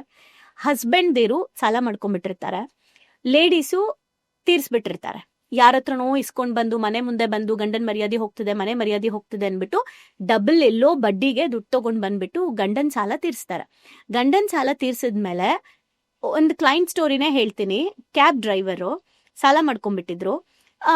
ಪ್ರಾಬ್ಲಮ್ ಜಾಸ್ತಿ ಆಯ್ತು ಅಂದಾಗ ಇವ್ರೇನ್ ಮಾಡಿದ್ದಾರೆ, ಓಕೆ ತೀರ್ಸ್ಬಿಡೋಣ ನನ್ ಗಂಡಂದು ಅಂದ್ಬಿಟ್ಟು ಪಾಪ ಇವ್ರು ಒಡವೆಗಳು ಎಲ್ಲ ಹಾಕಿ ಕೊಟ್ಬಿಟ್ಟಿದ್ದಾರೆ. ನೀವು ದಿನ ಇಷ್ಟಿಷ್ಟು ಅಂತ ಅರ್ನ್ ಮಾಡಿ ತಿಂಗ್ಳಿಗೆ ಇಷ್ಟು ಅಂತ ಅವ್ರಿಗೆ ಕಟ್ಟಿ ಅಂತ ಹೇಳಿದ್ದಾರೆ. ಇವ್ರು ಕಟ್ಟಿಲ್ಲ, 1 ತಿಂಗಳು ಕೂಡ ಕಟ್ಟಿಲ್ಲ ಗಂಡ. ದುಡ್ಡು ಇಸ್ಕೊಟ್ಟವ್ರು ಯಾರು? ಹೆಂಡತಿ. ಓಕೆ, ಯಾರಿಂದ ಇಸ್ಕೊಟ್ರು? ಬೇರೆಯವರಿಂದ ಇಸ್ಕೊಟ್ರು. ಈಗ ಅವ್ರು ಯಾರನ್ನ ಕೇಳ್ತಾರೆ? ಹಸ್ಬೆಂಡ್ ನ ಕೇಳಲ್ಲ, ಈಸ್ಕೊಟ್ಟವ್ರನ್ನ ಕೇಳ್ತಾರೆ. ಸೊ ಈಸ್ಕೊಟ್ಟವ್ರನ್ನೇ ಕೇಳೋದು, ಯಾರು ಇಸ್ಕೊಂಡ್ರಲ್ಲ ಅವ್ರನ್ನಲ್ಲ. ಈಗ ನೀವ್ ಆಗ್ಲೇ ಚಕ್ಕಂದ್ರಲ್ಲ, ಅವ್ರನ್ನ ಕೇಳಲಿಲ್ಲ, ನಿಮ್ಮನ್ ಕೇಳಿದ್ರು. ಕರೆಕ್ಟಾ? ಸೊ ಇದನ್ನ ನಾನು ನನ್ನ ಲೈಫಲ್ಲಿ ಫಾಲೋ ಮಾಡ್ತೀನಿ. ಬಿಕಾಸ್ ನನ್ಗೆ ಅವ್ರು ಎಷ್ಟೇ ಕ್ಲೋಸ್ ಇರ್ಲಿ, ನನ್ನ ಕಸಿನ್ ಆಗಿರ್ಲಿ, ನನ್ನ ಬೆಸ್ಟ್ ಫ್ರೆಂಡ್ ಆಗಿರ್ಲಿ, ಎಲ್ಲಾದ್ರೂ ನನ್ಗೊಂದು 3 lakhs 2 lakhs ಇಸ್ಕೊಡ್ತೀಯಾ ಅಂತ ಯಾರಾದ್ರೂ ಕೇಳಿದ್ರೆ ನಾನು ಖಂಡಿತ ಇಸ್ಕೊಡಲ್ಲ. ದಯವಿಟ್ಟು ಯಾರು ತಪ್ಪುಗಳು ಮಾಡಬೇಡಿ, ದಯವಿಟ್ಟು ಮಾಡಬೇಡಿ. ನೀವ್ ನಿಜವಾಗ್ಲೂ ಸಹಾಯ ಮಾಡ್ಬೇಕು ಅಂತಿದ್ರೆ ನಿಮ್ಮ ಹತ್ರ ಇದ್ರೆ ಖಂಡಿತ ಮಾಡಿ. ಅಂಡ್ ಒಂದು ರಾಂಗ್ ಬ್ಲೂ ಪ್ರಿಂಟ್ ನ ಚೇಂಜ್ ಮಾಡಿ. ಹಣ ಕೊಡೋದ್ರಿಂದ ಮಾತ್ರ ಅವ್ರ ಜೀವನಕ್ಕೆ ಹೆಲ್ಪ್ ಮಾಡ್ತೀವಿ ಅನ್ನೋ ಕಾನ್ಸೆಪ್ಟ್ ನ ರಿಮೂವ್ ಮಾಡಿ. ಹಣ ಕೊಡದೆ ಇನ್ನೂ ಸಾಕಷ್ಟು ನೀವು ಅವ್ರಿಗೆ ಸಪೋರ್ಟ್ ಮಾಡ್ಬೋದು. ಅವ್ರು ಬೆಳೆಯೋಕೆ ನೀವು ನಾಲೆಜ್ ಕೊಡ್ಬೋದು, ಧೈರ್ಯ ತುಂಬೋದು, ಅವ್ರಿಗೆ ಐಡಿಯಾಸ್ ಕೊಡ್ಬೋದು, ಅವ್ರಿಗೆ ಆಪರ್ಚುನಿಟಿ ಕ್ರಿಯೇಟ್ ಮಾಡಿಸಿ ಕೊಡ್ಬೋದು. ಈ ತರದನ್ನ ನೀವು ಮಾಡಿ. ಬಟ್ ಹಣದ ವ್ಯವಹಾರಗಳನ್ನ ದಯವಿಟ್ಟು ಮಾಡಬೇಡಿ. ಸೊ ಅದು ಖಂಡಿತ ಸಹಾಯ ಅಲ್ಲ. ಮೊದಲನೇದು ಎಕ್ಸ್ಪೆಕ್ಟೇಷನ್ ಇಟ್ಕೊಳ್ದೆ ಮಾಡ್ಬೇಕು ಸಹಾಯ ಅಂದ್ರೆ. ಸೊ ನೀವು ನಿಮ್ಮ ಹತ್ರ ದುಡ್ಡಿಲ್ದೆ ಬೇರೆಯವ್ರ ಹತ್ರ ಇಸ್ಕೊಡೋ ಅಂತದಕ್ಕೆ ಹೋಗ್ಬಾರ್ದು. ಅಂಡ್ ಈ ಸೋಮಾರಿಗಳು ಈ ತರದಕ್ಕೆ ಹೋಗ್ಬಾರ್ದು. ಹಂಗೂ ನೀವು ಸಹಾಯ ಮಾಡ್ತೀರಾ ಅಂದ್ರೆ ಒಂದು ಆರೋಗ್ಯ ಏನೋ ಎಫೆಕ್ಟ್ ಆಗಿರುತ್ತೆ. ಈಗ ಏನೋ ಒಂದು ಹೆಲ್ತ್ ಮೆಡಿಕಲ್ ಎಮರ್ಜೆನ್ಸಿ ಇದೆ, 1 time ಅಷ್ಟೇ ಸಹಾಯ ಮಾಡ್ಬೇಕು. ಮತ್ತೆ ನೀವು ಸಹಾಯ ಮಾಡಿದ್ಮೇಲೆ ಅಂದ್ರೆ ಏನು ಎಕ್ಸ್ಪೆಕ್ಟೇಷನ್ ಇಲ್ಲದೆ ನೀವು ಸಹಾಯ ಮಾಡ್ಬೇಕು. ಆದ್ರೆ ಮತ್ತೆ ಅವರು ಅದೇ ಡ್ರಿಂಕ್ಸ್ ಅದೇ ಸ್ಮೋಕ್ ಮಾಡ್ಕೊಂಡು ಮತ್ತೋಗಿ ಅಡ್ಮಿಟ್ ಆದ್ರೆ ಮತ್ತೆ ಸಹಾಯ ಮಾಡ್ತೀರಾ ಅಲ್ವಾ? ಅವ್ರು ಪ್ರಾಕ್ಟೀಸ್ ಪ್ಯಾಟರ್ನ್ ಮಾಡ್ಕೊಳ್ತಾರೆ. ಅದಕ್ಕೆ ಕೊಡಬಾರ್ದು. ಯಾವ್ದಾದ್ರು ವಿದ್ಯಾರ್ಥಿಗಳು ಓದ್ತಾರೆ, ಅವ್ರು ಓದ್ಬೇಕು ಅಂತಿದ್ದಾರೆ, ಜ್ಞಾನ ಸಂಪಾದನೆ ಮಾಡ್ಬೇಕು ಅಂತಿದ್ದಾರೆ ಅಂದ್ರೆ ಖಂಡಿತ ನೀವು ಅದಕ್ಕೆ ಎಕ್ಸ್ಪೆಕ್ಟೇಷನ್ ಇಲ್ಲದೆ ಸಹಾಯ ಮಾಡಿ. ಇಂಥವ್ರಿಗೆ ಮಾತ್ರ ಸಹಾಯ ಮಾಡ್ಬೇಕು. ಅಂಡ್ ಸಹಾಯ ಮಾಡ್ಬೇಕಾದ್ರೆ ನಿಮ್ಮ ಲೈಫ್ಗೆ ಎಫೆಕ್ಟ್ ಮಾಡ್ಕೊಂಡು ದಯವಿಟ್ಟು ಸಹಾಯ ಮಾಡಬೇಡಿ. ಸಪೋರ್ಟ್ ಕೂಡ ಮಾಡಬೇಡಿ. ನನ್ನ ರಿಕ್ವೆಸ್ಟ್ ಅದು. ನಿಮ್ಗೆ ಪ್ರಾಬ್ಲಮ್ ಮಾಡ್ಕೊಂಡು ನೀವು ಊರವ್ರಿಗೆಲ್ಲ ಹೆಲ್ಪ್ ಮಾಡೋದ್ರಿಂದ ಲೈಕ್ ಆಮೇಲೆ ದೇವ್ರೆ ನನ್ಗೆ ಯಾಕೆ ಹಿಂಗ್ ಮಾಡ್ದೆ ಅಂದ್ರೆ ದೇವ್ರು ಹೇಳ್ತಾನೆ, ನಾನು ಹೇಳಿದ್ ನಾನು ಹಿಂಗ್ ಮಾಡು ಅಂತ. ನಾವು ರಾಂಗ್ ಅನ್ಕೊಂಡ್ಬಿಟ್ಟಿದೀವಿ. ಇವಾಗ ಏನ್ ಗೊತ್ತಾ, ತುಂಬಾ ಜನ ಏನ್ ಅನ್ಕೊಂಡಿದ್ದಾರೆ, ಬಿಸ್ನೆಸ್ ಅಲ್ಲಿ ಬೆಳಿಬೇಕು ಅಂದ್ರೆ, ದುಡ್ಡು ಎಲ್ಲ ಬರ್ಬೇಕು ಅಂದ್ರೆ ಜನಸೇವೆ ಮಾಡ್ಬೇಕು, ಜನಸೇವೆ ಮಾಡಿದ್ರೆ ನಮ್ಗೆ ಬಂದಂಗೆ ಅಂತ. ಸೊ ಇಲ್ಲಿ ಏನಂದ್ರೆ ನಾವು ಜನ ಸಂಪಾದನೆ ಮಾಡಿದ್ರೆ ದುಡ್ಡು ಬರುತ್ತೆ ಅಲ್ಲ. ನಾವು ನಿಜವಾಗ್ಲೂ ಭಗವಂತನ ಸಂಪಾದನೆ ಮಾಡಿದ್ರೆ ಜನನೂ ಬರ್ತಾರೆ, ದುಡ್ಡು ಬರುತ್ತೆ. ಸೊ ನೀವು ಭಗವಂತನ ಸಂಪಾದನೆ ಮಾಡೋದು ಹೆಂಗೆ? ನಿಮ್ ಉದ್ದೇಶಗಳು ಕ್ಲಿಯರ್ ಇರ್ಬೇಕು. ಒಬ್ರಿಗೆ ಸಹಾಯ ಮಾಡ್ಬೇಕಾದ್ರೆ ಸಹಾಯನೇ ಬೇರೆ, ಸಪೋರ್ಟೇ ಬೇರೆ, ಹೆಲ್ಪೇ ಬೇರೆ, ಸಹಕಾರನೇ ಬೇರೆ ಅಂತ ಗೊತ್ತಿರ್ಬೇಕು. ಸೊ ಇದೆಲ್ಲ ನೋಡಿ ಮಾಡ್ಬೇಕು. ಸೇಮ್ ಪ್ಯಾಟರ್ನ್ ಮಾಡ್ಕೊಂಡು ನಾನು ಹೇಳದ್ನಲ್ಲ, ಆ ಕ್ಯಾಬ್ ಡ್ರೈವರ್ ಇದ್ರದ್ದು 1 ತಿಂಗಳು ಅವ್ರು ಕಟ್ಲಿಲ್ಲ. ಸೊ ಮತ್ತೆ ವೈಫ್ಗೆ ಪ್ರಾಬ್ಲಮ್ ಆಯ್ತು. ಮನೆ ಕೆಲ್ಸಕ್ಕೆ ಹೋಗಿ, ಅವ್ರ ಮಗಳು ಮನೆ ಕೆಲ್ಸಕ್ಕೆ ಹೋಗಿ ಆ ಸಾಲ ತೀರಿಸ್ತಾ ಇದ್ದಾರೆ. ಸೊ ಯಾರು ಸಫರ್ ಆಗ್ತಿದ್ದಾರೆ? ಇವರು ಕ್ಯಾಬ್ ಡ್ರೈವರ್ ಲೈಕ್ 10 ಗಂಟೆಗೆ ಎದ್ದೋಳೋದು, ಯಾವಾಗ ಬೇಕು ಅವಾಗ ಹೋಗೋದು, ಈಸಿ ಮಾಡ್ಕೊಂಡ್ಬಿಟ್ಟಿದ್ದಾರೆ ಲೈಫ್ನ. ಸೊ ಹಂಗಾಗಿ ದಯವಿಟ್ಟು ಅವರ ಏನ್ ಕಮಿಟ್ಮೆಂಟ್ ಇದೆ ಅದಕ್ಕೆ ಅವರೇ ವರ್ಕೌಟ್ ಮಾಡ್ಕೊಳ್ಳಿ. ಆಮೇಲೆ ದುಡ್ಡು ಇಸ್ಕೊಬೇಕಾದ್ರೆ ತುಂಬಾ ಜನ ಸ್ಟೋರೀಸ್ ಚೆನ್ನಾಗಿ ಹೇಳ್ತಾರೆ. ಅಂದ್ರೆ ನಮ್ಗೆ ಹಿಂಗ್ ಪ್ರಾಬ್ಲಮ್ ಇದೆ, ಹಂಗ್ ಪ್ರಾಬ್ಲಮ್ ಇದೆ, ಇದೊಂದ್ಸಲ ಹೆಲ್ಪ್ ಮಾಡ್ಬಿಡು, ಆಮೇಲೆ ನಾನು ನಿನ್ಗೆ ಅದನ್ ಮಾಡ್ತೀನಿ ಇದನ್ ಮಾಡ್ತೀನಿ ಅಂತ ಹೇಳ್ತಾರೆ. ಮನೆಗಳಲ್ಲಾಗಿರ್ಬೋದು, ದೇವರುಗಳ ಮೇಲೆ ಆಣೆಗಳು, ಇಟ್ ಗ್ಯಾರಂಟಿ ನಾನು ಅದನ್ ಮಾಡ್ತೀನಿ ಅಂತ. ಇಸ್ಕೊಬೇಕಾದ್ರೆ ಏನ್ ನಾವು ಮಾತು ಕೊಟ್ಟಿರ್ತೀವಲ್ಲ, ಆ ಮಾತನ್ನ ಉಳಿಸ್ಕೊಳ್ಳಿಲ್ಲ ಅಂದ್ರೂ ಕೂಡ ಕರ್ಮ ಆಡ್ ಆಗತ್ತೆ. ಈಗ ನಾನ್ ನಿಮ್ಮ ಹತ್ರ ನಂಗೆ ತುಂಬಾ ಕಷ್ಟ ಇದೆ ರಾಜೇಶ್ ಅವರೇ, ನಂಗೆ ಸ್ವಲ್ಪ ಅಮೌಂಟ್ ಕೊಡಿ ಅಂತ ಕೇಳ್ತಾ ಇದ್ದೀನಿ. ಸೊ ಏನೇನೋ ಕತೆ ಹೇಳಿ ನಿಮ್ಮ ಹತ್ರ ದುಡ್ಡು ಇಸ್ಕೊಂಡಿದ್ದೀನಿ. ಈಗ ನಂಗೆ ಆ ಟೈಮ್ ಕೊಡಕ್ ಆಗಿಲ್ಲ, ಆಯ್ತಾ? ಫಸ್ಟ್ ಆಫ್ ಆಲ್ ನಂಗೆ ಆ ಟೈಮ್ ಕೊಡಕ್ ಆಗ್ತಿಲ್ಲ ಅಂದ್ರೆ ನಾನು ಇಸ್ಕೋಬಾರ್ದು. ಒಂದು, ಈಗ ಇಸ್ಕೊಂಡ್ಬಿಟ್ಟಿದ್ದೀನಿ, ನೀವ್ ಇವಾಗ ಆ ಟೈಮಿಗೆ ನಂಗೆ ಕಾಲ್ ಮಾಡ್ತಿದ್ದೀರಾ, ನಂಗೆ ಎಮರ್ಜೆನ್ಸಿ ಇದೆ ಕೊಡಿ ಅಂತ, ಆಯ್ತಾ? ನೀವು ಕೊಡಿ ಅಂತ ಕೇಳ್ಬೇಕಾದ್ರೆ ಇವ್ರ ಹತ್ರ ಯಾಕಾದ್ರೂ ಇಸ್ಕೊಂಡು ಎಷ್ಟು ಪ್ರೆಷರ್ ಆಗ್ತಾರಪ್ಪ, ನಾನು ಎಷ್ಟು ಪ್ರಾಬ್ಲಮ್ ಅಲ್ಲಿ ಇದ್ದೆ, ನಾನೇನೋ ಒಳ್ಳೆಯವ್ರು ಅನ್ಕೊಂಡ್ಬಿಟ್ಟೆ ಅಂದ್ರೆ, ಹಣ ಕೊಟ್ಟಾಗ ಒಳ್ಳೆಯವರು, ಹಣ ಕೇಳ್ದಾಗ ಕೆಟ್ಟವರು. ಕರೆಕ್ಟಾ? ಈ ಎಲ್ಲಾ ಕಾನ್ಸೆಪ್ಟು ಅರ್ಥ ಮಾಡ್ಕೊಬೇಕು. ನಾವು ಹಣ ಇಸ್ಕೋಬೇಕಾದ್ರೂ, ನಾವು ಸಾಲ ತಗೋಬೇಕಾದ್ರೂ ಕೂಡ ನಾನು ಏನಕ್ಕೆ ತಗೊಳ್ತಾ ಇದ್ದೀನಿ, ನನ್ನ ಬಿಸ್ನೆಸ್ಗೆ ಇನ್ವೆಸ್ಟ್ ಮಾಡಕ್ ತಗೊಳ್ತಾ ಇದ್ದೀನಾ, ಈ ಹಣದಿಂದ ನಾನು ಗ್ರೋತ್ ಮಾಡಿಸ್ತೀನಾ, ನನಗೆ ನಾನು ಮಾಡ್ತಾ ಇರೋ ಬಿಸ್ನೆಸ್ ಬಗ್ಗೆ ಐಡಿಯಾ ಇದೆಯಾ, ಪ್ಲಾನ್ ಇದೆಯಾ, ಡಿಸಿಪ್ಲಿನ್ ಇದೆಯಾ, ಹಣ ತಗೊಳ್ಳಿ. ಯಾಕಂದ್ರೆ ರಾಬರ್ಟ್ ಕಿಯೋಸಕಿ ಹೇಳ್ತಾರೆ, ತುಂಬಾ ಜನ ಶ್ರೀಮಂತರು ಹೆಂಗ್ ಆಗ್ತಾರೆ ಅಂದ್ರೆ, ಬಡವರೆಲ್ಲ ಅಂದ್ರೆ ಬಡವ್ರು ಯಾಕೆ ಆಗ್ತಾರೆ, ಶ್ರೀಮಂತರು ಯಾಕೆ ಆಗ್ತಾರೆ ಅಂತ ರಾಬರ್ಟ್ ಕಿಯೋಸಕಿ ಒಂದು ಬುಕ್ಕಲ್ಲಿ ಬರ್ದಿದ್ದಾರೆ. ಬಡವರು ನನ್ನ ಹತ್ರ ದುಡ್ಡಿಲ್ಲ ಅಂತ ಬಡವ್ರು ಆಗ್ತಾರಂತೆ. ಶ್ರೀಮಂತರು ಬಡವ್ರ ಹತ್ರ ಸಾಲ ತಗೊಂಡು ಬಿಸ್ನೆಸ್ಗೆ ಹಾಕೊಂಡು ಶ್ರೀಮಂತರಾಗ್ತಾರಂತೆ. ಅಂದ್ರೆ ನೀನ್ ಆ ಹಣನ ನಿನ್ ಶೋಕಿಗೆ ಯೂಸ್ ಮಾಡಿದ್ರೆ, ನಿನ್ ತೋರಿಕೆ ಲೈಫ್ಗೆ ಯೂಸ್ ಮಾಡಿದ್ರೆ ನೀನ್ ಬಡವ ಆಗ್ತೀಯ. ಅದೇ ಹಣನ ನಿನ್ ಬಿಸ್ನೆಸ್ ಡೆವಲಪ್ಮೆಂಟ್ಗೆ ಯೂಸ್ ಮಾಡಿದ್ರೆ ನೀನ್ ಶ್ರೀಮಂತ ಆಗ್ತೀಯ. ಸೊ ಸಾಲ ತಪ್ಪಲ್ಲ. ಸಾಲ ಏನಕ್ಕೆ ತಗೊಳ್ತಾ ಇದೀವಿ ಅನ್ನೋದ್ರ ಮೇಲೆ ನಮ್ ಲೈಫು ಬಡತನದಲ್ಲಿ ಹೋಗುತ್ತಾ ಶ್ರೀಮಂತಿಕೆಯಲ್ಲಿ ಹೋಗುತ್ತಾ ಅಂತ ಡಿಸೈಡ್ ಮಾಡ್ಬೋದು. ಸೊ ಇದೆಲ್ಲ ನೋಡಿ ನಾವ್ ಹೆಲ್ಪ್ ಮಾಡ್ಬೇಕು ಅಥವಾ ಮಾಡಬಾರ್ದು. ಈಗ ಎಷ್ಟಕ್ಕೂ ನೀವು ಗಮನಿಸಿದ್ರೆ ಕೆಲವರು ಸಾಲ ವಿಪರೀತ ಸಾಲಗಳು ಮಾಡ್ಕೋತಾನೆ ಇರ್ತಾರೆ. ಇಷ್ಟಕ್ಕೂ ಸಾಲ ಯಾಕಾಗತ್ತೆ? ಸಾಲ ಮಾಡ್ಕೊಬೇಕಾ ಮಾಡ್ಕೊಂಬಾರ್ದ? ಓಕೆ, ಚೆನ್ನಾಗಿ ಕೇಳಿದ್ರಿ. ಆಗ್ಲೇ ನಾನು ಹೇಳ್ದಂಗೆ ಸಾಲ ಮಾಡ್ಕೋಬಹುದು, ಏನಕ್ ಮಾಡ್ಕೋಬೇಕು ಅಂತ ಗೊತ್ತಿರ್ಬೇಕು. ಅದರಿಂದ ಬೆಳವಣಿಗೆ ಆಗತ್ತಾ ಅಂಡ್ ಆ ಸಾಲ ಇಂದ ನಾನು ಡೆವಲಪ್ ಆಗ್ತೀನಾ, ಅದೆಲ್ಲ ನಿಮಗ್ ಪ್ಲಾನ್ ಇದ್ದು ಕರೆಕ್ಟಾಗಿ ಪ್ರಾಪರ್ ಆಗಿ ನಿಮಗ್ ಗೊತ್ತಿದ್ದು ಅದೆಲ್ಲ ಇದ್ರೆ ನೀವು ಸಾಲ ತಗೋಬೇಕು. ಯಾಕಂದ್ರೆ ಇವಾಗ ದೊಡ್ಡ ದೊಡ್ಡ ಬಿಸ್ನೆಸ್ ಮ್ಯಾನ್ಸ್ ಆಗಿರ್ಬೋದು, ಏನೇ ಒಂದ್ ನಡಿಬೇಕು ಅಂದ್ರೂ ಗೌರ್ಮೆಂಟೇ ಸಾಲ ಕೊಡತ್ತೆ ಬಿಸ್ನೆಸ್ ಶುರು ಮಾಡಿ ಅಂತ. ಸಾಲ ಕೆಟ್ಟದು ಅಂತ ಇದ್ದಿದ್ರೆ ಗೌರ್ಮೆಂಟ್ ಯಾಕೆ ಸಾಲ ಕೊಡ್ತಾ ಇತ್ತು? ಕರೆಕ್ಟ್ ಅಲ್ವಾ? ಸಾಲ ಕೆಟ್ಟದಲ್ಲ. ಅದನ್ನ ನೀವ್ ಏನಕ್ಕೆ ಉಪಯೋಗಿಸ್ತೀರಾ? ಸೊ ನೀವ್ ಅದನ್ನ ಬೆಳವಣಿಗೆಗೆ ಉಪಯೋಗಿಸ್ತಿರೋ ಅಥವಾ ಎಗೇನ್ ತೋರಿಕೆಗೆ ಉಪಯೋಗಿಸ್ತಿರೋ ಅದ್ರ ಮೇಲೆ ಸಾಲ ತಗೋಬೇಕಾ ತಗೋಬಾರ್ದಾ ಅಂತ ನಾವ್ ಡಿಸೈಡ್ ಮಾಡ್ಬೇಕು. ಸೊ ಯಾಕೆ ಸಾಲ ಆಗುತ್ತೆ ಅಂದ್ರೆ, ಆಗ್ಲೇ ನಾನು ಬಿಗಿನಿಂಗ್ ಅಲ್ಲೇ ಮಾತಾಡ್ದೆ, ಹಣದ ಬ್ಲಾಕೇಜಸ್ ಇದ್ರೂ ಕೂಡ ಸಾಲ ಆಗುತ್ತೆ. ಮೊದಲನೇದು, ಈವನ್ ಟ್ರಾಮಾ ಇಂದಾನೂ ಸಾಲ ಆಗುತ್ತೆ, ಅಂಡ್ ನಮ್ಮ ಪಾಸ್ಟ್ ಲೈಫ್ ಸೋಲ್ ಮೆಮೊರಿಯಿಂದಾನೂ ಸಾಲ ಆಗುತ್ತೆ. ಅಂಡ್ ಎಲ್ಲದಕ್ಕಿಂತ ಹೆಚ್ಚಾಗಿ ಈ ಆಸೆ ದುಃಖಕ್ಕೆ ಮೂಲ ಅಂತ ನಾವೆಲ್ಲ ಕೇಳಿದೀವಿ ಅಲ್ಲ, ನಾನು ಅದನ್ನ ಒಪ್ಪಲ್ಲ. ಆಯ್ತಾ? ಆಸೆ ದುಃಖಕ್ಕೆ ಮೂಲ ಅಲ್ಲ, ದುರಾಸೆ ದುಃಖಕ್ಕೆ ಮೂಲ. ಸೊ ಯಾಕೆ ಇದನ್ನ ಹೇಳ್ತೀನಿ ಅಂದ್ರೆ, ಈ ಆಸೆ ಕನಸುಗಳು ಇಲ್ಲ ಅಂದಿದ್ರೆ ಪ್ರಪಂಚದಲ್ಲಿ ಸಂಶೋಧನೆಗಳಾಗ್ತಾ ಇತ್ತಾ? ಯಾರೋ ಇವಾಗ ನೋಡಿ, ನಿಮ್ಗೆ ಒಂದ್ ಕನ್ಸ್ ಬಂತು, ಎಕ್ಸಾಂಪಲ್ ನಿಮ್ಗೊಂದು ಆಸೆ ಹುಟ್ಟಿತು, ಏನಂದ್ರೆ ಈ ತರ ಒಂದು ಯೂಟ್ಯೂಬ್ ಚಾನೆಲ್ ಓಪನ್ ಮಾಡೋಣ, ಸೊ ಈ ತರ ಒಂದು ನಾಲೆಜ್ ನ ಪೀಪಲ್ಗೆ ಸ್ಪ್ರೆಡ್ ಮಾಡೋಣ ಅನ್ನೋ ಒಂದು ಕನ್ಸ್ ಬಂತು, ಆಸೆ ಬಂತು. ಈ ಆಸೆನೆ ನಿಮಗ್ ಬಂದಿಲ್ಲ ಅಂದಿದ್ರೆ ಇದೆಲ್ಲ ನಡೀತಾ ಇತ್ತಾ? ಇಲ್ಲ. ಸೊ ಆಸೆ ಒಳ್ಳೇದು, ಆಸೆ ಒಳ್ಳೇದು. ದುರಾಸೆ ಅಂದ್ರೆ ಏನ್ ಗೊತ್ತಾ?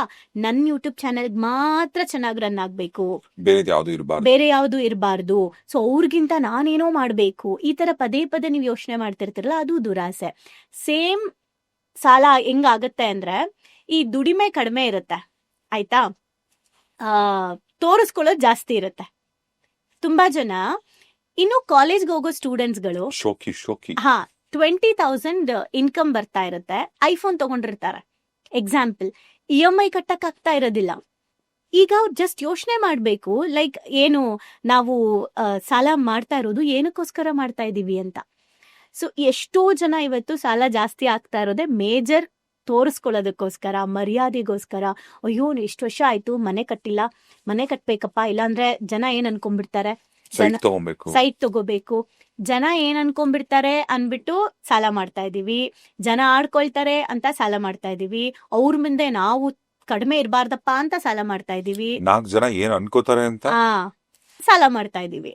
ಸೊ ಈ ಸಾಲಗಳು ಯಾಕೆ ಆಗ್ತಿದೆ? ಆಮೇಲೆ ಒಂದು ಸಲ ಸಾಲ ಆದ್ರೆ ಹ್ಯಾಬಿಟ್ ಅಂತ ನಾವು ಲಾಸ್ಟ್ ಎಪಿಸೋಡ್ ಅಲ್ಲಿ ಮಾತಾಡಿದ್ವಿ ಅಲ್ವಾ, ಹೆಂಗ್ ಹ್ಯಾಬಿಟ್ಸ್ ಬಿಲ್ಡ್ ಆಗುತ್ತೆ ಅಂತ. ಸೇಮ್ ಹಣದ ಸಾಲದ ಹ್ಯಾಬಿಟ್ಸ್ ಹೆಂಗಾಗತ್ತೆ ಅಂದ್ರೆ, ಈಗ ನಾನೇನೋ ಪ್ರೆಷರ್ ಅಲ್ಲಿ ಇದ್ದೀನಿ, ಓಕೆ, ನಂಗೆ ಏನ್ ಮಾಡ್ಬೇಕು ಗೊತ್ತಾಗ್ತಿಲ್ಲ, ನಾನ್ ನಿಮ್ಮ ಹತ್ರ ಹಣದ ಹೆಲ್ಪ್ ಕೇಳ್ದೆ, ನೀವ್ ಇಮಿಡಿಯೇಟ್ ನಂಗೆ ಹಣ ಕೊಟ್ಟ ತಕ್ಷಣ ನನ್ನ ಪ್ರೆಷರ್ ಏನಾಯ್ತು? ಕಡಿಮೆ ಆಯ್ತು. ಓಕೆ, ಸೊ ನನಗೊಂದು ಫೀಲ್ ಬಂತು, ಆ ಹಣ ಇಸ್ಕೊಂಡಿದ್ ಹ್ಯಾಬಿಟ್ ಚೆನ್ನಾಗಿದೆ. ಓಕೆ, ಈಗ ನನಗ್ ಯಾವಾಗ ಸ್ಟ್ರೆಸ್ ಅನ್ಸಿದ್ರು, ಯಾವಾಗ ನನಗೇನು ಸಿಗ್ಲಿಲ್ಲ ಅಂತ ಅನ್ಸಿದ್ರು, ಯಾವಾಗ ನನ್ಗೆ ಏನಾದ್ರು ಬೇಕು ಅಂತ ಅನ್ಸಿದ್ರು, ಇಮಿಡಿಯೇಟ್ ನನ್ ತಲೆಗೆ ಬರೋದೇನಂದ್ರೆ ಲೋನ್, ಹಣ. ಸೊ ಫೋನಲ್ಲಂತೂ ಇವಾಗ ಆಪ್ ಗಳೇ ಬಂದ್ಬಿಟ್ಟಿದೆ ಲೋನ್ ತಗೊಳ್ಳೋದು ಅಂತ. 2 ಸೆಕೆಂಡ್ ಅಲ್ಲಿ ಆಗೋಗುತ್ತೆ. ಪ್ಯಾಟ್ರನ್ ಬಿಲ್ಡ್ ಆಗುತ್ತೆ, ನಮ್ಗೆ ಅದು ಅಭ್ಯಾಸ ಆಗ್ಬಿಟ್ಟಿರುತ್ತೆ. ಅಂದ್ರೆ ಸಾಲ ತಗೋಬಹುದಪ್ಪ, ಅಯ್ಯೋ ಈ ಪ್ರೆಷರ್ ಅಲ್ಲಿ ಇದೆ, ಈಗ ಸದ್ಯಕ್ಕೆ ತೀರ್ಸೋಣ. ತುಂಬಾ ಜನ ಏನ್ ಗೊತ್ತಾ, ಲಾಂಗ್ ಟರ್ಮ್ ಯೋಚನೆ ಮಾಡಲ್ಲ, ಸದ್ಯದಲ್ಲಿರುವಂತಹ ಪ್ರೆಷರ್ ನ ಕ್ಲಿಯರ್ ಮಾಡ್ಕೊಳಕ್ಕೋಸ್ಕರನೇ ಜಾಸ್ತಿ ಸಾಲ ಮಾಡ್ತಾರೆ. ಈಗ ₹1 ಬಡ್ಡಿಗೆ ತಗೊಂಡಿರ್ತಾರೆ, ಆ ಪ್ರೆಷರ್ ತೀರಿಸ್ಬೇಕು ಅಂತ ₹10 ಬಡ್ಡಿಗೆ ಹೋಗ್ಬಿಡ್ತಾರೆ. ಆತರ ಎಷ್ಟೊಂದು ಇಶ್ಯೂಸ್ ಗಳಾಗುತ್ತೆ. ಸೊ ಫಸ್ಟ್ ಥಿಂಗ್, ಸಾಲ ಏನಕ್ಕೆ ಜಾಸ್ತಿ ಆಗುತ್ತೆ ಅಂದ್ರೆ, ದಯವಿಟ್ಟು ಎಲ್ರು ಕ್ವೆಶನ್ ಮಾಡ್ಕೊಳ್ಳಿ, ನೀವ್ ಸಂಪಾದನೆ ಮಾಡ್ತಿರೋ ಹಣ ನಿಮ್ಗೆ ನಿಮ್ಮ ಖುಷಿಗೆ ಏನ್ ಬೇಕು ಅದು ಬೇಸಿಕ್ ನೀಡು. ಆಮೇಲೆ ಇನ್ನೊಂದು, ಬೇಸಿಕ್ ನೀಡ್ಗೋಸ್ಕರ ಯಾರು ಸಾಲ ಮಾಡ್ತಾ ಇಲ್ಲ. ಯಾರಾದ್ರೂ ಬೇಸಿಕ್ ನೀಡ್ಗೋಸ್ಕರ ಸಾಲ ಮಾಡ್ತಾ ಇದ್ದಾರಾ? ಖಂಡಿತ ಇಲ್ಲ. ಬೇಸಿಕ್ ನೀಡ್ಗೋಸ್ಕರ ಸಾಲ ಆಗ್ತಾ ಇಲ್ಲ. ಯಾಕಂದ್ರೆ ಇವಾಗ ನೋಡಿ, ಗವರ್ಮೆಂಟ್ ಇಂದ ಎಷ್ಟೊಂದು ಫ್ರೀ ಇದೆ, ಸಾಲ ಯಾಕಾಗತ್ತೆ? ಬಸ್ ಫ್ರೀ ಬಿಟ್ಟಿದ್ದಾರೆ, ಅಕ್ಕಿನೂ ಸಿಗ್ತಾ ಇದೆ ಎಷ್ಟೋ ಜನಕ್ಕೆ. ಇನ್ ಮಿಕ್ತವ್ರಿಗೆಲ್ಲ ದುಡಿತಾ ಇದ್ದಾರೆ, ಅವ್ರ ದುಡಿಮೆಗೆ ತಕ್ಕಂತೆ ಫುಡ್ ಏನು ಪ್ರಾಬ್ಲಮ್ ಇಲ್ಲ, ವಸತಿ ಏನು ಊಟಕ್ಕೇನು ಬೇಸಿಕ್ ನೀಡ್ ಪ್ರಾಬ್ಲಮ್ ಇಲ್ಲ. ಸಾಲ ಆಗ್ತಾ ಇರೋದೇ ಎಕ್ಸ್ಟ್ರಾ ಕಮಿಟ್ಮೆಂಟ್, ಆಸೆ ಅಲ್ಲ, ದುರಾಸೆಗೆ. ಏನೋ ನೋಡೋದು, ಅದನ್ನ ತಗೋಬೇಕು, ಯಾರೋ ಹೋದ್ರು ನಾನಿವಾಗ ಆ ಪ್ಲೇಸ್ಗೆ ಹೋಗ್ಬೇಕು, ಈ ತರ ನಮ್ಗೆ ಒಳಗಡೆಯಿಂದ ಪ್ರೊವೋಕ್ ಮಾಡುತ್ತೆ ಸಾಲ ಮಾಡೋದಕ್ಕೆ. ಸೊ ಹ್ಯಾಬಿಟ್ಸ್ ಪ್ಯಾಟರ್ನ್ ಆಗಿದ್ರು ಕೂಡ ದಯವಿಟ್ಟು ಅದನ್ನ ಕಾನ್ಶಿಯಸ್ನೆಸ್ ಇಂದ ನೋಡ್ಬಿಟ್ಟು ಸ್ಟಾಪ್ ಮಾಡಿ. ಓ ಇಲ್ಲ, ನಾನು ಈ ಸಾಲ ಮಾಡಕ್ಕೆ ಇನ್ನೊಂದ್ ಸಾಲ ಮಾಡಲ್ಲ, ಈ ಸಾಲ ತೀರ್ಸೋಕೆ ಇವತ್ತಿಂದ ನಾನು ಅರ್ನ್ ಮಾಡ್ತೀನಿ, ದುಡಿತೀನಿ, ಪ್ರಾಫಿಟ್ ಇಂದ ತೀರಿಸ್ತೀನಿ, ಈ ಪ್ರೆಷರ್ನ ನಾನು ಎಕ್ಸ್ಪೀರಿಯನ್ಸ್ ಮಾಡ್ತೀನಿ ಅಂತ ಧೈರ್ಯವಾಗಿ ನಿಂತ್ಕೊಳ್ಳಿ. ಅವಾಗ ಆ ಸಾಲ ಏನಿದೆ ಅದು ಕ್ಲಿಯರ್ ಆಗುತ್ತೆ. ಅಂಡ್ ಯಾವುದೇ ಕಾರಣಕ್ಕೂ ಮತ್ತೆ ಸಾಲ ಮಾಡಬೇಕು ಅನ್ನೋ ಕಾನ್ಸೆಪ್ಟ್ ಹಾಕೋಬಾರ್ದು. ನೀವು ನಿಜವಾಗ್ಲೂ ಸಾಲ ಮಾಡ್ತೀರಾ ಅಂದ್ರೆ ಅದು ನಿಮ್ಮ ಬಿಸ್ನೆಸ್ ಡೆವಲಪ್ಮೆಂಟ್ ಮಾತ್ರ ಮಾಡಬೇಕು. ಇದನ್ನ ಸ್ಟ್ರಾಂಗ್ ಆಗಿ ತಲೆಯಲ್ಲಿ ಹಾಕೋಬೇಕು. ಈಗ ಹಾಗಿದ್ರೆ ಕೆಲವ್ರು ಮಾತ್ರ ಚೆನ್ನಾಗಿ ಹಣ ಮಾಡ್ತಾರೆ. ಹ್ಮ್. ಇಷ್ಟಕ್ಕೂ ಈ ಹಣ ಸಂಪಾದನೆ ಮಾಡೋದು ಯಾಕೆ ಕಷ್ಟ ಆಗತ್ತೆ ಕೆಲವರಿಗೆ? ಓಕೆ, ಈಗ ಹಣ ಸಂಪಾದನೆ ಮಾಡ್ಬೇಕು ಅಂದ್ರೆ ಏನ್ ಮಾಡ್ಬೇಕು? ಕಷ್ಟಪಡ್ಬೇಕು. ಅದಕ್ಕೆ ಕಷ್ಟ ಆಗತ್ತೆ. ನೋಡಿ ಎಷ್ಟು ಪಟ್ ಅಂತ ಹೇಳಿದ್ರಿ ನೀವು ಕೂಡ ಅಲ್ವಾ? ಅಂದ್ರೆ ನಮ್ ತಲೆಯಲ್ಲಿ ಸ್ಟ್ರಾಂಗ್ ಆಗಿ ಕೂತ್ಕೊಂಡ್ಬಿಟ್ಟಿದೆ, ಹಣ ಸಂಪಾದನೆ ಮಾಡ್ಬೇಕು ಅಂದ್ರೆ ಕಷ್ಟಪಡ್ಬೇಕು. ಚಿಕ್ಕದ್ರಿಂದ ನಮ್ಗೇನ್ ಹೇಳ್ಕೊಟ್ಟಿದ್ದಾರೆ? ಕಷ್ಟಪಡ್ಬೇಕು, ಆ ದುಡಿಬೇಕು. ದುಡಿಬೇಕು, ನೀನ್ ಇವಾಗ ಓದು ಓದು ಓದು, ಆಮೇಲೆ ಕಷ್ಟಪಟ್ಟು ನೀನು ಸಕ್ಸಸ್ ಆಗ್ಬೇಕು, ನಿನ್ ಲೈಫ್ ಸೆಟಲ್ ಮಾಡ್ಕೊಬೇಕು, ಒಟ್ನಲ್ಲಿ ನೀನ್ ಕಷ್ಟಪಡ್ಬೇಕು. ಆಯ್ತು, ಒಂದ್ ಎಕ್ಸಾಂಪಲ್ ಕೊಡ್ತೀನಿ. ನಾನು ವರ್ಕ್ಶಾಪ್ ಅಲ್ಲಿ ಹೇಳ್ತಾ ಇರ್ತೀನಿ, ಅವರು ಒಂದು ಇದ್ರಲ್ಲಿ ಹೇಳಿದ್ದೆ. ಈಗ ನಿಮ್ಗೆ ಕೇಳ್ತೀನಿ, ನಾನು ಯಾವ್ದು ರಾಂಗ್ ಜಾಬ್ ಬಗ್ಗೆ ರಾಂಗ್ ಮಾಡ್ತಾ ಇಲ್ಲ, ತಪ್ಪು ಕಲ್ಪನೆ, ಐ ಮೀನ್ ನಾನೇನು ತಪ್ಪು ತಿಳ್ಕೊಂಡಿಲ್ಲ, ಅನ್ಯಥಾ ಭಾವಿಸ್ಬೇಡಿ. ಸೊ ಎಕ್ಸಾಂಪಲ್, ಗಾರೆ ಕೆಲಸ ಮಾಡ್ತಾ ಇದ್ದಾರೆ ಒಬ್ರು, ಆಯ್ತಾ, ಒಬ್ರು ಇಂಜಿನಿಯರ್ ಇದ್ದಾರೆ. ಈಗ ಇವರಿಬ್ರಲ್ಲಿ ಯಾರಿಗ್ ಜಾಸ್ತಿ ಸ್ಯಾಲ್ರಿ? ಇಂಜಿನಿಯರ್ಗೆ.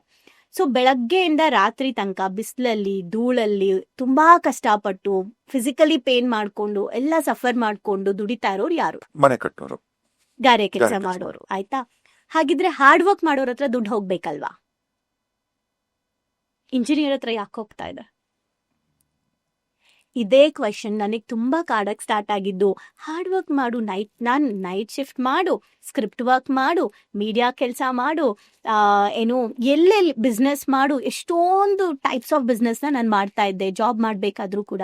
ಬಟ್ ಹಣ ಇಲ್ಲ, ತುಂಬಾ ಕಷ್ಟಪಡ್ತಾ ಇದ್ದೀನಿ. ಓಕೆ, ಸೊ ಇದಕ್ಕೆಲ್ಲಾ ಬ್ಯಾಕ್ ಗ್ರೌಂಡ್ ವರ್ಕ್ ಮಾಡ್ಕೊಂಡ್ಮೇಲೆ ಹೇಳ್ತಾ ಇರೋದು. ಅವತ್ ನಂಗೆ ಅನ್ಸಿದ್ದೇನಂದ್ರೆ, ಸುಮ್ನೆ ಕುತ್ಕೊಂಡಿದ್ದಾಗ ಲೈಕ್ ಈ ಗಾರೆ ಕೆಲಸ ಮಾಡೋರು ಇಷ್ಟು ಕಷ್ಟಪಡ್ತಿದ್ದಾರೆ, ಇವ್ರ ಹತ್ರ ದುಡ್ಡಿಲ್ಲ, ಇಂಜಿನಿಯರ್ಸ್ ಆರಾಮಾಗಿ ದುಡ್ಡು ಮಾಡ್ತಾ ಇದ್ದಾರೆ ಅಂತ. ಅಂಡ್ ನಾನೊಂದು ಬುಕ್ಕಲ್ಲಿ ಓದಿದ್ ನೆನಪಿದೆ. ಸರ್ ಎಂ ವಿಶ್ವೇಶ್ವರಯ್ಯ ಅವರು ಕನ್ನಂಬಾಡಿ ಕಟ್ಟಬೇಕಾದ್ರೆ ಅಲ್ಲಿರುವಂತವ್ರೆಲ್ಲ ಬಂದ್ಬಿಟ್ಟು ಗಾರೆ ಕೆಲಸ ಮಾಡ್ತಾರಲ್ಲ, ಅವರೆಲ್ಲ ಬಂದ್ಬಿಟ್ಟು ಹೇಳಿದ್ರಂತೆ, ನಾವು ಹಗಲು ರಾತ್ರಿ ಬಿಸಿಲು ಮಳೆಲೆಲ್ಲ ಇಷ್ಟು ಕಷ್ಟಪಟ್ಟು ದುಡಿತಾ ಇದೀವಿ, ನಮಗ್ ಮಾತ್ರ ಈ ತರ ನೀವು ಕೊಡ್ತಾ ಇದ್ದೀರಾ ದುಡ್ಡನ್ನ. ಅವರು ಬರ್ತಾರೆ, ಹೇಳ್ತಾರೆ, ಹೋಗ್ತಾರೆ, ಅವ್ರಿಗೆ ಯಾಕೆ ಅಷ್ಟೊಂದು ದುಡ್ಡು ಕೊಡ್ತಾ ಇದ್ದೀರಾ ಅಂತ ಕೇಳಿದ್ರಂತ. ಅವಾಗ ಸರ್ ಎಂ ವಿಶ್ವೇಶ್ವರಯ್ಯ ಅವರು ಬಾರಪ್ಪ ಇಲ್ಲಿ ಅಂತ ಕರೆದ್ಬಿಟ್ಟು ಒಂದ್ ಮೊಟ್ಟೆ ಕೊಟ್ರಂತೆ. ಒಂದ್ ಮೊಟ್ಟೆ ಕೊಟ್ಬಿಟ್ಟು, ಈ ಮೊಟ್ಟೆನ ನಿಲ್ಸು, ನೀನು ನೆಲದ ಮೇಲೆ ನಿಲ್ಸು ಅಂತ ಕೊಟ್ರಂತ. ಅಷ್ಟೇ ತಾನೆ ಅಂತ ಎಲ್ಲಾ ಬಂದ್ರಂತೆ, ನಿಲ್ಸಿದ್ರಂತೆ, ಆಗ್ಲಿಲ್ವಂತೆ. ಆಯ್ತಾ, ಅವಾಗ ಸರ್ ಎಂ ವಿಶ್ವೇಶ್ವರಯ್ಯ ಅವರು ಮೊಟ್ಟೆ ಇಸ್ಕೊಂಡ್ರಂತೆ, ಕೊಡಪ್ಪ ಇಲ್ಲಿ ಅಂತ. ಮೊಟ್ಟೆ ಇಸ್ಕೊಂಡ್ಬಿಟ್ಟು ಒಂದು ಉಂಗ್ರ ಇರುತ್ತಲ್ಲ, ಸುಮ್ನೆ ಆ ಉಂಗ್ರ ಇಟ್ಬಿಟ್ಟು ಅದ್ರ ಮೇಲೆ ಇಟ್ರಂತೆ, ಮೊಟ್ಟೆ ನಿಂತ್ಕೊಂತಂತೆ. ಓ, ನೀವು ಮೊಟ್ಟೆ ಮೇಲೆ ಉಂಗ್ರ ಇಟ್ಬಿಟ್ಟು ಅದ್ರ ಮೇಲೆ ಮೊಟ್ಟೆ ಇಟ್ರೆ ನಿಂತ್ಕೊಳ್ಳುತ್ತೆ, ನೀವು ನಿಲ್ಸಕ್ ಕೊಟ್ರಿ ಹಂಗೆ ಹಿಂಗೆ, ಅದಕ್ಕೆ ನಿಂತ್ಕೊಳ್ಳಿಲ್ಲ ಅಂತ ಇವ್ರು ಜಗಳ ಆಡಿದ್ರಂತ. ಸರ್ ಎಂ ವಿಶ್ವೇಶ್ವರಯ್ಯ ಕೇಳಿದ್ರಂತೆ, ನಾನೇನಾದ್ರು ಬೇರೆನೂ ಯೂಸ್ ಮಾಡ್ಬೇಡ ಅಂತ ಹೇಳಿದ್ನ ನಿಂಗೆ? ಏನೂ ಹೇಳಿಲ್ಲ, ಮೊಟ್ಟೆ ನೆಲದ ಮೇಲೆ ನಿಲ್ಸು ಅಂದೆ. ನೀನು ಇದ್ರ ಮೇಲೆ ನಿಲ್ಸ್ಬೋದಾ, ಅದ್ರ ಮೇಲೆ ನಿಲ್ಸ್ಬೋದಾ ಕೇಳ್ಬೋದಿತ್ತು, ನಿನ್ ತಲೆ ಯೂಸ್ ಮಾಡ್ಬೋದಿತ್ತು. ನೀನ್ ಬರೀ ದೇಹ ಯೂಸ್ ಮಾಡ್ತಿದ್ಯಾ, ನಾನ್ ನನ್ ತಲೆ ಯೂಸ್ ಮಾಡ್ತಾ ಇದ್ದೀನಿ, ಅದಕ್ಕೆ ನನಗ್ ದುಡ್ಡು ಬರ್ತಾ ಇದೆ ಅಂತ ಹೇಳಿ ಸರ್ ಎಂ ವಿಶ್ವೇಶ್ವರಯ್ಯ ಅವ್ರು ಹೇಳಿದ್ರಂತೆ. ಆ ಕತೆ ನನಗೆ ಇನ್ಸ್ಪೈರ್ ಆಯ್ತು. ಓ, ನಾನ್ ಬರೀ ಕಷ್ಟ ಪಡ್ತಾ ಇದ್ದೀನಿ, ಇದು ಬರೀ ಕಷ್ಟ ಅಲ್ಲ, ಸ್ಮಾರ್ಟ್ ವರ್ಕು ಬೇಕು, ಹಾರ್ಡ್ ವರ್ಕು ಬೇಕು, ಜೊತೆಗೆ ಎಮೋಷನಲಿ ನಾನು ಹ್ಯಾಪಿಯಾಗಿರ್ಬೇಕು, ಅಂಡ್ ಸ್ಪಿರಿಚುವಲಿ ನಾನು ಧರ್ಮದಲ್ಲಿರ್ಬೇಕು. ಅವಾಗ ಮಾತ್ರ ನನಗೆ ಪ್ರಕೃತಿನೂ ಸಪೋರ್ಟ್ ಮಾಡುತ್ತೆ ಅಂತ ಯಾವಾಗ ಅರ್ಥ ಆಯ್ತು. ತುಂಬಾ ಜನ ಹೇಳ್ತಾರೆ ಸುಲಭವಾಗಿ ಹಣ ಬರ್ಲಿ ಅಂತ ಪ್ರೇ ಮಾಡಿ ಅಂತ. ಕುತ್ಕೋ, ಸುಲಭವಾಗಿ ಬಂದ್ಬಿಡುತ್ತೆ ಅಂತಾರೆ ಕೆಲವರು. ಓಕೆ, ಸುಲಭವಾಗಿ ಬರೋದು ಅಂದ್ರೆ ನೀನ್ ಕೂತ್ಕೊಂಡಿರು, ಸುಲಭವಾಗಿ ಬರುತ್ತೆ ಅಂತ ಅಲ್ಲ. ನೀನ್ ಕೆಲ್ಸ ಮಾಡ್ತೀಯಾ, ನೀನ್ ಏನು ಕೆಲವ್ರು ಕಷ್ಟಪಟ್ಟು ದುಡ್ದು ಕೆಲಸ ಮಾಡೋದನ್ನ ನೀನ್ ಇಲ್ಲಿ ಸುಲಭವಾಗೂ ಮಾಡಬಹುದು ಅಂತ. ಅಂಡ್ ಅದ್ರ ಜೊತೆಗೆ ಆಗ್ಲೇ ನೀವು ಕೇಳ್ದಂಗೆ ಕಷ್ಟಪಟ್ಟು ಏನಕ್ಕೆ ಕಷ್ಟಪಡ್ಬೇಕು ಅಂತ, ಫಸ್ಟ್ ಥಿಂಗೆ ಕಷ್ಟಪಡ್ಬೇಕು ಅನ್ನೋದು ನಮ್ ತಲೆಯಲ್ಲಿದೆ. ಈಗ ನಾನು ಇಂಜಿನಿಯರ್ ಮತ್ತೆ ಗಾರೆ ಕೆಲ್ಸದ ಏನ್ ಹೇಳ್ದೆ, ಇವರಿಬ್ರಲ್ಲೂ ಏನ್ ಡಿಫ್ರೆನ್ಸ್ ಇದೆ? ಯಾಕೆ ಇವ್ರಿಗೆ ಜಾಸ್ತಿ ದುಡ್ಡು, ಯಾಕೆ ಇವ್ರಿಗೆ ಕಡಿಮೆ ದುಡ್ಡು? ಗಾರೆ ಕೆಲ್ಸದವ್ರಿಗೆ ಯಾಕೆ ಕಡಿಮೆ, ಇಂಜಿನಿಯರಿಂಗ್ ಯಾಕೆ ಜಾಸ್ತಿ? ನೀವೊಂದು ಒಳ್ಳೆ ಪ್ರಶ್ನೆ ಕೇಳಿದ್ರೆ ಇದಕ್ಕೆ ನನ್ನ ಹತ್ರ ಸೊಲ್ಯೂಷನ್ ಇದೆ. ನಾನೊಂದು ಸಣ್ಣ ಕತೆ ಮುಖಾಂತರ ಹೇಳಿ ಮುಗಿಸ್ತೀನಿ. ಸಣ್ಣ ಕತೆ. ಇಬ್ರು ವ್ಯಕ್ತಿಗಳಿಗೆ 2 ಕೊಡ್ಲಿ ಕೊಟ್ರಂತೆ. ಕೊಡ್ಲಿ ಕೊಟ್ಟು ಕಾಡಿಗೆ ಕಳಿಸಿದ್ರಂತೆ. ಕಾಡಿಗೆ ಕಳಿಸ್ಬಿಟ್ಟು ನೀವು 10 ಮರನ ಕಡಿದ್ಬಿಟ್ಟು ತಗೊಂಡ್ಬರ್ಬೇಕು ಅಂತಂದ್ಬಿಟ್ಟು ಇಬ್ರು ಬೆಳಗ್ಗೆ 10 ಗಂಟೆಗೆ ಹೋದ್ರು. ಮಧ್ಯಾಹ್ನ 1 ಗಂಟೆ ಅಷ್ಟೊತ್ತಿಗೆ ಆ ಇಬ್ರಲ್ಲಿ ಒಬ್ಬ 10 ಮರ ಕಡಿದ್ಬಿಟ್ಟ. ಆ 10 ಎತ್ಕೊಂಡು ವಾಪಸ್ ಬಂದ್ಬಿಟ್ಟ. ಇನ್ನೊಬ್ಬ ಎರಡನೇವ್ನು ಯಾರು ಹೋಗಿದ್ನಲ್ಲ, 1 ಗಂಟೆ ಆಯ್ತು, 2 ಗಂಟೆ ಆಯ್ತು, 4 ಗಂಟೆ ಆಯ್ತು, 5 ಗಂಟೆ ಆಯ್ತು, ಅವನು ಒಂದೇ ಒಂದು ಮರ ಅಂತ ಕಡ್ದಿದ್ದು. ಸಾಯಂಕಾಲ ಕತ್ಲಾಗೋಯ್ತು, ವಾಪಸ್ ಬಂದ್ಬಿಟ್ಟವ್ರ ಹತ್ರ ಹೇಳಿದ್ರು, ಯಾರವ್ರನ್ನ ಕಳ್ಸಿದ್ರಲ್ಲ ಅವ್ರ ಹತ್ರ, ಗುರುಗಳ ಹತ್ರ ಹೇಳಿದ್ರು, ಗುರುಗಳೇ ನೀವೇನೋ ನಮ್ಮಿಬ್ರು ಒಟ್ಟಿಗೆ ಕಳ್ಸಿದ್ರೆ ನೋಡಿ, ಅವ್ನು ಮಧ್ಯಾಹ್ನ ಬಂದ್ಬಿಟ್ಟ, ನಾನು ತುಂಬಾ ಸಾಯಂಕಾಲ ತನಕ ಎಷ್ಟೇ ಕಷ್ಟಪಟ್ಟರು ಒಂದೇ ಮರ ಕಡಿಯಕ್ಕಾಗಿದ್ದು, ಯಾಕೆ ಹಿಂಗಾಗೋಯ್ತು, ಅವ್ನು ಹೆಂಗ್ ಅಷ್ಟು ಬೇಗ ಕಡ್ಕೊಂಬಂದ, ನನಗೆ ಯಾಕೆ ಸಾಧ್ಯ ಆಗಲಿಲ್ಲ ಅಂತ. ಆಗ ಗುರುಗಳು ಹೇಳಿದ್ರಂತೆ, ನೋಡಪ್ಪ, ನಾನು ಇಬ್ಬರ ಕೈಗೂ ಕೊಡ್ಲಿ ಕೊಟ್ಟೆ.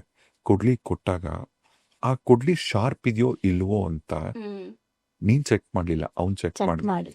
ಶಾರ್ಪ್ ಆಗಿತ್ತು ಕೊಡ್ಲಿ, ಟಕ್ ಟಕ್ ಟಕ್ ಟಕ್ ಅಂತ ಕಟ್ ಮಾಡಿದ್ರೆ ಎತ್ಕೊಂಡ್ ಬಂದ್ಬಿಟ್ಟ. ನೀನು ಆ ಕೊಡ್ಲಿ ಶಾರ್ಪ್ ಇರ್ಲಿಲ್ಲ, ಕಡಿತಾ ಕಡಿತಾ ಕಡಿತಾ ನೀನ್ ಸುಮ್ನೆ ಹಾರ್ಡ್ ವರ್ಕ್ ಮಾಡ್ತಾ ಹೋದೆ, ಸ್ಮಾರ್ಟ್ ವರ್ಕ್ ಮಾಡ್ಲಿಲ್ಲ. ಈ ಸ್ಮಾರ್ಟ್ ವರ್ಕ್ ಅನ್ನೋದಕ್ಕೆ ನಾನೇನ್ ಹೇಳ್ತೀನಿ ಅಂದ್ರೆ, ಎಗೇನ್ ನಾಲೆಡ್ಜ್. ಈ ಸ್ಮಾರ್ಟ್ ವರ್ಕ್ ಎಲ್ಲಿಂದ ಬಂತು? ನಾಲೆಡ್ಜ್. ಇಂಜಿನಿಯರ್ಗೆ ಯಾಕೆ ದುಡ್ಡು ಜಾಸ್ತಿ ಅಂದ್ರೆ, ಅವರು 5 ವರ್ಷ 6 ವರ್ಷ ಎಗೇನ್ ಫಸ್ಟ್ ಸ್ಟ್ಯಾಂಡರ್ಡ್ ಇಂದ ಇಂಜಿನಿಯರಿಂಗ್ ಮುಗಿಯೋ ತನಕನೂ ಅವರಷ್ಟು ಎಫರ್ಟ್ನ ನಾಲೆಡ್ಜ್ ಗೇನ್ ಮಾಡೋದ್ರ ಮೇಲೆ ಹಾಕಿದ್ದಾರೆ, ಜ್ಞಾನ ಸಂಪಾದನೆ ಮಾಡ್ಕೊಳ್ಳೋದ್ರ ಮೇಲೆ. ಈ ಗಾರೆ ಕೆಲಸ ಮಾಡೋರು ಆ ಟೈಮಲ್ಲೇನೆ ಅವ್ರು ದುಡಿಯೋಕ್ ಬಂದ್ಬಿಟ್ಟಿದ್ದಾರೆ. ಎಲ್ಲರಿಗಿಂತ ಬೇಗ ಕೆಲಸ ಸ್ಟಾರ್ಟ್ ಮಾಡಿದ್ದು ಗಾರೆ ಕೆಲಸದವರು. ಇಂಜಿನಿಯರು ಅವರು ಓದಿದ್ ಮುಗಿಸಿ ಆಮೇಲೆ ಇಂಜಿನಿಯರಿಂಗ್ ಆದ್ರೂ ಸ್ಯಾಲ್ರಿ ಮಾತ್ರ ಜಾಸ್ತಿ. ಯಾಕೆ ಇದನ್ನ ಹೇಳ್ತಾ ಇದ್ದೀನಿ ಅಂದ್ರೆ, ಮನಿ ಸಂಪಾದನೆ ಮಾಡಬೇಕು ಅಂದ್ರೂ ಕೂಡ ಅಗೇನ್ ನಮಗೆ ನಾಲೆಡ್ಜ್ ತುಂಬಾ ಇಂಪಾರ್ಟೆಂಟ್. ಅಂಡ್ ಇವಾಗೆಲ್ಲ ಒಂದು ಡೈಲಾಗ್ ಹೇಳ್ತಿರ್ತಾರೆ, ಏನು ಚೆನ್ನಾಗಿ ಓದಿರೋರೆಲ್ಲ ಸಕ್ಸಸ್ ಆಗ್ಬಿಡ್ತಾರಾ, ಎಷ್ಟೊಂದು ಜನ ಏನು ಎಜುಕೇಶನ್ನೇ ಬೇಕಿಲ್ಲ ದುಡ್ಡು ಮಾಡ್ಬೋದು ಅಂತ ಹೇಳ್ತಾರೆ. ಆಯ್ತು, ಎಜುಕೇಶನ್ ಬೇಡ ಅಂತಾನೆ ಅನ್ಕೊಳ್ಳೋಣ. ಅದಕ್ಕೊಂದು ಎಕ್ಸಾಂಪಲ್ ಕೊಡ್ತಾರೆ, ಯಾರು ನಮ್ಮ ಡಾಕ್ಟರ್ ರಾಜ್ಕುಮಾರ್ ಸರ್ದು ಎಕ್ಸಾಂಪಲ್ ಕೊಡ್ತಾರೆ. ಅವ್ರೇನು ಎಜುಕೇಶನ್ ಮಾಡಿರ್ಲಿಲ್ಲ, ಆದ್ರೂ ಡಾಕ್ಟರೇಟ್ ತಗೊಂಡ್ರು, ಅವರಷ್ಟು ಸಾಧನೆ ಮಾಡಿದ್ದಾರೆ ಅಂತ. ಅವರು ಎಜುಕೇಶನ್ ಮಾಡಿರ್ಲಿಲ್ಲ, ಅಕಾಡೆಮಿಕ್ ಎಜುಕೇಶನ್, ಆದ್ರೆ ಅವರ ನಟನೆಯ ಬಗ್ಗೆ ಜ್ಞಾನ ಇತ್ತು ಅವ್ರಿಗೆ. ಅವ್ರು ಏನ್ ಮಾಡ್ತಿದೀವಿ ಅಂತ ತಿಳಿದಿತ್ತು ಚೆನ್ನಾಗಿ. ಕರೆಕ್ಟ್. ಅಂದ್ರೆ ನೀವ್ ಯಾವ ಕ್ಷೇತ್ರದಲ್ಲಿ ಇದ್ದೀರಾ ಅದ್ರ ಸ್ಕಿಲ್ ಡೆವಲಪ್ ಮಾಡ್ಕೊಳ್ಳಿ. ನೀವ್ ಯಾವ ಕ್ಷೇತ್ರದಲ್ಲಿ ಡೆವಲಪ್ ಆಗ್ಬೇಕಂತ ಇದ್ದೀರಾ ಅದಕ್ಕೆ ಸಂಬಂಧಪಟ್ಟಂಗೆ ಇನ್ನ ಜ್ಞಾನ ಸಂಪಾದನೆ ಮಾಡಿ. ಆಲ್ರೆಡಿ ನನ್ಗೆಲ್ಲ ಗೊತ್ತು ಅಂತ ಕುತ್ಕೋಬೇಡಿ, ನಾಲೆಡ್ಜ್ ಗೇನ್ ಮಾಡ್ತಾ ಇರಿ. ನಾಲೆಡ್ಜ್ ಫ್ಲೋ ಆಗ್ತಾನೆ ಇರ್ಬೇಕು ನಮ್ಗೆ. ನಾನು ಹೇಳ್ತೀನಲ್ಲ, ಇವತ್ಗೂ ನಂಗೆ ಹೇಳ್ತಾರೆ, ಮ್ಯಾಮ್ ನೀವು ಇದೆಲ್ಲ ಮಾಡ್ಕೊಂಡು ಯಾಕೆ ನೀವು ಅದನ್ನ ಕಲಿಬೇಕು ಅಂತ ಅಲ್ಲಿಗೆ ಹೋಗ್ತೀರಾ ಇಲ್ಲಿಗೆ ಹೋಗ್ತೀರಾ ಅಂದ್ರೆ, ಬಿಕಾಸ್ ನಾಲೆಡ್ಜ್ ನಾವು ಅಪ್ಡೇಟ್ ಆಗ್ತಾನೆ ಇರ್ಬೇಕು, ನಮ್ಮನ್ನ ನಾವು ಅಪ್ಡೇಟ್ ಮಾಡ್ಕೊಬೇಕು. ಹೌದು. ಸೊ ನಾಲೆಡ್ಜ್ ಎಷ್ಟು ಬಂದ್ರು ಈ ಸ್ಕಿಲ್ಸ್ ಮೇಲೆ ಇನ್ವೆಸ್ಟ್ ಮಾಡಿ. ಸ್ಕಿಲ್ ಮೇಲೆ, ನಾಲೆಡ್ಜ್ ಮೇಲೆ ನೀವು ಇನ್ವೆಸ್ಟ್ ಮಾಡಿ. ಈಗ ಇದೆಲ್ಲ ಇಟ್ಕೊಂಡು ಕೂಡ ಕೆಲವರು ಬಿಸ್ನೆಸ್ ಗಳನ್ನ ಶುರು ಮಾಡ್ತಾರೆ ಅಂತ ಇಟ್ಕೊಳ್ಳಿ. ಈಗ ಬಿಸ್ನೆಸ್ ಅಲ್ಲಿ ಯಾಕೆ ಎಲ್ಲರೂ ಸಕ್ಸಸ್ ಆಗಕ್ಕಾಗಲ್ಲ? ಓಕೆ, ಒಳ್ಳೆ ಕ್ವೆಶನ್. ಈಗ ಬಿಸ್ನೆಸ್ ಸ್ಟಾರ್ಟ್ ಮಾಡ್ತಾರಲ್ಲ, ಎಲ್ರು ಯಾಕೆ ಸಕ್ಸಸ್ ಆಗಲ್ಲ ಅಂತ ಅಂದ್ರೆ, ಈಗ ಸಕ್ಸಸ್ಫುಲ್ ಬಿಸ್ನೆಸ್ ಮ್ಯಾನ್ಗೂ ಇವ್ರಿಗೂ ಏನೋ ಡಿಫ್ರೆನ್ಸ್ ಇರುತ್ತೆ ಅಲ್ವಾ. ನಾನು ತುಂಬಾ ಜನ ಬಿಸ್ನೆಸ್ ಸ್ಟಾರ್ಟ್ ಮಾಡೋರ್ನ ನೋಡಿದೀನಿ. ಸ್ಟಾರ್ಟ್ಅಪ್ ಅಂದ್ರೆ ಇದಕ್ಕೊಂದು ಗಾದೆ ಇದೆಯಲ್ಲ, ಅದೇನದು ಆರಂಭ ಏನೋ ಬರುತ್ತೆ ಅದು ವರ್ಡ್, ಅಂದ್ರೆ ಬಿಗಿನಿಂಗ್ ಅಲ್ಲಿ ಜೋಶಲ್ ಮಾಡ್ತಾರಲ್ಲ, ಅದಕ್ಕೇನೋ ಹೇಳ್ತಾರೆ, ಆರಂಭ ಶೂರತ್ವ ಅಂತ ಅಲ್ವಾ. ಸೊ ಅಂದ್ರೆ ಬಿಗಿನಿಂಗ್ ಅಲ್ಲಿ ಜೋಶ್ ಅಂದ್ರೆ, ನಾನು ಬಿಸ್ನೆಸ್ ಸ್ಟಾರ್ಟ್ ಮಾಡ್ತಾ ಇದ್ದೀನಿ, ನಾನು ಯಾರ ಕೆಳಗಡೆನೂ ಕೆಲಸ ಮಾಡಲ್ಲ, ನಾನೇ ನನ್ನ ಇದಕ್ಕೆ ಬಾಸ್, ಈ ತರ ಥಾಟ್ ಕ್ರಿಯೇಟ್ ಮಾಡ್ಕೊಳ್ತಾರೆ. ಅದಕ್ಕೆ ಇನ್ನೂ ಒಂದು ಗಾದೆ ಮಾತಿದೆ, ರಾಜ ಅರಸನಾಗಕ್ಕೆ ಮುಂಚೆ ಆಳಾಗಿ ದುಡಿ ಅಂತ. ಆಳಾಗಿ ದುಡಿದವನು ಅರಸನಾಗಬಲ್ಲ ಅಂತಾನೂ ಒಂದು ಮಾತಿದೆ ಅಲ್ವಾ. ಸೊ ಯಾರು ನಿಜವಾಗ್ಲೂ ಬಿಸ್ನೆಸ್ ಅಲ್ಲಿ ಸಕ್ಸಸ್ ಆಗ್ಬೇಕಂತಿದ್ದಾರೆ, ಅವ್ರು ಫಸ್ಟ್ ಗ್ರೌಂಡ್ ವರ್ಕ್ ಮಾಡಕ್ಕೆ ರೆಡಿ ಇರ್ಬೇಕು. ಅಂದ್ರೆ ಅವರು ಆಳಾಗಿ ದುಡಿಯಕ್ ರೆಡಿ ಇರ್ಬೇಕು. ಯಾವಾಗ್ಲೂ ನಾನು ಅರಸನ್ ತರ ಇರ್ತೀನಿ ಅಲ್ಲ.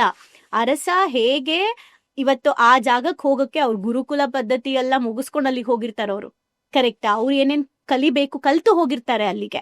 ಸೊ ನೀನು ಕೂಡ ನಿನ್ನ ಬಿಸ್ನೆಸ್ ಅಲ್ಲಿ ನೀನ್ ಸಕ್ಸಸ್ ಆಗ್ಬೇಕು ಅಂದ್ರೆ, ನಾವೆಲ್ಲ ನಮ್ಮ ಬಿಸ್ನೆಸ್ ಅಲ್ಲಿ ಸಕ್ಸಸ್ ಆಗ್ಬೇಕು ಅಂದ್ರೆ ಮೊದಲು ಗ್ರೌಂಡ್ ವರ್ಕ್ ಮಾಡಕ್ಕೆ ರೆಡಿ ಇರ್ಬೇಕು. ಅಂದ್ರೆ ಒಬ್ಬ ಸಕ್ಸಸ್ಫುಲ್ ಮ್ಯಾನ್ ಕ್ಯಾರೆಕ್ಟರ್ಸ್ ಇದಾಗಿರ್ಬೇಕು. ಹೌದು, ಒಂದು ಸಕ್ಸಸ್ಫುಲ್ ಪರ್ಸನ್ ಅಲ್ಲಿ ಡೆಫಿನೆಟ್ಲಿ ಇರುತ್ತೆ, ಗ್ರೌಂಡ್ ವರ್ಕ್ ಕುತ್ಕೊಂಡು ಅವ್ರು ವರ್ಕ್ ಮಾಡ್ತಾರೆ. ಎರಡನೇದು, ಅವರು ರಿಜೆಕ್ಷನ್ಗೆ ಎದುರುಕೊಳ್ಳಲ್ಲ. ಅಂದ್ರೆ ಯಾವ್ದಾದ್ರು ನೋ ಅನ್ಬಿಟ್ರೆ, ಯಾರಾದ್ರೂ ನಾನು ಒಪ್ಕೊಳ್ಳಿಲ್ಲ ಅಂದ್ರೆ ಅದನ್ನ ಅವ್ರು ಯೋಚನೆ ಮಾಡಲ್ಲ. ಅವ್ರು ಏನ್ ಬೆಸ್ಟ್ ಕೊಡ್ಬೇಕು ಅದ್ರ ಮೇಲೆ ಯೋಚನೆ ಮಾಡ್ತಾರೆ. ಅಂಡ್ ಇನ್ನೊಂದ್ ಏನ್ ಗೊತ್ತಾ, ಕೆಲವ್ರನ್ನ ನಾನು ನೋಡ್ತೀನಿ, ನಮ್ಮ ಕ್ಲೈಂಟ್ಸೇ ಕೆಲವ್ರು. ಮನಿ ವರ್ಕ್ಶಾಪ್ ನಮ್ದು ಆದಾಗ ಒಬ್ರು ಟೈಲರ್ ಆಯ್ತಾ, ಅವರು ವರ್ಕ್ ಮಾಡ್ಬೇಕಾದ್ರೆ ಹೇಳ್ತಿದ್ರು, ತುಂಬಾ ಸಾಲ ಇದೆ ಮೇಡಮ್, ತುಂಬಾ ಪ್ರಾಬ್ಲಮ್ ಇದೆ ಮೇಡಮ್, ಸ್ವಂತ ಅಂಗಡಿ ಅಲ್ಲ. ಓಕೆ, ನಾನು ಅವ್ರನ್ನ ಸಿಂಪಲ್ ಕ್ವೆಶನ್ ಕೇಳ್ದೆ, ಎಷ್ಟು ಗಂಟೆಗೆ ಅಂಗಡಿ ಓಪನ್ ಮಾಡ್ತೀರಾ ಅಂತ. ನಾನು ನನ್ನ ಮಗನ್ನೆಲ್ಲ ಕಳಿಸ್ಬಿಟ್ಟು ನಾನು ಹೋಗಿ ಒಂದು 11 ಗಂಟೆಗೆ ಓಪನ್ ಮಾಡ್ತೀನಿ, ಎಷ್ಟು ಗಂಟೆಗೆ ಮನೆಗೆ ಹೋಗ್ತೀರಾ?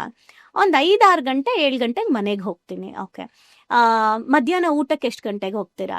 1 ಗಂಟೆಗೆ ಹೋಗ್ತೀನಿ. ಸೊ 11 ಗಂಟೆಗೆ ಮನೆಗೆ ಹೋಗೋದು, ಎಲ್ಲಿ ಅಂಗಡಿಗೆ ಹೋಗೋದು, 1 ಗಂಟೆಗೆ ಮನೆಗೆ ಹೋಗೋದು ಊಟಕ್ಕೆ, ಊಟ ಮುಗಿಸ್ಕೊಂಡು ಮತ್ತೆ 2 ಗಂಟೆಗೆ ಹೋಗೋದು, ಮತ್ತೆ 7 ಗಂಟೆಗೆ ಬರೋದು. ಎಕ್ಸಾಂಪಲ್. ಓಕೆ ಆಯ್ತು, ನಿಮ್ಮ ಅಂಗಡಿ ಹೇಗಿದೆ, ನಿಮ್ಮ ಅಂಗಡಿಯಲ್ಲಿ ಹೇಗಿದೆ ಎಲ್ಲ ನೋಡಕ್ ಹೇಗಿದೆ?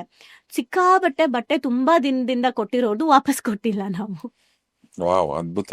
ಆಯ್ತಾ? ಅಂದ್ರೆ ಇವತ್ತು ಅದೇ ಲೇಡಿ ಓಕೆ ಎವ್ರಿ ಮಂತ್ 1 ಲಕ್ಷಕ್ಕಿಂತ ಜಾಸ್ತಿ ದುಡಿತಾ ಇದ್ದಾರೆ.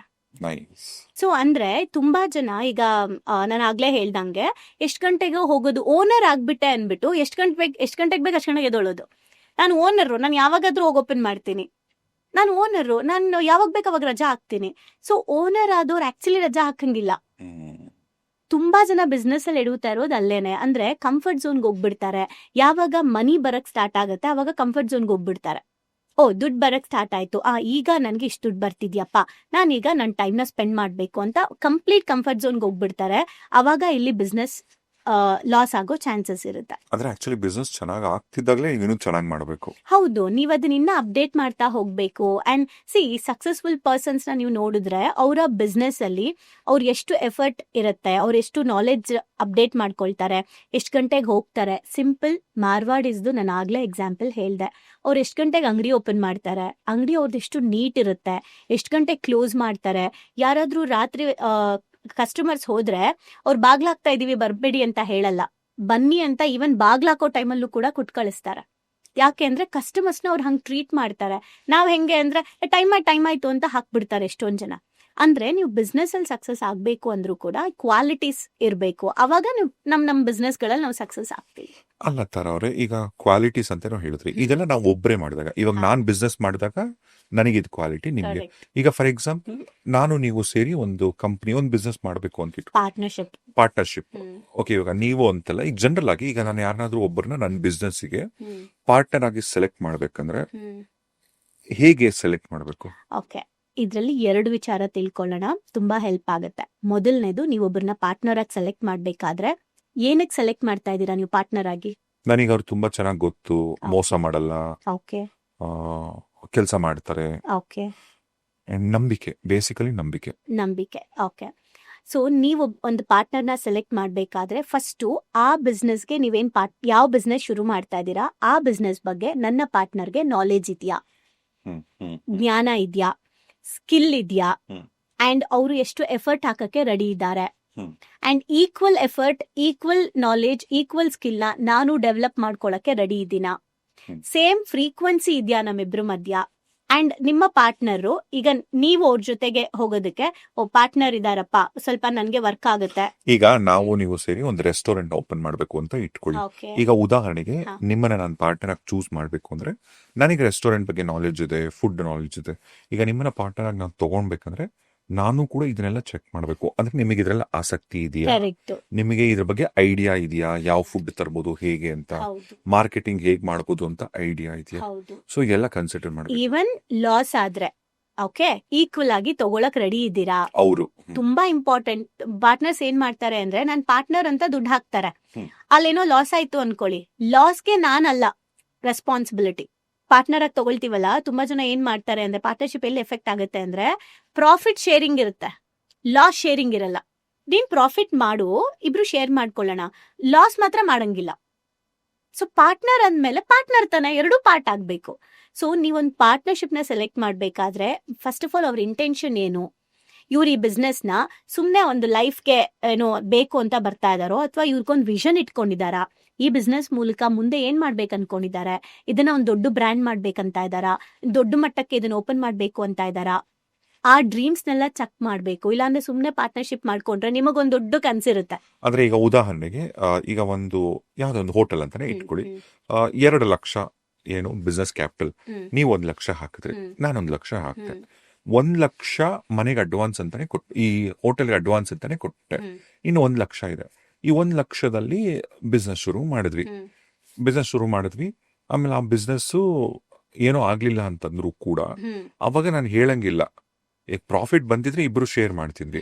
ಇವಾಗ ನೀವು ಹಾಕ್ತಂತ ಇದು ನಾನು ಹಾಕ್ತಂತ ದುಡ್ಡು ಅಡ್ವಾನ್ಸ್ ಅಲ್ಲಿ ಇದೆ, ಓಕೆ. ನೀವು ಹಾಕಿದ್ರಲ್ಲಿ ಬಿಸ್ನೆಸ್ ಮಾಡಿದೀವಿ, ಹ್ಮ್. ಬಿಸ್ನೆಸ್ ಲಾಸ್ ಆಗಿದೆ, ಅಲ್ಲಿಗೆಲ್ಲ ಮುಗೀತು ಅನ್ನಂಗಿಲ್ಲ. ಹಾ, ಲಾಸ್ ಆದ್ರೂ ಕೂಡ ಇದೇನು ಅಡ್ವಾನ್ಸ್ ಇತ್ತಿಲ್ಲ, ಅದ್ರಲ್ಲಿ ಇದರಲ್ಲಿ share ಶೇರ್ ಮಾಡ್ಬೇಕು. ಮಾಡ್ಬೇಕು. ಹಾ. ಅಂದ್ರೆ ಏನ್ ಗೊತ್ತಾ, ಯಾವಾಗ್ಲೂ ಪಾರ್ಟ್ನರ್ಶಿಪ್ ಅಲ್ಲಿ ಮೊದಲನೇದು ಫ್ರೀಕ್ವೆನ್ಸಿ ಅಂಡ್ ಇಂಟೆನ್ಷನ್ ಚೆಕ್ ಮಾಡೋದ್ರ ಜೊತೆಗೆ ಪ್ಯಾಟರ್ನ್ ಚೆಕ್ ಮಾಡ್ಬೇಕು. ಆ ವ್ಯಕ್ತಿ ಎಷ್ಟು ಡಿಸಿಪ್ಲಿನ್ ಇದ್ದಾರೆ. ನಾನು ಹೇಳ್ತಾ ಇರ್ತೀನಿ, ನಂಗೆ ಎಮೋಜಿಮ್ ಅಲ್ಲಿ ಇವಾಗ ಏನ್ ವರ್ಕ್ ಮಾಡ್ತಾರೆ, ನಂಗೆ ಅವ್ರಿಗೆ ಹೇಳ್ತಿರ್ತೀನಿ, ನಂಗೆ ಎಂಪ್ಲಾಯೀಸ್ ತರ ವರ್ಕ್ ಮಾಡ್ಸಕ್ಕೆ ಇಷ್ಟ ಇಲ್ಲ, ನಂಗೆ ಪಾರ್ಟ್ನರ್ಸ್ ತರ ವರ್ಕ್ ಮಾಡ್ಸಕ್ಕೆ ಇಷ್ಟ. ಆಕ್ಚುಲಿ ನನ್ನ ಕಂಪ್ನಿ ನಾನು ಹಂಗ್ ಡೆವಲಪ್ ಮಾಡ್ಬೇಕು ಅಂತ ಇಷ್ಟ. ಆದ್ರೆ ಯಾಕೆ ನಾನು ಇನ್ನ ನಿಮ್ಗೆ ಪಾರ್ಟ್ನರ್ ಆಗಿ ತಗೊಂಡಿಲ್ಲ ಅಂದ್ರೆ, ನೀವು ಕ್ವಾಲಿಟಿ ಡೆವಲಪ್ ಮಾಡ್ಕೊಳ್ಳಿ, ಹ್ಮ್. ಆಗ ನಾನು ಪಾರ್ಟ್ನರ್ ಆಗಿ ತಗೊಳ್ತೀನಿ ಅಂತ. ಯಾಕಂದ್ರೆ ಅದು ಈಕ್ವಲ್ ಆಗಿರ್ಬೇಕು ಎಲ್ಲವೂ ಕೂಡ. ಬರೀ ಹೆಸರು ಮಾತ್ರ ಬೇಕು, ಪ್ರಾಬ್ಲಮ್ಸ್ ಬೇಡ ಅಂದ್ರೆ ಹೆಂಗ್ ಪಾರ್ಟ್ನರ್ ಆಗ್ತಾರೆ? ಇದೊಂಥರ ಗಂಡ ಹೆಂಡತಿ ಸಂಬಂಧ ಹೆಂಗ್ ಇಂಪಾರ್ಟೆಂಟೋ ಹಾಗೆ ಬಿಸ್ನೆಸ್ ಅಲ್ಲಿ ಪಾರ್ಟ್ನರ್ಶಿಪ್ ಕೂಡ ಅಷ್ಟೇ ಇಂಪಾರ್ಟೆಂಟ್. ಅಂಡ್ ಇನ್ನೊಂದು, ನಿಮಗೆ ಗೊತ್ತಿಲ್ದಿರೋ ಬಿಸ್ನೆಸ್, ಫಾರ್ ಎಕ್ಸಾಂಪಲ್ ನಾನು ಸ್ಲೀಪಿಂಗ್ ಪಾರ್ಟ್ನರ್ಸ್ ಅಂತ ಬರ್ತಾರೆ, ಅವ್ರದ್ದು ತೊಂದರೆ ಇಲ್ಲ, ಯಾಕಂದ್ರೆ ಅವರು ನನಗೆ ಅದು ಸುಮ್ನೆ ಹಣ ಗೊತ್ತಿಲ್ಲ, ಹಾಕಿ ಸುಮ್ನೆ ಇರ್ತಾರೆ, ನಂಗೆ ಏನೋ ಕೊಡಪ್ಪ ಪ್ರಾಫಿಟ್. ಹಂಗಿರ್ತಾರೆ. ಬಟ್ ಈ ಬಿಸ್ನೆಸ್ ಸ್ಟಾರ್ಟ್ ಮಾಡ್ಬೇಕಾದ್ರೆ ಮಾತ್ರ ಪಾರ್ಟ್ನರ್ಶಿಪ್ ನಾವು ಚೆಕ್ ಮಾಡ್ಬೇಕು. ಅಂದ್ರೆ ಈಗ ನಾನ್ ನಿಮ್ಗೆ ದುಡ್ಡು ಕೊಡ್ಬೇಕಾದ್ರೆ ನನಗೆ ನೀವ್ ಮಾಡ್ತಾ ಇರೋ ಬಿಸ್ನೆಸ್ ಗೊತ್ತಿಲ್ಲ. ಹ್ಮ್. ಸೊ ಆ ಟೈಮಲ್ಲಿ ನಾನು ಬಿಸ್ನೆಸ್ ಯಾವುದು, ಆ ಬಿಸ್ನೆಸ್ ಬಗ್ಗೆ ಲೈಟ್ ಆಗಿ ನಾಲೆಜ್ ಆದ್ರೂ ತಗೋಬೇಕು. ಒಂದ್ ಎಕ್ಸಾಂಪಲ್, ಈಗ ನಮ್ಮ ಇದ್ರಲ್ಲಿ ಯೋಗ ಮಾರ್ಗ ಅಂತ ನಾವು ಸೆಷನ್ ಮಾಡ್ತೀವಿ 6 to 7. ಎಸ್ವ್ಯಾಸ ಇಂದ ಯೋಗ ಟ್ರೈನ್ಡ್ ಆಗಿರುವಂತಹ ತುಂಬಾ ಚೆನ್ನಾಗಿ ಟ್ರೈನ್ ಮಾಡುವಂತ ಕೋಚ್, ನಮ್ಮ ಯೋಗ ಟ್ರೈನರ್ ಟ್ರೈನ್ ಮಾಡ್ತಾರೆ.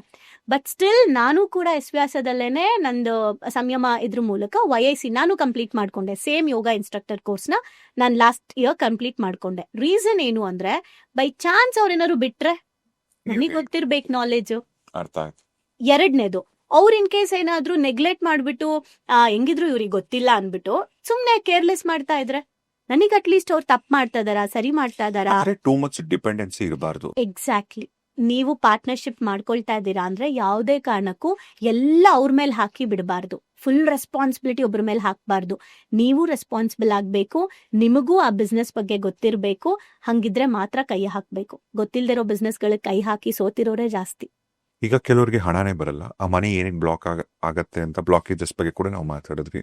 ಈಗ ನೀವು ಹೇಳಿದ್ರಿ ಪಾಸ್ಟ್ ಲೈಫ್ ಇರ್ಬೋದು, ಪಾಸ್ಟ್ ಲೈಫ್ ಮೆಮೊರಿಲಿ ಇರ್ಬೋದು, ಅಥವಾ ಅವರು ಮಾಡಿದಂಥ ಮಿಸ್ಟೇಕ್ಸ್ ಇರ್ಬೋದು, ಹಲವಾರು ಹೇಳಿದ್ರೆ ಬ್ಲಾಕೇಜಸ್ ಏನೋ ಆಯ್ತು. ಇವಾಗ ಇದಕ್ಕೆ ಸೊಲ್ಯೂಷನ್ ಅಂದ್ರೆ ಏನು? ಓಕೆ, ನಾನು ಕೆಲವು ಸೊಲ್ಯೂಷನ್ಸ್ ಮಾತ್ರ ಹೇಳ್ತೀನಿ ಶಾರ್ಟ್ ಆಗಿ, ಬಿಕಾಸ್ ತುಂಬಾ ಸೊಲ್ಯೂಷನ್ಸ್ ಅದು ಅವ್ರವ್ರಿಗೆ ಇಂಡಿವಿಜುವಲಿ ಬೇರೆ ಬೇರೆ ತರ ಇರುತ್ತೆ. ಮೊದಲನೇದೇನಂದ್ರೆ, ಅಗೇನ್ ರೀಪ್ರೋಗ್ರಾಮಿಂಗ್ ಮಾಡ್ಕೊಳ್ಳೋದು. ಅಂದ್ರೆ ರೈಟ್ ಸ್ಟೇಟ್ಮೆಂಟ್ಗಳ ಮೂಲಕ ಅಫರ್ಮೇಷನ್ಸ್ನ ಶಿಫ್ಟ್ ಮಾಡೋದು. ಆ್ಯಂಡ್ ಪೀಪಲ್ನ, ಯಾರೆಲ್ಲ ಇವತ್ತು ಸಕ್ಸಸ್ಫುಲ್ ಪೀಪಲ್ ಇದ್ದಾರೆ, ಚೆನ್ನಾಗಿ ಅರ್ನ್ ಮಾಡಿದ್ದಾರೆ, ಆ್ಯಂಡ್ ನನ್ನ ಹಂಬಲ್ ರಿಕ್ವೆಸ್ಟ್ ಏನಂದ್ರೆ, ಬರೀ ಹಣವನ್ನ ಸಂಪಾದನೆ ಮಾಡಿರೋರ್ನ ಮಾತ್ರ ಅಟ್ರಾಕ್ಟ್ ಮಾಡಬೇಡಿ. ಹಣದ ಜೊತೆ ಗುಣ, ಹೆಲ್ತ್ ಅಂಡ್ ಸಂಬಂಧ ಎಲ್ಲವನ್ನು ಬ್ಯಾಲೆನ್ಸ್ ಮಾಡ್ತಾ ಇರ್ತಾರೆ ಎಷ್ಟೋ ಜನ ಶ್ರೀಮಂತರು. ವ್ಯಕ್ತಿತ್ವ. ಸೊ ಆ ಶ್ರೀಮಂತಿಕೆ ವ್ಯಕ್ತಿತ್ವಗಳನ್ನ ನೀವು ಅಟ್ರಾಕ್ಟ್ ಮಾಡಿ. ಒಂದು, ಅವ್ರ ಸ್ಟೋರೀಸ್ನ ಜಾಸ್ತಿ ಕೇಳಿ, ಅಂಡ್ ಝೀರೋ ಇಂದ ಹೀರೋ ಆದವರ ಬಗ್ಗೆ ತಿಳ್ಕೊಳ್ಳಿ. ಅವರೆಲ್ಲ ಆ ಟೈಮಲ್ಲಿ ಹೇಗೆ ಫೇಸ್ ಮಾಡಿದ್ರು ಅಂತ ನೋಡ್ಕೊಳ್ಳಿ. ಅಂಡ್ ಆದಷ್ಟು ಏನ್ ಹೇಳ್ತಾರೆ, ಫೈನಾನ್ಷಿಯಲ್ ಲಿಟ್ರಸಿ ತಗೊಳ್ಳಿ, ಕಲ್ತ್ಕೊಳ್ಳಿ. ಮನಿ ಬಗ್ಗೆ ಸಾಕಷ್ಟು ವಿಚಾರಗಳಿದೆ, ನಾವೆಲ್ಲ ತಿಳ್ಕೊಂಡಿದೀವಿ ಅನ್ನೋದು ಬೇಡ. ಇನ್ನ ಏನೇನ್ ಕಲಿಬೇಕಿದೆ ಕಲ್ತ್ಕೊಳ್ಳಿ, ರೀಪ್ರೋಗ್ರಾಮಿಂಗ್ ಮಾಡ್ಕೊಳ್ಳಿ. ಇನ್ನ ಆನ್ಸಿಸ್ಟರ್ಸ್ದು ಅಂತ ಬಂದಾಗ, ಅಮಾವಾಸ್ಯೆ ಪೂಜೆಗಳು ಬರುತ್ತೆ ತುಂಬಾ. ಆನ್ಸಿಸ್ಟರ್ಸ್ ರಿಲೇಟೆಡ್ ನೀವು ಕೆಲವೊಂದು ಬ್ಲಾಕೇಜಸ್ನ ನೀವು ಕ್ಲಿಯರ್ ಮಾಡ್ಕೋಬೇಕು ಅಂದ್ರೆ, ಎವ್ರಿ ಅಮಾವಾಸ್ಯೆ ಯಾರಾದ್ರೂ ನಿಮ್ಮ ಆನ್ಸಿಸ್ಟರ್ಸ್ಗಳಲ್ಲಿ ಆ ಥರ ಬಡತನದಿಂದ ಸಫರ್ ಆಗಿ ಅವ್ರೇನಾದ್ರೂ ನೋವಲ್ಲಿದ್ರೆ, ದಯವಿಟ್ಟು ನೀವು ಅದನ್ನ ಹೀಲ್ ಮಾಡ್ಕೊಳ್ಳಿ. ಆ್ಯಂಡ್ ನಾನು ಈ ಲೈಫಲ್ಲಿ ನಿಮ್ಮ ಬ್ಲೆಸ್ಸಿಂಗ್ಸ್ನ ಕೊಡಿ, ನಾನು ಈ ಲೈಫಲ್ಲಿ ರಿಚ್ ಆಗ್ತೀನಿ, ನಾನು ಈ ಲೈಫಲ್ಲಿ ರಿಚ್ನೆಸ್ನ ಅನುಭವಿಸಕ್ಕೆ ಬಂದಿದ್ದೀನಿ, ನಾನು ಸೊಸೈಟಿಗೆ ಸಪೋರ್ಟ್ ಮಾಡಕ್ಕೆ ಬಂದಿದ್ದೀನಿ ಅಂತ ಪ್ರೇ ಮಾಡಿ, ಮೊಸರನ್ನ ಆ್ಯಂಡ್ ಅಂದ್ರೆ ಅವಾಗ್ತಾನೆ ಮಾಡಿರೋ ಅನ್ನ ಆ್ಯಂಡ್ ಅದಕ್ಕೆ ಮೊಸರು ಹಾಕಿ, ಕಪ್ಪೆಳ್ಳು ಹಾಕ್ಬಿಟ್ಟು ಮಿಕ್ಸ್ ಮಾಡಿಬಿಟ್ಟು ಒಂದು ಬೌಲ್ಗೆ ಇಟ್ಬಿಟ್ಟು 1 ಲೋಟ ನೀರನ್ನ ಟೆರೆಸ್ ಮೇಲೆ ಎವ್ರಿ ಅಮಾವಾಸ್ಯೆ, ಮಿನಿಮಮ್ ಅಂದ್ರೂ 9 ಅಮಾವಾಸ್ಯೆ ಪ್ರೇ ಮಾಡಿ. ಇದು ನನ್ನ ತಾಯಿ ಕಡೆ, ನನ್ನ ತಂದೆ ಕಡೆ ಇರುವಂತಹ ಎಲ್ಲಾ ಪೂರ್ವಜರಿಗೂ ನಾನು ಪ್ರೇ ಮಾಡ್ಬಿಟ್ಟು, ರಿಕ್ವೆಸ್ಟ್ ಮಾಡ್ಬಿಟ್ಟು ಈ ಊಟನ ಇಡ್ತಾ ಇದ್ದೀನಿ. ಸೊ ಇದರಲ್ಲಿ ನಾನು ನಿಮ್ಗೆ ಹೀಲಿಂಗ್ ಆಗ್ಲಿ ಅಂತ ಪ್ರೇ ಮಾಡ್ತಾ ಇದ್ದೀನಿ ಅಂದ್ಬಿಟ್ಟು ಊಟ ಇಡಿ 9 ವೀಕ್ಸ್. ಅಂದ್ರೆ ನಮ್ಮ ಪಿತೃಗಳಿಗೆ ನಾವು ತೋರಿಸ್ತಕ್ಕಂಥ ಗೌರವ. ಅಂಡ್ ಪಿತೃಪಕ್ಷ ಸರಿಯಾಗಿ ಮಾಡೋದಾಗಿರ್ಬೋದು. ಅಂಡ್ ಪಿತೃಪಕ್ಷ ಶಾಸ್ತ್ರಗಳಿಂದ ಮಾಡೋದಕ್ಕಿಂತ ಶಾಸ್ತ್ರಗಳನ್ನ ತಿಳ್ಕೊಂಡು ಮಾಡಿ. ಅಂಡ್ ಇನ್ನೊಂದು ಬಂದ್ಬಿಟ್ಟು ಸೋಲ್ ಮೆಮೊರಿ ಹೀಲ್ ಮಾಡ್ಕೊಳ್ಳೋಕೆ ಸಾಕಷ್ಟು ಹೀಲಿಂಗ್ ಟೆಕ್ನಿಕ್ಸ್ ಇದೆ, ಹೀಲಿಂಗ್ ಮೆಥಡ್ಸ್ ಇದೆ. ಲೈಕ್ ನಮ್ಮ ಪಾಸ್ಟ್ ರಿಲೇಟೆಡ್ ತಿಳ್ಕೊಳ್ಳೋದಾಗಿರ್ಬೋದು, ಕೆಲವೊಂದು ಈಗ ರಾಜಕ್ರಿಯ ರೇಖೆಗಳಾಗಿರ್ಬೋದು, ಇವೆಲ್ಲವೂ ಕೂಡ ಕೆಲವೊಂದು ನಮ್ಮ ಪಾಸ್ಟ್ ಕರ್ಮಗಳನ್ನು ಬರ್ನ್ ಮಾಡೋಕ್ಕೆ ಹೆಲ್ಪ್ ಮಾಡುತ್ತೆ. ಸೊ ಇನ್ ಡೀಪ್ ಆಗಿ ನಾವು ಕರ್ಮಗಳ ಬಗ್ಗೆ ಆತ್ಮಕಥೆಗಳು ಅನ್ನೋ ಎಪಿಸೋಡಲ್ಲಿ ಮಾತಾಡಿದ್ದೀವಿ. ಸೊ ಯಾವ್ಯಾವ ಕರ್ಮನ ನಾವು ಕ್ಲಿಯರ್ ಮಾಡಿಕೊಂಡು ಒಂದು ಹೊಸ ಲೈಫ್ ಸ್ಟಾರ್ಟ್ ಮಾಡ್ಬೋದು, ಅದೆಲ್ಲವೂ ಮಾಡ್ಬೋದು. ಸೊ ನನ್ನ ಪ್ರಕಾರ ಖಂಡಿತ ನಮ್ಮ ಕೈಯಲ್ಲೇ ಎಲ್ಲ ಪ್ರಾಬ್ಲಮ್ಸ್ಗೂ ಸೊಲ್ಯೂಷನ್ ಇದೆ. ಸೊ ಅದನ್ನ ಪ್ರತಿಯೊಬ್ಬರು ಅರ್ಥ ಮಾಡಿಕೊಂಡು ಕಲ್ತ್ಕೊಂಡು ಅಳವಡಿಸ್ಕೊಂಡ್ರೆ ಎಲ್ಲರ ಲೈಫು ಚೆನ್ನಾಗಿರುತ್ತೆ ಆ್ಯಂಡ್ ಚೆನ್ನಾಗಿರಲಿ. ಆ್ಯಂಡ್ ಇನ್ನೊಂದು ನಾನು ಹೇಳ್ತೀನಿ, ಲಾಸ್ಟ್ ಹ್ಯಾಬಿಟ್ ಅನ್ನೋ ಒಂದು ನಾವು ಎಪಿಸೋಡ್ ಮಾಡಿದ್ವಿ ಅಲ್ಲ ಪಾಡ್ಕಾಸ್ಟ್. ಸೊ ತುಂಬ ಒಳ್ಳೆ ರೆಸ್ಪಾನ್ಸ್ ಕೂಡ ಬಂದಿದೆ. ಆ್ಯಂಡ್ ತುಂಬ ಜನ ಏನಂತ ಅಂದರೆ ಹ್ಯಾಬಿಟ್ಸ್ನ ನಾನು ಬದಲು ಮಾಡ್ಕೋಬೇಕು ಅಂತ ಡಿಸೈಡ್ ಮಾಡಿರೋದು. ಆ್ಯಂಡ್ ಅದಕ್ಕೆ ಒಂದು ನಮ್ಮ ಕಡೆಯಿಂದ ಒಂದು ಎಕ್ಸ್ಚೇಂಜ್ ಥರ ಮಾಡೋಣ, ಒಂದು ಎನರ್ಜಿ ಎಕ್ಸ್ಚೇಂಜ್ ಥರ ಮಾಡೋಣ ಅಂತ ಹೇಳಿ ಈ ಕಮಿಂಗ್ March 8 ಸಂಡೇ ನಾವು ಒಂದು ವರ್ಕ್ಶಾಪ್ನ ಕಂಡಕ್ಟ್ ಮಾಡ್ತಾ ಇದ್ದೀವಿ. ಸೊ ಆ ವರ್ಕ್ಶಾಪ್ ಏನಂತ ಅಂದರೆ habit building workshop. Important thing ಏನಂದರೆ ಸಬ್ಕಾನ್ಷಿಯಸ್ಗೆ ಹೆಂಗೆ ನಾವು ಇನ್ಸ್ಟಾಲ್ ಮಾಡಬೇಕು, ಫೀಡ್ ಮಾಡಬೇಕು ಹ್ಯಾಬಿಟ್ಸ್ನ ಅನ್ನೋದು. ಆ್ಯಂಡ್ ನಾಟ್ ಓನ್ಲಿ ವರ್ಕ್ಶಾಪ್, ಬರೀ ವರ್ಕ್ಶಾಪ್ ಮಾತ್ರ ಅಲ್ಲ, ಒಂದು ಡ್ರಾಮಾ ಶೋ ಮೂಲಕ ನಾವು ಹೇಗೆ ಕಲಿಬೋದು ಅನ್ನೋ ಒಂದು ಯೂನಿಕ್ ಕಾನ್ಸೆಪ್ಟ್ನ ನಾವು ತರ್ತಾ ಇದ್ದೀವಿ ಪೀಪಲ್ಗೆ. ಜೊತೆಗೆ ನಿಮ್ಮ ಒಂದು ಕನಸಿನ ಕೂಸು. ಹೌದು, ಎಸ್. ಆ್ಯಂಡ್ ಅಫ್ಕೋರ್ಸ್ ನಾನು ಈ ಬುಕ್ ನೀವು ಲಾಸ್ಟ್ ಟೈಮ್ ಕೇಳಿದ್ರಿ. ಸೊ ಬದುಕು ಬದಲಿಸುವ 21 ಅಭ್ಯಾಸಗಳು, ಸರಳ ಅಭ್ಯಾಸಗಳು, ಸುಂದರ ಬದುಕು ಅಂತ. ಸೊ ಈ ಬುಕ್ ಕೂಡ ನೀವು ಲಾಸ್ಟ್ ಟೈಮ್ ಹಾಕ್ಬೋದಾ, ಹೆಸರು ರಿವೀಲ್ ಮಾಡ್ಬೋದಾ ಅಂದರೆ, ಸೊ ಇವತ್ತು ರಿವೀಲ್ ಮಾಡ್ಬೋದು. ಆ್ಯಂಡ್ ನಿಮಗೆ ಈ ಬುಕ್ಕು ಥ್ಯಾಂಕ್ ಯು ತಾರಾ ಅವರು ಬರೆದಿರೋ ಬುಕ್ಕು ಬದುಕು ಬದಲಿಸುವ 21 ಅಭ್ಯಾಸಗಳು. ವಂಡರ್ಫುಲ್, ಎಲ್ಲ ಒಳ್ಳೇದಾಗಲಿ and thank you so much. ಈ ಪುಸ್ತಕ ಎಷ್ಟೋ ಜನರ ಜೀವನ ಬದುಕಿಸ್ಲಿ, ಚೇಂಜ್ ಮಾಡಲಿ, ಬದಲಾಯಿಸ್ಲಿ ಅಂತ ಮನಸ್ಪೂರ್ವಕವಾಗಿ ಹಾರೈಸ್ತೀನಿ. ಆ್ಯಂಡ್ ಅದರ ಜೊತೆ ಲಾಸ್ಟ್ ಟೈಮ್ ನೀವು ಅದನ್ನು ಹೇಳಿದಾಗ ಕೇಳಿದ್ರು ಕೂಡ ಎಲ್ಲೆಲ್ಲಿ ಇದು ಎಲ್ಲಿ ಸಿಗುತ್ತೆ ಏನು ಅಂತ. ಸೊ ಅಮೆಝಾನಲ್ಲಿ ಸಿಗುತ್ತೆ. ನನ್ನ ಹಂಬಲ್ ರಿಕ್ವೆಸ್ಟು, ಬುಕ್ ತಗೊಂಡು ಒಂದು ಕಡೆ ಇಡಬೇಡಿ, ಬುಕ್ ತಗೊಂಡು ಓದಿ, ಅದನ್ನ ಅರ್ಥ ಮಾಡಿಕೊಂಡು ಲೈಫಲ್ಲಿ ಇಂಪ್ಲಿಮೆಂಟ್ ಮಾಡ್ಕೊಳ್ಳಿ ಅಂತ. ಸೊ ಕೆಳಗೆ ಡಿಸ್ಕ್ರಿಪ್ಷನ್ ಅಲ್ಲಿ ನಂಬರ್ಸ್ ಕೊಟ್ಟಿದ್ದೀನಿ, ಬೇಕು ಅಂದ್ರೆ ಅಲ್ಲಿ ನೀವು ಕಾಂಟ್ಯಾಕ್ಟ್ ಮಾಡಿ ಬುಕ್ಸ್ ತರಿಸ್ಕೊಬಹುದು. Thank you so much. And as usual wonderful podcast. Thank you so much ನಿಮ್ಮ ಟೈಮ್ಗೆ, ನಿಮ್ಮ ಜ್ಞಾನಕ್ಕೆ. Thank you.